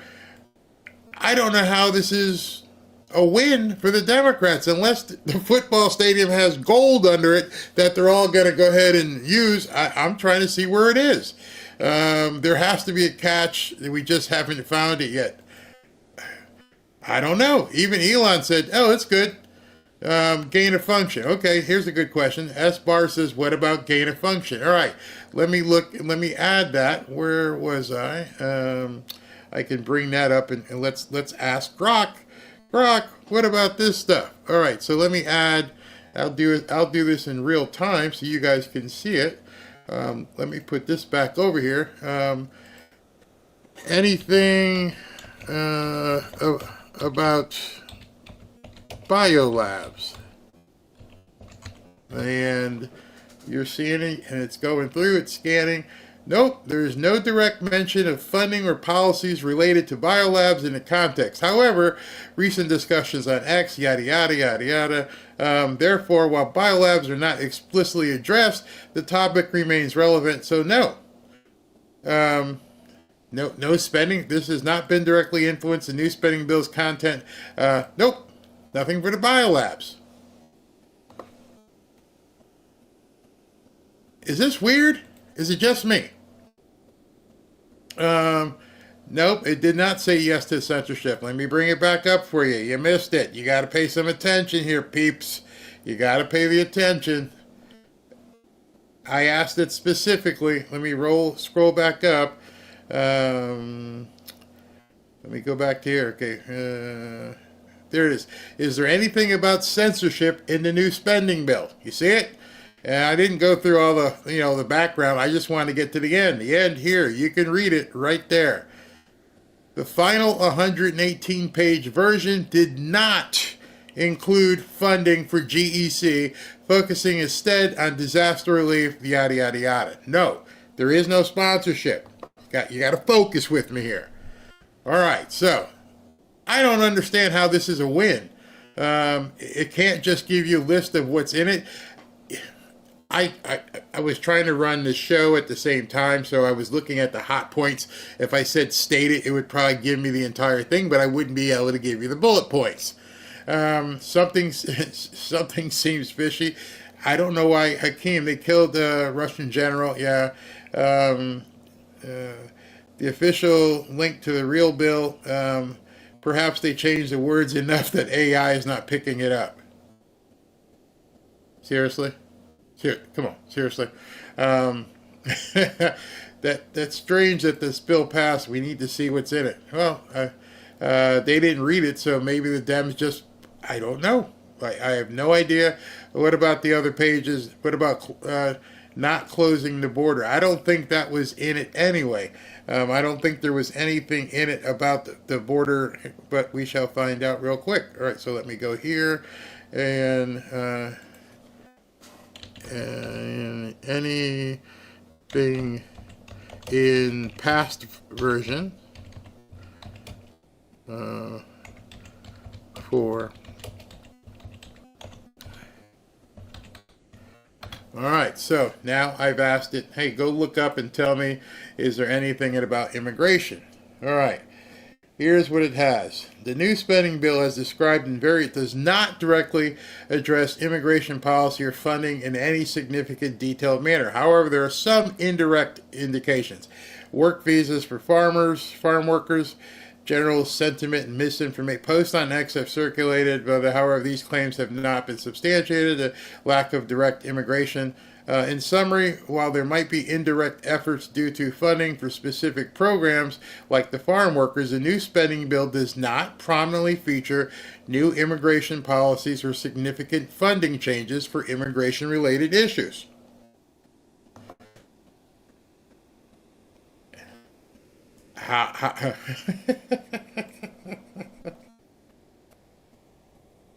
You gotta stop, man.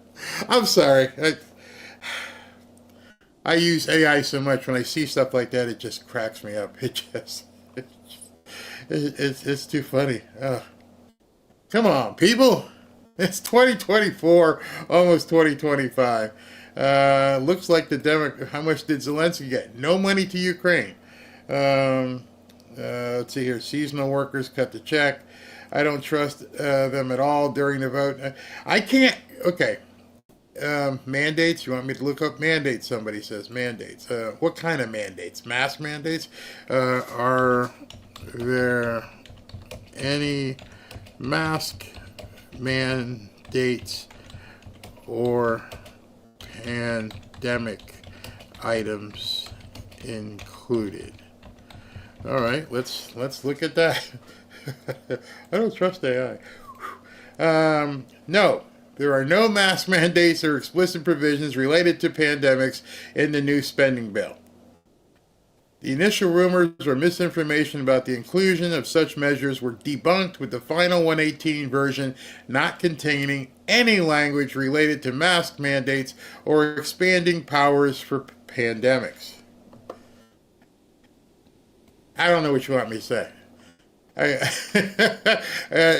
There's no I'm still trying to figure out how he's saying this is good for him. No, there was not almost 1,500 pages. It was 118. It got dropped by 90%. Did this bill actually pass? Something's not right. No, there's no mandates. Nothing. There's nothing in there. What about VA benefits? So you want? I'll check. But it said nothing has really changed in regards to, the stuff that's already due. VA benefits probably are under. I know. Let me check. Obama care exemption. Is that what they? Is that what they really wanted? Let's see here. The concept of Obamacare and reverse. Okay, wait a minute. I should have put the bill in there. Wait a minute. Hold on. Anything in new spending bill that passed regarding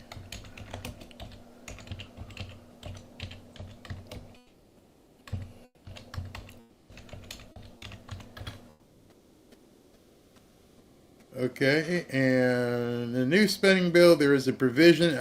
That stayed. Wait a minute. Yep. There's allowing members of Congress to opt out of Obamacare, instead use the federal employees' health. This was noted in various sources and blah, blah, blah. The bill includes, let me get to the fine out. The opt-out provision for Congress does not extend to private citizens, and so I guess they can do it.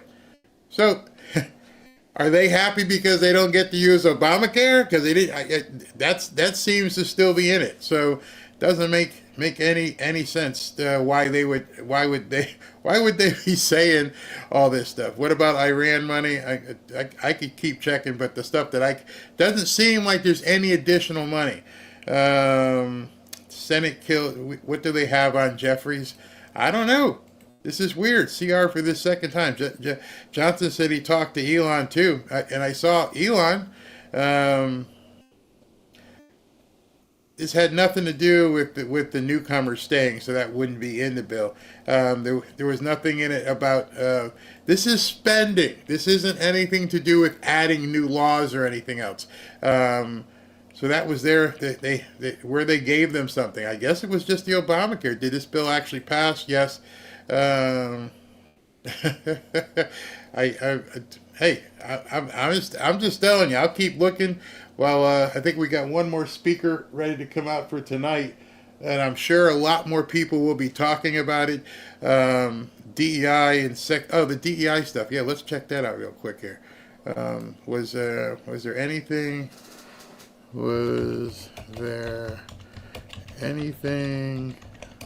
about DEI in the new spending bill?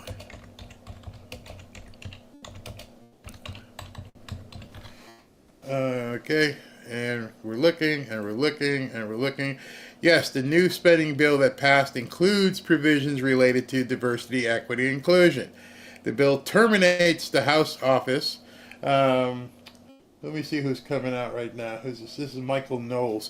While Michael Knowles is speaking, I will continue to dig in and find out more information for you guys as we talk. Hold on. Okay, come on, Michael, start talking. Cut the music. And here we go. Got to thank Charlie and TPUSA for letting me smoke my Mayflower cigars backstage. That was so nice. Wow. Thank you so much. It is great, as always, to be here. I want to thank all of you for making the journey from all across the country. How many of us are there in this room? Do we know? I heard 15,000. I heard someone told me 20,000 American patriots are in this room. 20,000. Can you imagine? 20,000 people is a lot of people. That is almost as many people as Joe Biden has let across the border since breakfast. 20,000. Unbelievable. The first time I spoke here, this was some years ago now, I think there were about 3,000 attendees. Next time I spoke, I think the number was about 5,000. Now, my wife keeps being inconveniently pregnant around this event, so I've had to miss a couple here or there. But this is really, really big. 20,000 patriots fired up, excited about the future. And I think I know why. I think I know why this is the biggest AmericaFest ever. I think it comes down to 3 words. Because we won.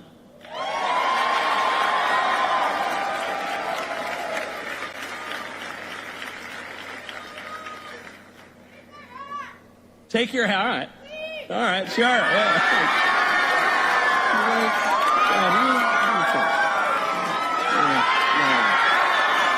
No, I don't. No, I'm sorry. I can't. I derive about 90% of my power from my hair, so I can't cover it up with the hat.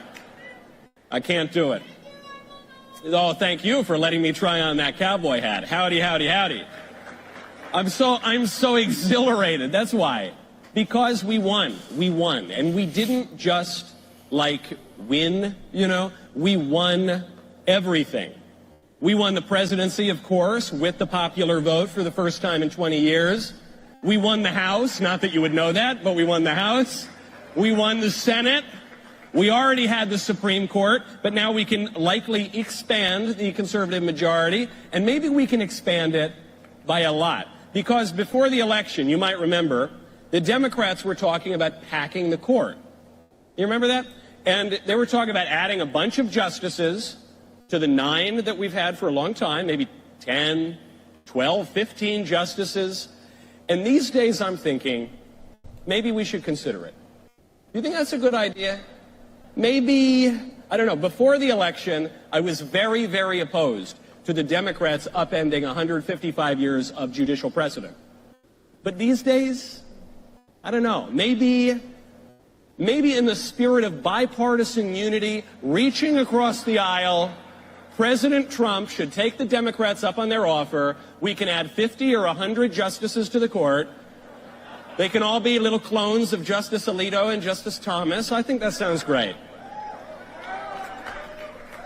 But we did not just win all of the chambers and all of the branches of government. We also won huge swaths of voter groups that typically vote Democrat. We won people that they say we can't win. The left wants to pretend that Republicans only ever get votes from white men. And we love white men. We love our white guys, don't we, folks? We love them. They're great. We're great. I'm Sicilian, so it's always a margin call. But what about the other groups? We also won almost half of Hispanics.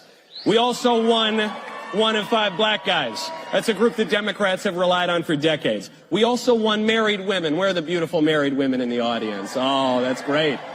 Married women and future married women out there. We also won, I think it was most women 45 and older. We won 44% of women under 45. We won 40% of women under the age of 30. That is the most Kamala group. Look at those women.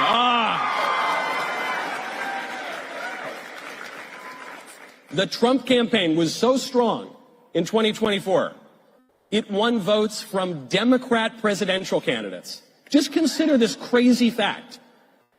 Plural candidates. I did the math last night. When you add up all of the Democrats in 2020 and 2024 who ran in the presidential primaries, and I'm even counting the minor candidates, I'm counting Michael Bennet, Deval Patrick, people whose names you don't even remember. When you add them all up, Trump... All right, he's boring me. sorry, you're boring me. Maybe that's for the kiddies in the audience, but I don't want to hear it. So anyway, something is really, really, really weird here. 100% of the Democrats voted for this. Every single Democrat in the House that was present or that were actually voted, they all voted for it. So there's something missing here. I'm not really sure what exactly it is. I have been searching. Every single thing I click on shows me that this thing is a complete butt spanking for the Democrats. But there's got to be something in here that they really, really wanted, and I'm not seeing what it is. Every single Democrat voted for this new bill. I've gone through, I've searched, I'm looking for different people. I'm looking for anyone to go ahead and tell me what is it that's in here. Nobody has broken out what might be the poison pill at this point. I can't see it anywhere. Like I said, there's no quashing of the subpoenas. There's no raise.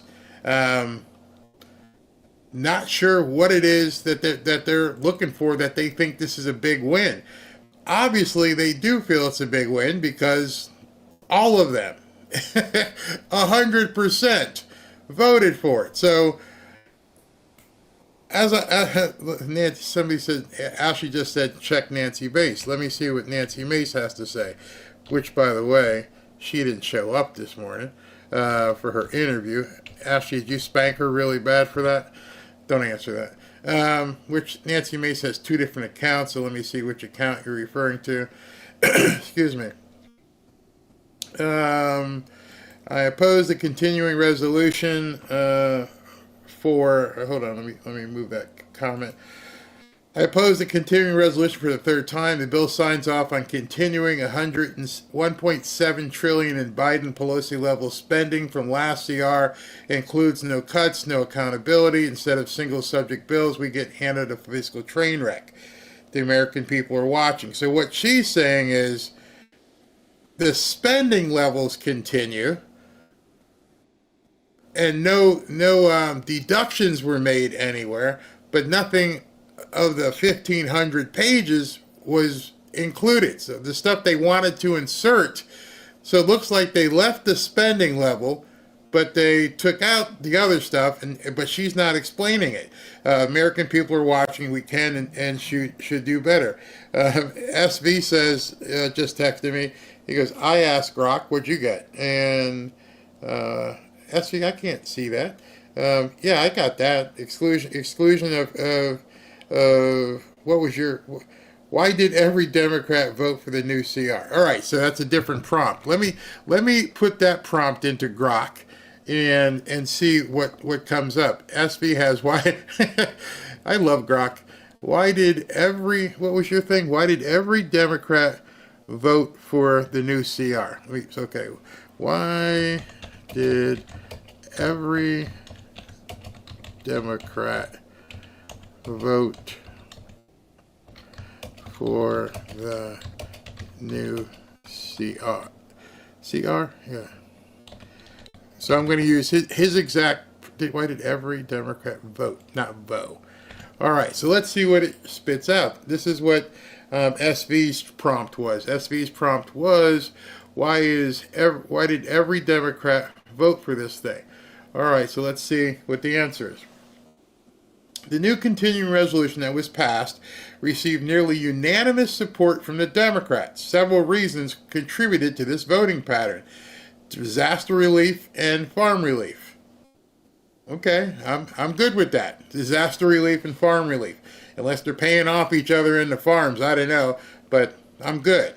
Social Security and Medicare. According to Post, the CR ensured that Social Security and Medicare remained intact, which are key issues for many Democrats, especially those representing constituencies with a higher number of seniors.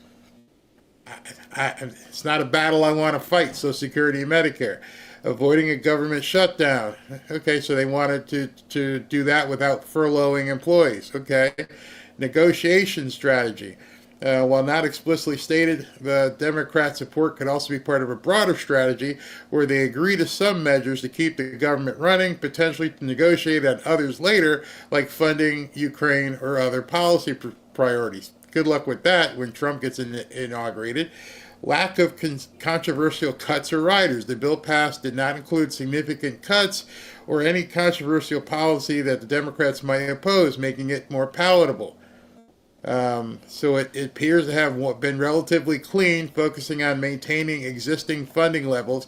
Therefore, the combination of relief measures, protection of critical social programs, and the avoidance of a shutdown likely contributed to the near unanimous Democrat support for the CR. So I don't know how you read that, SB, but I look at it as pretty much nothing. They got nothing. They get to keep the status quo, and there is no cuts. Is that what is that how you guys read it? Because Nancy Mace didn't really say much here. She goes, it continues the 1.78 trillion in Biden Pelosi level spending, but the spending is going to have to be whittled down. I knew the spending was going to be high, but it doesn't make any sense. Why? That's really, maybe when you look at it, this is one of the things where when it sucks for both sides, then it's pretty good. If it's not everything we want and it's not everything they want, then perhaps, that makes it a decent thing. Nancy Mace says, I formally requested my salary be withheld in the event of a government shutdown. That was an hour, so that doesn't matter. In other words, this is what she says. In other words, it continues out of control spending the American people just voted against in November. Every single Democrat voted in favor. That tells me everything I need to know. Johnson caved. The Jeffries and Americans are left footing the bill. At some point, we have to realize, and a couple of the speakers today have said it, this isn't going to be an overnight activity. We're not going to flip it and go back to America being great. It's going to be a long process. Now, what you don't know, which may have also happened behind the scenes, but there's nothing there could have been something like this. Okay, we'll keep the spending level. You need to approve RFK Jr., Pete Hegseth, and Tulsi Gabbard. We'll do this, but we'll wait until after March for the Doge cuts. So there's probably a lot more behind the scenes that make it look like a parachute for the people who wanted this, and then it makes it look, like it's not good. But if there's people on both sides who aren't really happy with everything, I gotta believe it's not until a snake pops up out of the grass. It looks like it's pretty much the same stuff. 200 Republicans voted for it. 200 Republicans and all of the Democrats. Johnson's going to get primaried. Yeah, he's going to have to go away. I'm pretty sure. What was Chip Roy screaming about? Same thing. Chip Roy wanted cuts right now. And I don't think you can do that given where the situation is. You don't control the Senate. Not right now. So that's why they wanted to do stuff real quick, because you got 30 days. 30 days from now, everything changes. To me, I'm not in government, but the smart thing to me would have been, why don't we just shut it down and we'll wait till January 20th and clean it up? Why did you have to do something right now? But yeah, Don, I'm looking at it, I'm reading, and the easiest thing, let me see what Chip Roy said. If he's just talking about cutting spending right now, that ain't going to happen. There's no way they're going to cut spending before they get out of office. Did anybody think that was possible, that they were going to do something favorable before they got out of office? I don't think so. Chip Roy says, all right, here's what Chip Roy, he said an hour, I don't care what he said an hour ago. I want to let you guys see what he just said. So here's what he just said, literally 3 minutes ago. Notwithstanding significant progress over the last few days, I voted no, the third version. While it was marked improvement on 1,500 plus pages, it still included $110 billion in supplemental funding with no offsets or pay-fors, which I can't support. So let me stop him right there. When you say this, I'm highlighting right there. While it was indeed a marked improvement. All right, so what that's telling you is it was better than the 1547, but I didn't get everything I want. I didn't get my dessert, my cheesecake. I had a good dinner. It's better than the ramen you were going to serve me, but I didn't get the dessert too. And so anyone who's ever been in a business negotiation, when you see somebody say that right there, it's a marked improvement. Okay, so it's better, right? It was better than it was last night. It's not what you want, but it's better than it was yesterday. So to me, that tells me it's a compromise. Let's continue. It's notable that our much derided efforts this week as fiscal hawks resulted in two important things: avoiding $5 trillion being added to our existing $36 trillion national debt, and number two, delivering for President Trump a path to stop Chuck Schumer from abusing. So it's a freaking win. I don't need to discuss it anymore. I hope you guys understand what he just said there. It's not what I wanted. I'm not eating liver, but at least I'm not eating, chitlins. They gave me some bologna. I can eat the bologna. I ain't eating no chitlins. That ain't happening. All right, here's some bologna. That's a marked improvement for me having to eat some chitlins. I ain't into the chitlins. I'm gonna eat some bologna sandwiches. That's what he just said. If one of the fieriest guys in Congress who was going head to head with Trump comes out and says, oh, it's a marked improvement, I didn't get what I wanted though. But however, it is noticeable, his word, it is notable that our much derided efforts did result in avoiding this and getting that. And we delivered for President Trump a path to stop Schumer from abusing the debt ceiling to royal financial markets through a framework. Merry Christmas. He's happy. If Chip Roy is happy, it's good. It's not what we want. Understand, I feel the same way you do. We want it all. We want everything. It's a landslide. It's a mandate. But he's not even in office. He's not in office. This is still their show with Joe and Kamala. We're in somebody's house right now. We're having dinner in their dining room. And if he says it's not what I wanted, but we're good, have a Merry Christmas, then every one of you should just go, okay. Everybody all right? Yeah. We'll take this up in January? Yeah. We're good. Step back, breathe deep, understand if you've ever been in a business negotiation, you just saw the definition of a compromise. I didn't get what I wanted, you didn't get what you wanted, and we met somewhere here. And now we're all going to go on Christmas break, and when we come back, we're going to be handing over the keys to somebody else. Y'all deal with it. I'm done. That's pretty much what just happened. And I'm sure Elon and Vivek are going to get going with Doge. I'm sure Trump is going to get going, maybe with recess appointments to get his cabinet in. And they're going to have to go to work. It's not being handed to them.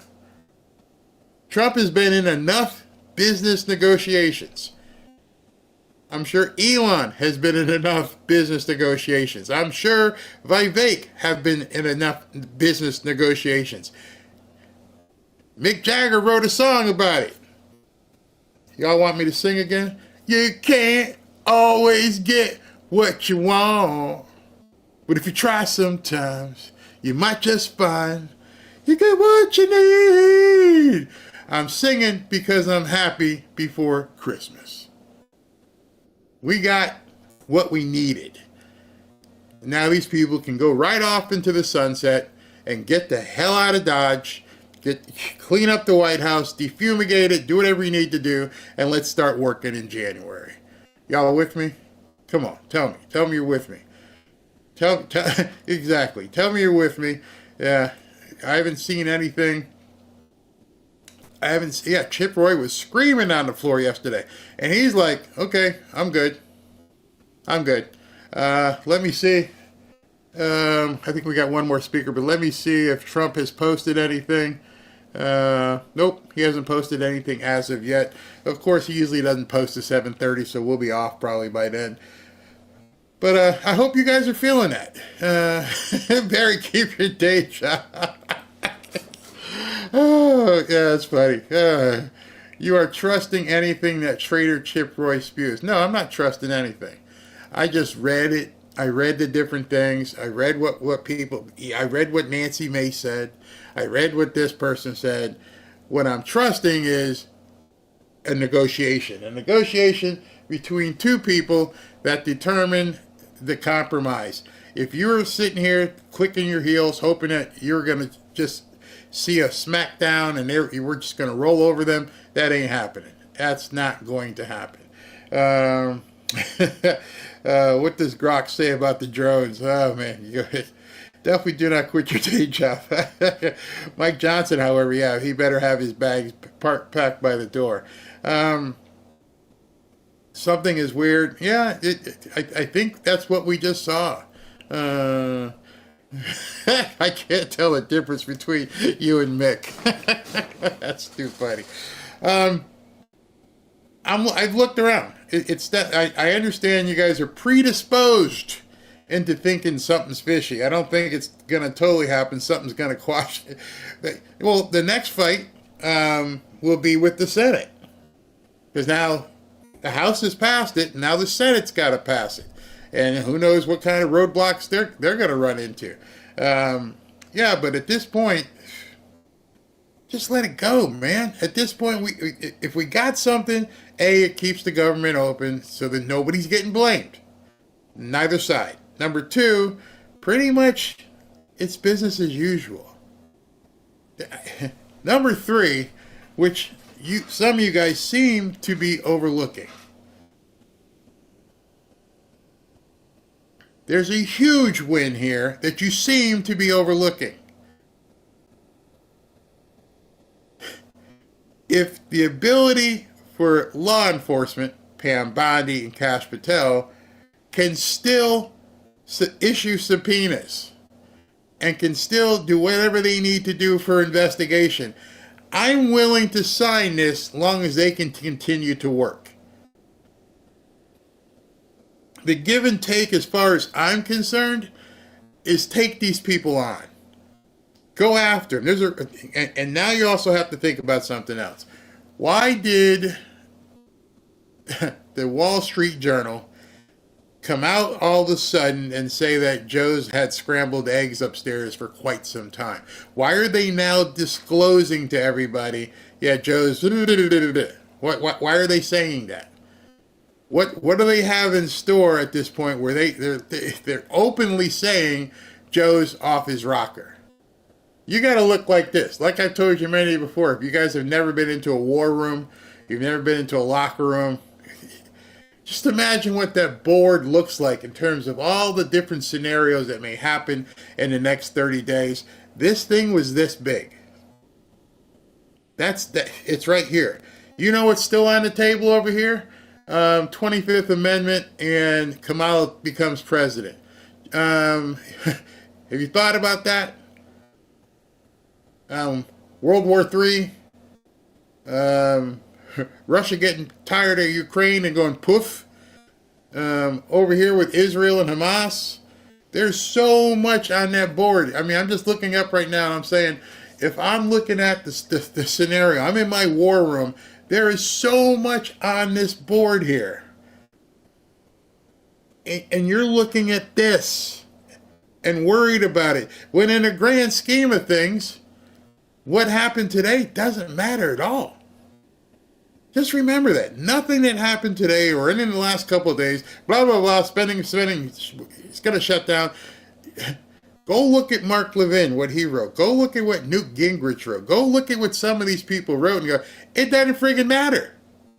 It doesn't matter. This was all another distraction and a game. The most vital parts in here. Nobody gave a crap about the spending. We've been spending out the wazoo for years. But you were telling me we can't do subpoenas? You're telling me that you want to give money to censorship? Just those two things that you won today should make you go into the weekend going, like Julie Andrews in The Sound of Music. I don't even know why anybody is like, oh, I don't trust him. I don't understand. If we can go after him legally, and they didn't make the censorship, maybe this is why my videos are still on. Maybe because that agency didn't get funded. You thinking about that? There might be some really, really big gold nuggets here that we might want to take a look at and go, wait, yeah, so they're not going to do censorship. They're not going to fund it. Nope. And we can still go after them with subpoenas. Yep. So there's a chance we could prove something in regards to 2020. Yep. Think about what you won. Don't worry about what you lost. We lost some extra funding. Yeah, we'll fix that. Do you think that... I remember I was working with a guy, and he said, do you know how little the change of a presidency should really affect you on a day-to-day basis? Well, I'm going to tell you right now, moving forward, if Trump can somehow cut the gas prices and he can cut grocery prices, you're not going to worry so much about spending. We're going to have to go on a diet, and the nation's going to have to pull its belts tighter, but you won today. Look at the win. It's Friday at 7 o'clock. We got one more speaker to go. I know what I'm going to do. After Patrick Bet David talks here, I'm going to, say goodbye to you guys for tonight. And then I'm going to go walk the dog. Then I'm going to go eat. And then I'm going to be happy. Wife's making a great dinner. I'm not going to worry. Why would you? Enjoy yourself. Enjoy yourself. We won. We got 2 big wins. And so we had one loss or one giveaway. I'm not worried. I think we're going to be much happier the next 4 years. Yeah, don't make everything sound like, it's the end of the world. Dick Durbin, hey, there's nothing there that says you can't release these files now. So I'm going to put my boy Patrick Bet David up. Patrick Bet David has an office not too far from me. I really like this guy. Let's see what he's got to say. Let's enjoy ourselves for the rest of the evening. Somebody asked me, what about Byron Donalds? I'm like, oh, my bad. Byron Donalds is tomorrow. And then Trump is on Sunday. And I'm sure we're going to hear a lot from him about everything that he's got planned. You can count on that. So enjoy this last speaker for tonight. I hate to disappoint you. I saw Michael up here proper with his notes and, reading. He's been preparing for this for a couple weeks. I hate to disappoint you. I don't have a message written out. I don't have a PowerPoint, but I got a lot of things I want to share with you here. And I thought Michael crushed it. I heard yesterday was on fire with Tucker. With Don, I heard Don gave maybe one of his best talks he's ever given here, and Shapiro was here, and then Steve Bannon and Riley Gaines, all of this stuff. Let me get to it with the time that I have here with you. So, last year, who was here at the event last year? Okay. Do you remember the tension last year? Do you remember what things felt like just a year ago? Everybody was kind of like, oof, what's going to happen? December 2023, there was a lot of heated moments in the Republican Party, all the criticism going after Trump. Maybe it's going to be something else. Biden's going to come up. Oh, year later, today, if everybody told you last year President Donald Trump was going to win, how would you have celebrated last year? You'd be all over the place, right? But here's the thing. November 5th may have been a great day for many of you conservatives and Republicans. It may have been a great day for President Donald Trump. It may have been a great day with the Avengers that they put together, himself, Bobby Kennedy, that came out in Arizona also at one of the Turning Point USA events. You got Elon Musk. You got Tulsi Gabbard. You got the entire team, Laura Trump, who did a phenomenal job behind closed doors, Vivek, all of these folks. But November 5th, listen to me, folks, was the worst day ever for one person. You know who that one person was? Barack Obama. Not Kamala, Barack Obama. Kamala's not a top 20 player on the Democratic Party. Let me say it one more time. She is not a top 20 player. Barack Obama was number one. Go back and think about his track record. Winning. 2004.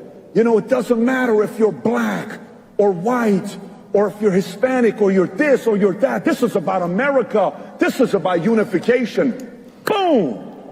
Wins, books, making money, on top of the world, two-term president, face of the Democratic Party, goes to all these Jimmy Kimmel, Jimmy Fallon shows. Everybody loves him. George Clooney, celebrities, he's a rock star. He's the black Jesus for the Democratic Party.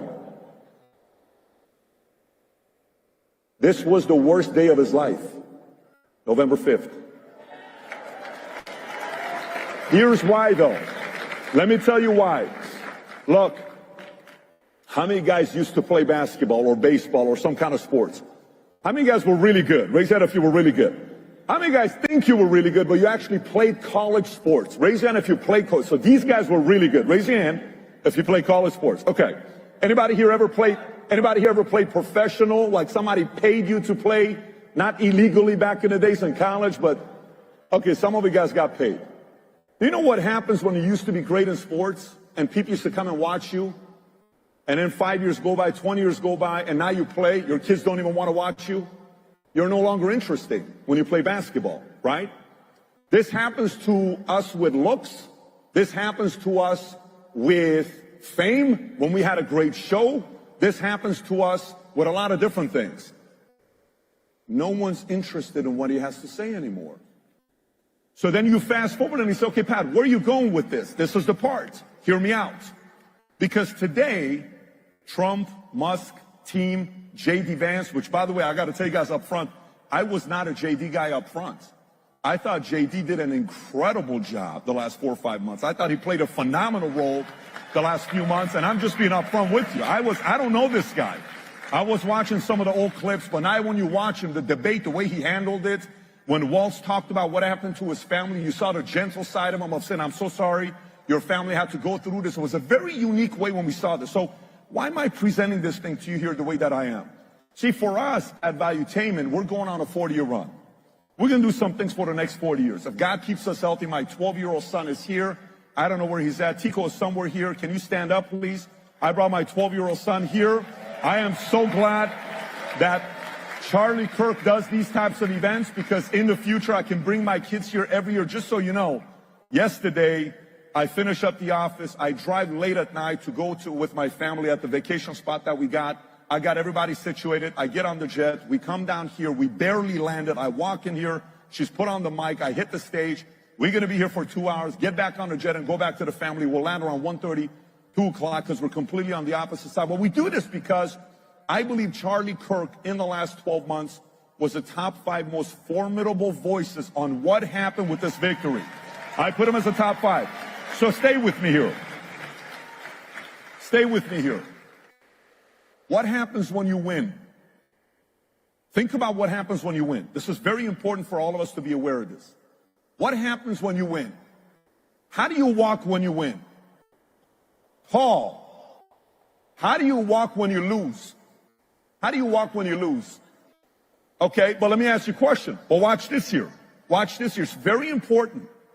I've run an insurance agency for 20-something years, and I watch my guys, after an award ceremony, they would come up and say the guy wins the MVP.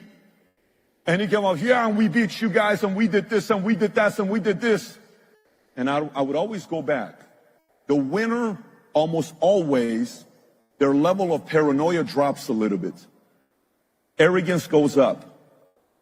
Speed slows down because you won. Anything, you're always going to win. You know what's the best case study of this? What the Democrats did the last 4 years. They won. And during COVID, they embarrassed everybody. They forced veterans to take a vaccine they didn't want to take. They forced veterans to get out. They forced people to do things that made no sense. My son, I'll never forget, one day we're sitting down. He's 8 years old. We're in Dallas. Jennifer says, babe, you got to come talk to Tico. What's up? He misses his friends. He wants to go to school. I said, babe, I'm going to be his teacher. He's going to come to the office every day. We had one of our best 90 days together during COVID when he was at the office, reading books, all the stuff that we were doing. I was his teacher while I'm running the company. But watch this. When that happened, the Democrats got so arrogant, thinking they're going to own it for 20 years. And they started bullying. And they forgot about the message of America, the greatest country in the world. How this guy from Iran who lived there for 11 years would watch Rocky IV over and over and over and over and over and over again because the dream was to one day come to this country. We left Iran 6 weeks after Khomeini died. We go to Germany. I live at a refugee camp for a year and a half. Then I come here November 28, 1990. I cannot believe I'm in America. This is almost like I have to pinch myself. We're in America. I'm walking around the airport looking for Sylvester Stallone. Where's Rocky? Where is Gremlins? Where is this gremlin? Are they going to pop up? Where are all these? Where's Ghostbusters? And we're looking for all these guys because America to me is movies. But they got arrogant. And they moved like they're going to control you forever.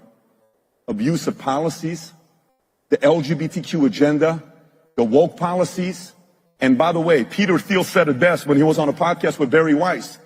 He said, you realize when Musk got up and he says, this is the most monumental election of all time.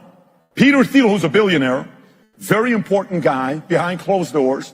Peter Thiel says, Elon, every election people say it's very monumental. Why? What do you mean this is monumental? He says he eventually got to a point to say, now I fully believe this is a monumental election. He says, why? He says, this is the reason why. You have no idea what just happened 6 weeks ago, folks. This is so important for America. Let me explain to you. He says, if Kamala would have won for the next 20 years, all these 20,000 kids, the next Charlie Kirks that are inspired to become the next Trumps, guess what they're going to say? That was luck. It only happened one time. It was lucky when he won in 2016. Pure luck. That wasn't what America really wanted. What America really wants is more progressive policies. What America really wants is more control. What America really wants is more, entitlement programs. That's what America really wants. And it's like, no, we don't want that. I mean, there's never been a time where you've converted more Democrats to Republicans than 2024. You say you need a Rogan? You had a Rogan. You see me, you need an Elon Musk? You had an Elon Musk. You say you need a Kennedy? He was yours. Tulsi was yours. You had everybody. But you pushed them out. You were so arrogant and entitled. And that's a turn off. So, watch this. My guys would win, they would leave, and we walk like this. My suggestion, I may be wrong, my suggestion is for us, now that we won, to continue converting and looking for the next people to bring to the party. The next Bobbies, the next Tulsis. I think we find a way to get folks like Joe Manchin, to have serious conversations with them. I think we find ways to get some of these other guys that are in the media space that are sitting there saying, Trump is smarter than you think. He's smarter than all of us. Van Jones. What? Cenk Uygur from Young Turks, he's sitting there now defending, there is such a weird thing going on, but we can't be arrogant. We have to baptize. We have to baptize. Now, we all have to get better at baptizing. I remember when we used to go to a church called Shepherd of the Hills. Most people don't know the story. The pastor there is Dudley Rutherford. Who knows who Dudley Rutherford is? Anybody? Make some noise if you know Dudley Rutherford. In my opinion, he's the best pastor in America, but it's in my opinion. Please don't get upset. I'm telling you, in my opinion, he's the best pastor in America. You know what would happen to us? Over a span of 15 years, we, out of the insurance agents we recruited collectively, we got around 1,000 people to get baptized at church. Do you know how? We didn't invite them. Hear me out. The most basic way of doing it, you know how we did it? By simply being interested in them. How you doing? How's everything? What's your name? How's family? We may disagree politically. Tell me about yourself. Where are you from? What's your favorite sport? Hey, you know what? I think we have some stuff in common. Why don't you come and spend some time with us? Well, you guys are conservatives. We are. Oof, man, I'm like, my wife and I totally get it. Can I make some food for you? Can I cook for you? Let me cook for you. Every Tuesday night, I'm cooking for people at my house, barbecue. Come to the house. Hey, let me make some chicken for you guys. My famous specialty recipe I've had since 99. Literally, I have one of the best recipes. Obviously, I'm saying it. If I was to get into the chicken restaurant business, we would blow it up. I'm just not interested. So don't connect me and say I have the #1 chicken produce company in the world. I'm not getting into that business. But we would sit there. And people who said they would never, ever sell life insurance for the rest of their lives wanted to get into the business. People who say they will never be conservatives, ever. Me, conservative, libertarian, independent, Republican, never. The way we treat them the next 4 years, we're going to get these guys. You know what they're going to say? It's going to be like this. Stephanie Rule. I call Kamala, they don't pick up. I call Biden, they don't pick up. 50 layers of people. I call Trump, he picks up. I just wanted to do an interview, and you heard what she said. She said, F off, right? He said to her, F off, the words. She's not saying that words, but Trump said, I'm not interested. But she says the fact that Trump is available, she's complimentary of the fact that at least I can get a hold of this guy. I think if we do this strategy the next 4 years, I think the key is now the lead. We have a lead now, but it's not that big of a lead to get arrogant. I think if we take the lead, this could be a 20-year run we go on. And when I mean 20-year run, this is what I mean by it. Think about the bench that we have right now. Trump right now is the president. President-elect, soon to be president. And we all have to stay paranoid till January 20th to see what happens. All these drones we're seeing all over the place. We have to be very paranoid, skeptical, and not believe anything until we kind of size everybody up to see what's going on over here. And I'm glad the fact that he's making a decision to not go visit Bedminster right now. I think the people that are around him need to be overly protective and make sure that that decision-making is processed the right way until he is in. Once we're in, then we can kind of play a little bit more offense. But from there on, think about what happens now. J.D. Vance proved he can debate. J.D. Vance proved he can sit up against anybody in media and shut them down. Vivek proved he's not afraid of anybody. He's formidable, brilliant. He can go up against anybody, right? Laura Trump, my opinion, some are not going to like this, but it is what it is. I believe Eric and Laura Trump may be the #1 couple, power couple in the Republican side. Eric and Laura. Eric, formidable. Laura, what she did with the 2,000 lawyers, unbelievable, right? They're at the top as well. The bench that we have, Don Jr. behind closed doors. Don Jr. has played such an important role of getting people to like him. Getting people to like him. A lot of decisions were made behind closed doors because people went through Don. So, hey, I go through Don. Don was the filtering process. Don built the relationship. This is a good guy. And then the introductions made. Don played a very important role. Then they got Charlie Kirk. He's only 31 years old. The bench is deep, which means this bench could go for 20 years. But my ideal situation would be for us to all focus on baptizing. Disrespect less. Disrespect less. Baptize more. Get to know the opposition a little bit and baptize them. Get to know them. Surprise them with unreasonable hospitality. Give them a kind of a treatment they've never gotten before. Let them walk away saying, why is this guy who's supposed to not like me treat me better than the people who are supposed to like me? Why are you so good to me? And then they go to sleep in bed at 10 o'clock at night, 10:30 at night with their wives, and they say, babe, you know what's the weirdest thing that happened? Yeah, what about it? You know the Jackson family down the street? Yeah, what about those guys, babe? You know what they did today? What? They got you a gift. What? The Jacksons? Yeah, babe, they got you a gift. What gift was it? I have it downstairs, babe. They got you the chocolate that you said one time 2 months ago that you liked. They got a box of chocolate for you, and they just said, give it to Mary. No, they didn't, babe. Here, let's go in the kitchen. This is from them. Babe, what was the motive? There is no motive. No way, they want something from us. No, babe, they just said, give this to her because you said you like the chocolate. What if we do that? What if we all start looking at ourselves? And by the way, sometimes we come over here, and I've been running a business for a long time, and a lot of times everybody thinks, well, you're the CEO. Well, you're the CEO. The way this is going to work the next 4 years is every single person in here needs to walk away thinking, working, driving, baptizing, driving like a CEO. You, in your family, you got 3 kids and a wife, you're the CEO. You got a job with 7 people that are reporting to you, you're the CEO. You can win those people over by the way you treat them. This isn't about, if you think about how many people left the Republican Party to the Democratic Party, or left the Democratic Party for the Republican Party, it's one reason. Somebody offended them. Somebody offended them. Now, this doesn't mean walk around on eggshells. I talk shit as much as I can, but I get everybody else that wants to come to our podcast. Why? Because when they come to us, afterwards, I feed them, I get to know them, I treat them respectfully, we exchange texts. We're in many different group texts with people that disagree with us, but we're treating them with respect, and they're not accustomed to that. This is very basic fundamentals of stuff that we're talking about. That's not just about business. This is about life. Now, to everybody else, while you're in here, the marketplace of Turning Point USA, there's a lot of different types of people that come here. Some of you guys are older. You're above 60. You have money. You've done well for yourself. And some of you are coming here because you're bringing your grandkids with you.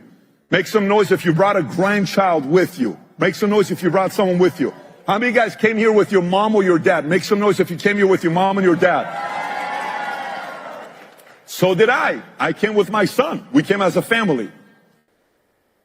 Everybody in this room needs to choose to go on their own 10, 20, 30, 40-year run. Everybody. Because the bench is deep, but the bench needs to get deeper. We have young folks over here that I'm looking at these guys. I'm wondering what their dreams are. What are they thinking about? Who do they want to be? What type of pain are they willing to go through? Are you willing to be patient about how you communicate with other people? Are you willing to take your game to the next level so you're a leader within your community? That's what's going on with this community here, Turning Point USA. Are you willing to do that? The rest of us as parents, how can we get better? What can we do to become better earners? How can we increase our market value?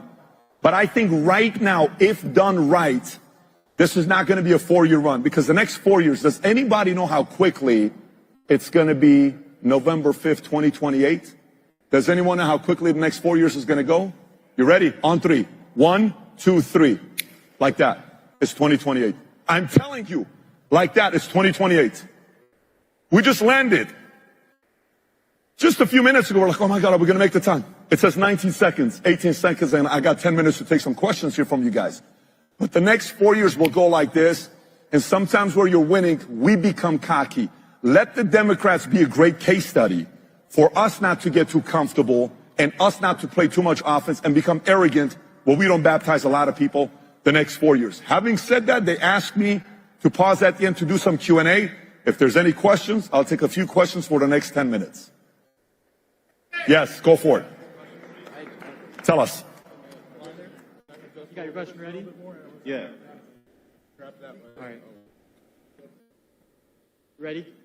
So he said, what is your vision for Iran without the Iranian Republican of ragheads, is what he said. He said that. I didn't say it, so, you know.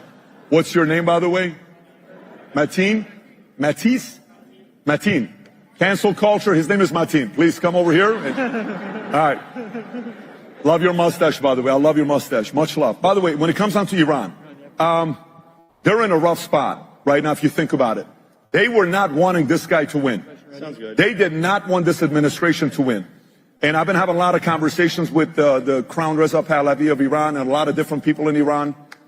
It's going to be interesting the next few years to see how we're going to play ball, what policies we're going to come up with, how aggressive we're going to be.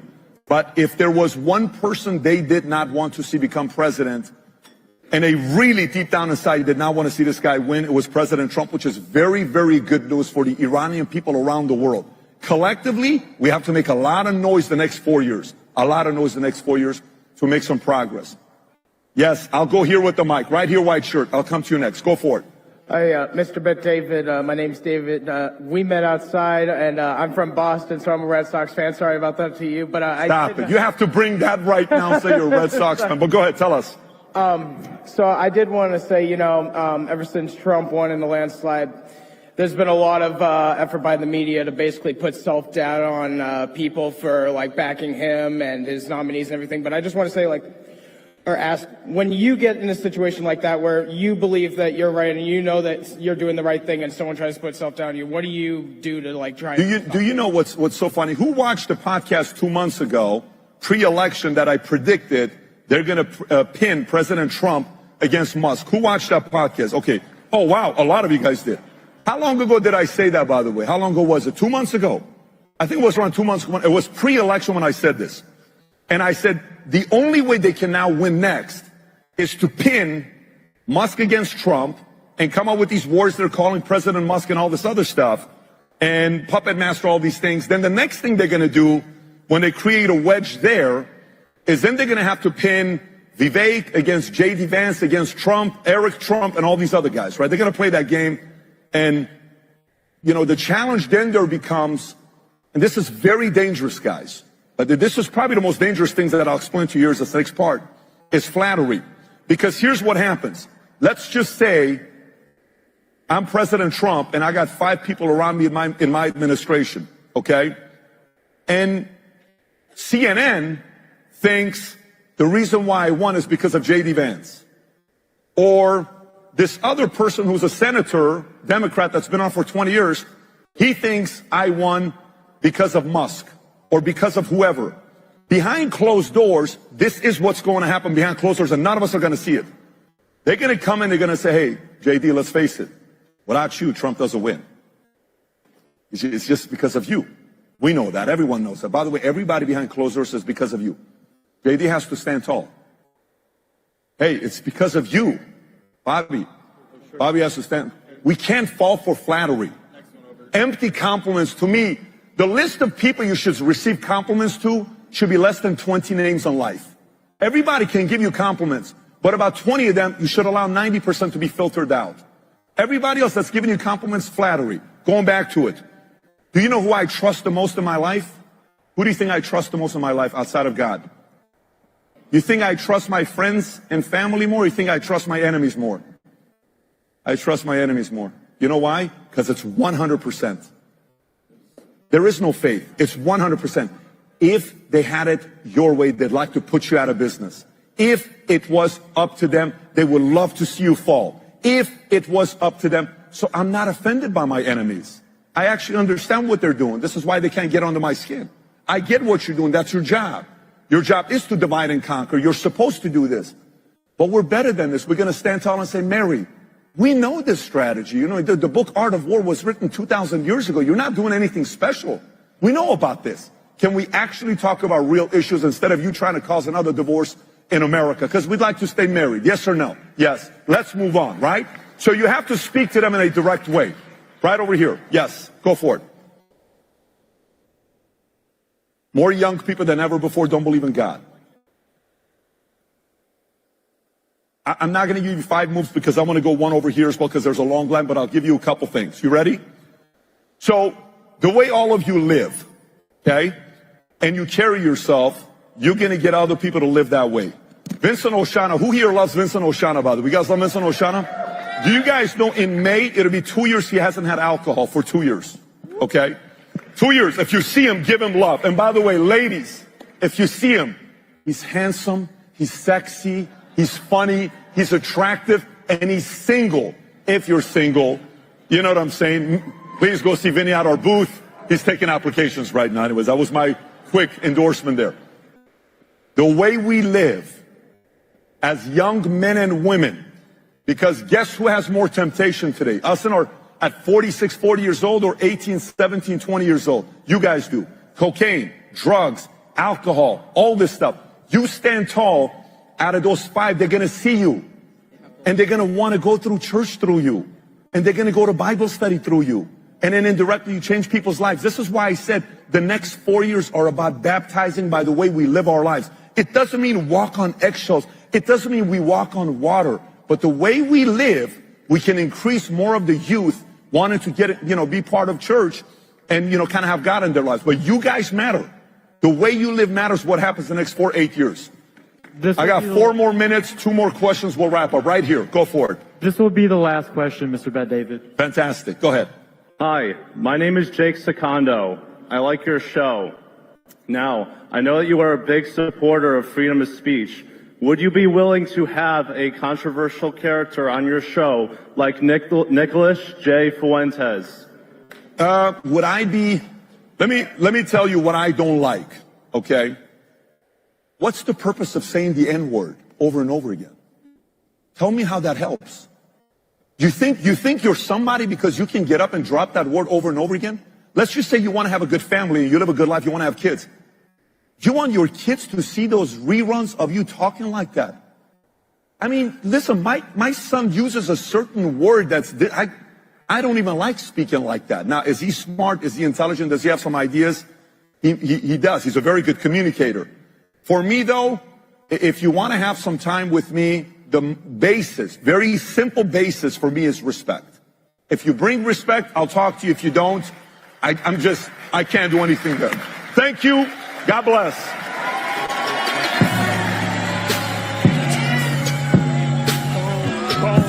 You guys are the future. All right, so Patrick was the last speaker of the evening. That comment, because somebody said, I guess free speech doesn't exist here, but I was asking the person, define free speech. If you're basically going to insult people, I don't know, but she said free speech isn't welcome here. So anyway, that's what we are. All right, so that's the programming for today. Tomorrow, let me just go over the programming for tomorrow. Let's see, tomorrow is Saturday. Got Carrie Lake. This might be a little bit, it's going to be like 1 o'clock here on the East Coast. So Carrie Lake. And what else we got coming? A bunch of people. Brandon Tatum at 1:20. Not many big ones. Tomorrow might not be okay. Here the big ones. Okay.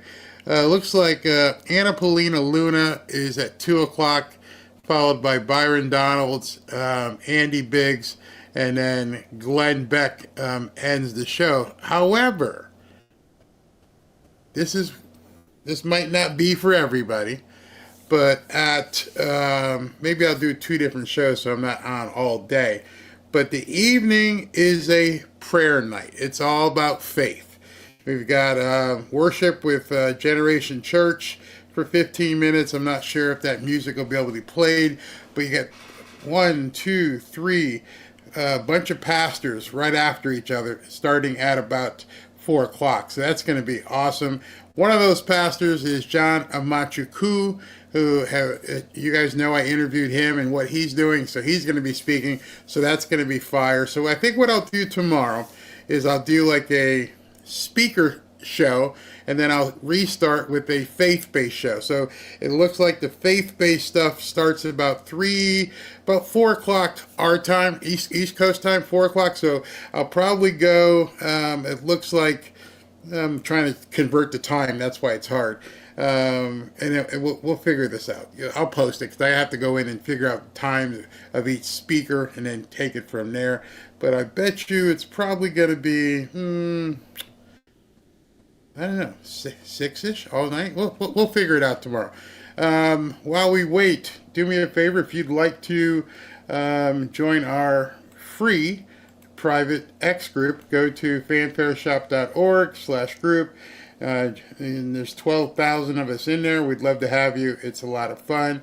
And then go to, if you'd like to enter to win hoodies, go to fanfareshop.org to enter to win.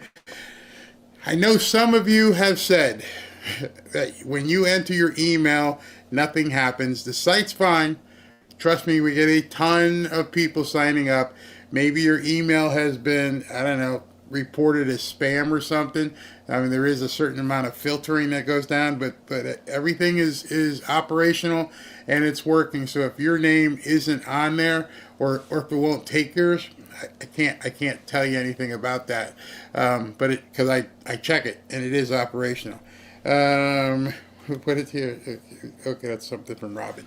Yes, I'm coming to dinner. So let me go ahead and give away some hoodies right now. What did I do with that? Okay, here we go. And I'll take some comments, and then I'll look at super chats. All right, so let's do. Let me move this over here, and then I can do the drum roll sound. And all right, first one is April Brown. April Brown, you have won a new hoodie. Let's go ahead and hit the drum roll again for number 2. Luana Ballard. Luana Ballard, you have won another new hoodie. And one more. And let's see here. Drum roll. Lisa Tremblay. Lisa Tremblay, I guess you'd say. 3 ladies again. So congratulations, ladies. Ashley will be sending you an email for you to give your size and your mailing address, and she will get those out to you as soon as possible. We just got a new segment. All right. I don't know what's going on. Yeah, Brandon Tatum's tomorrow. We'll catch him. All right, so let's go ahead and look at super chats. I don't know what the beef is. I'm seeing some people. But whatever. Been here too long today. Just me buy Mega Lotto 825 million tonight. Really? Might have to take the dog, get in the car, and go get a couple of those.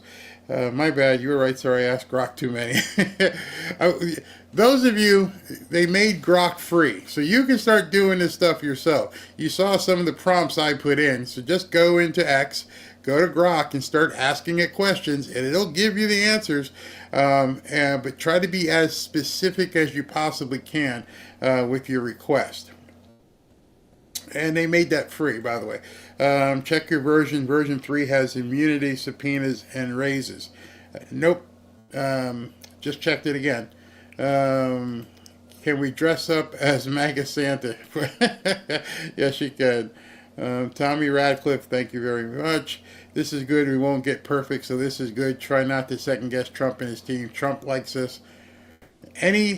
Anyone who's ever been in a negotiation understands you don't ever get everything you want. It just doesn't happen. And in fact, if they take your, as I've said before, if they take your offer too quickly, you didn't negotiate correctly. So the fact that there's a lot of people unhappy, and while you guys were listening to Patrick David, I was looking at a bunch of Democrats all pissed off, screaming about why do you agree to this? So that's pretty much the definition of a compromise. Does Biden have to sign it? If so, if he doesn't, he'll sign it once it gets approved by the Senate, which they'll probably do quickly. Mel Porter, thank you for all your hard work. Thank you for tuning in. Come on, folks. What we needed is excellent. People just need to relax, chill. Loverly, great job summarizing the bill. You always do hard work for us. Much appreciated. Thank you very much. Janelles, I know that's right. I'm done showing eating no Democrat chitlins. They wouldn't let me put an S on it. I hear you, though. I hear you. Loverly, thank you very much. I don't even know why that's a bone of contention. We didn't get everything we want. They didn't get everything they want. So I'm good. Let's see here. What's the next thing? From Kingdom Man, thank you very much. Grok, the recent spending bill. Okay, so when you put in, I don't know what prompt you put in, because you said it says include significant funding with reports in allocation of $60 billion. You have to put the right prompt in. Sandra G. Thompson, Barry, it's important to find out about Mike Johnson's role. He may have gotten what Trump wanted. If so, Mike may deserve an apology.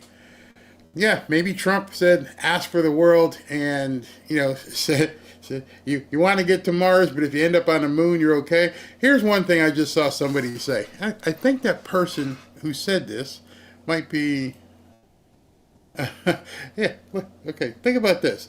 Your actions, you, Your actions turned a bill that weighed pounds into a bill that weighed ounces. You are the media now. And then, Eric Doherty said something here, which is interesting. The bill on the left is what would have passed without Elon Musk and our voices on X.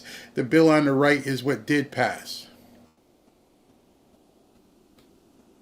I'm just going to leave that there for a second. For all the naysayers and people who are saying it didn't work, on the left is what they wanted. On the right is what we got. Just look at that picture right there and see something that was 1,550 pages and it got cut down to 118. Which tells you there's a whole bunch of stuff in there that didn't get approved. So, yeah, that being said, just get that. Just understand that. Where are we? This one. Just another knucklehead. Yes, Search Brock, you asked about pay raise, but I think the money was listed as COLA increase. Can you check that? I will check it and do it tomorrow once I get off here. Tomorrow, when I'm digging, I can come back with a full report tomorrow. Thank you, Loverly. Thank you. But I'll do that for you. I'll make sure I have that. Am I on the same page? Did I just do something? No, I'm on a different page now. Okay. Big Cat, yes, it was a great event. A couple guys got boring today, but we had so much other stuff to talk about. Denise Voorhees, thank you for all your time. You're my #1 channel. I hope you have a Merry Christmas. I am your #1 fan. Appreciate all the coverage he gives us. Thank you very much. Polite, rude guy. Trump can legally run again in 2028. I don't think he's going to want to. Again, we got a deep bench. Izzy up. I was an atheist. I'm an ex-cop. The Butler shooting changed me. I don't believe in coincidences. Jesus is king. Right here, brother. Right here, brother.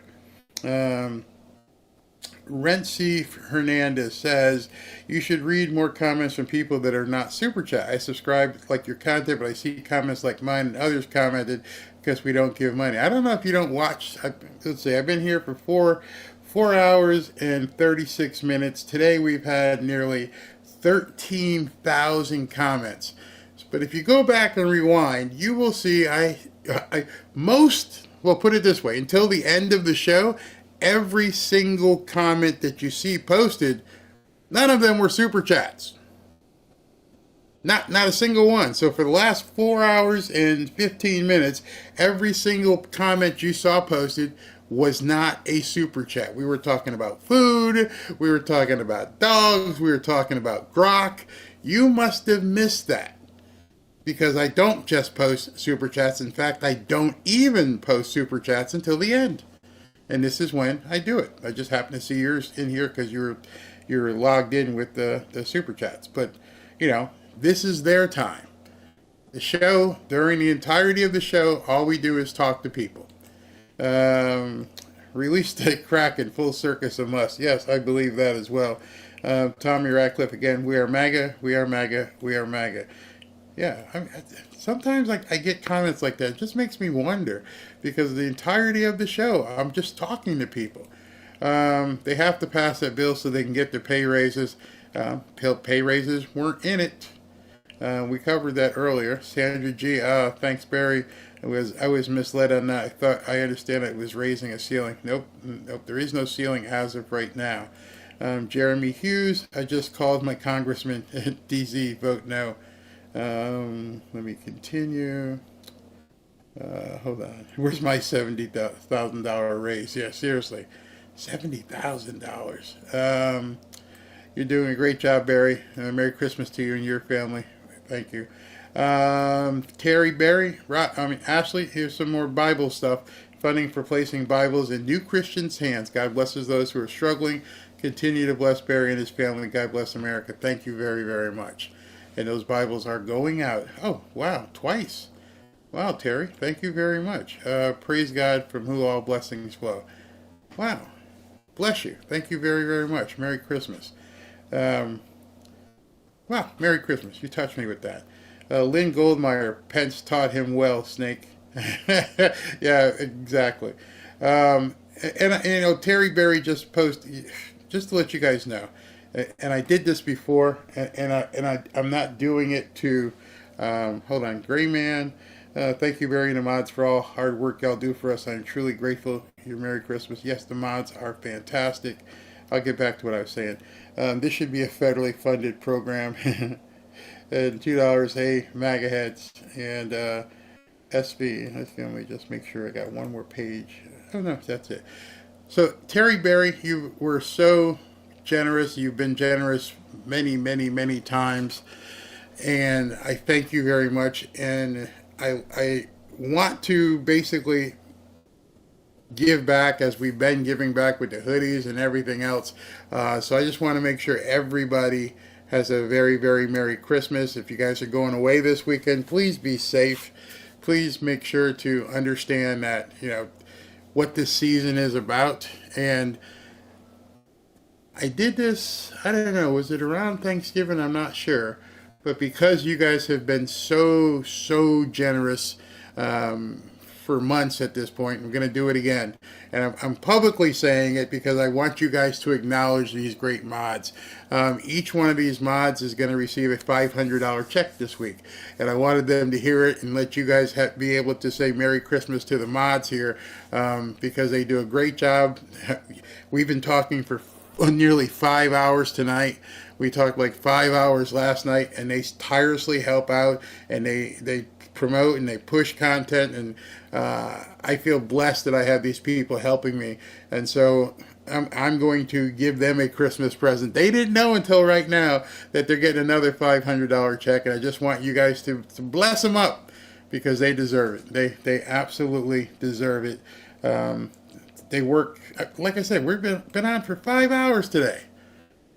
And it doesn't go unnoticed. It makes what I do so much easier, and I greatly appreciate everything they do. So, for the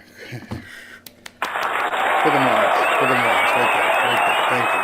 And you guys get to enjoy a great, well, I don't know, however that would help your Christmas, but thank you guys very much.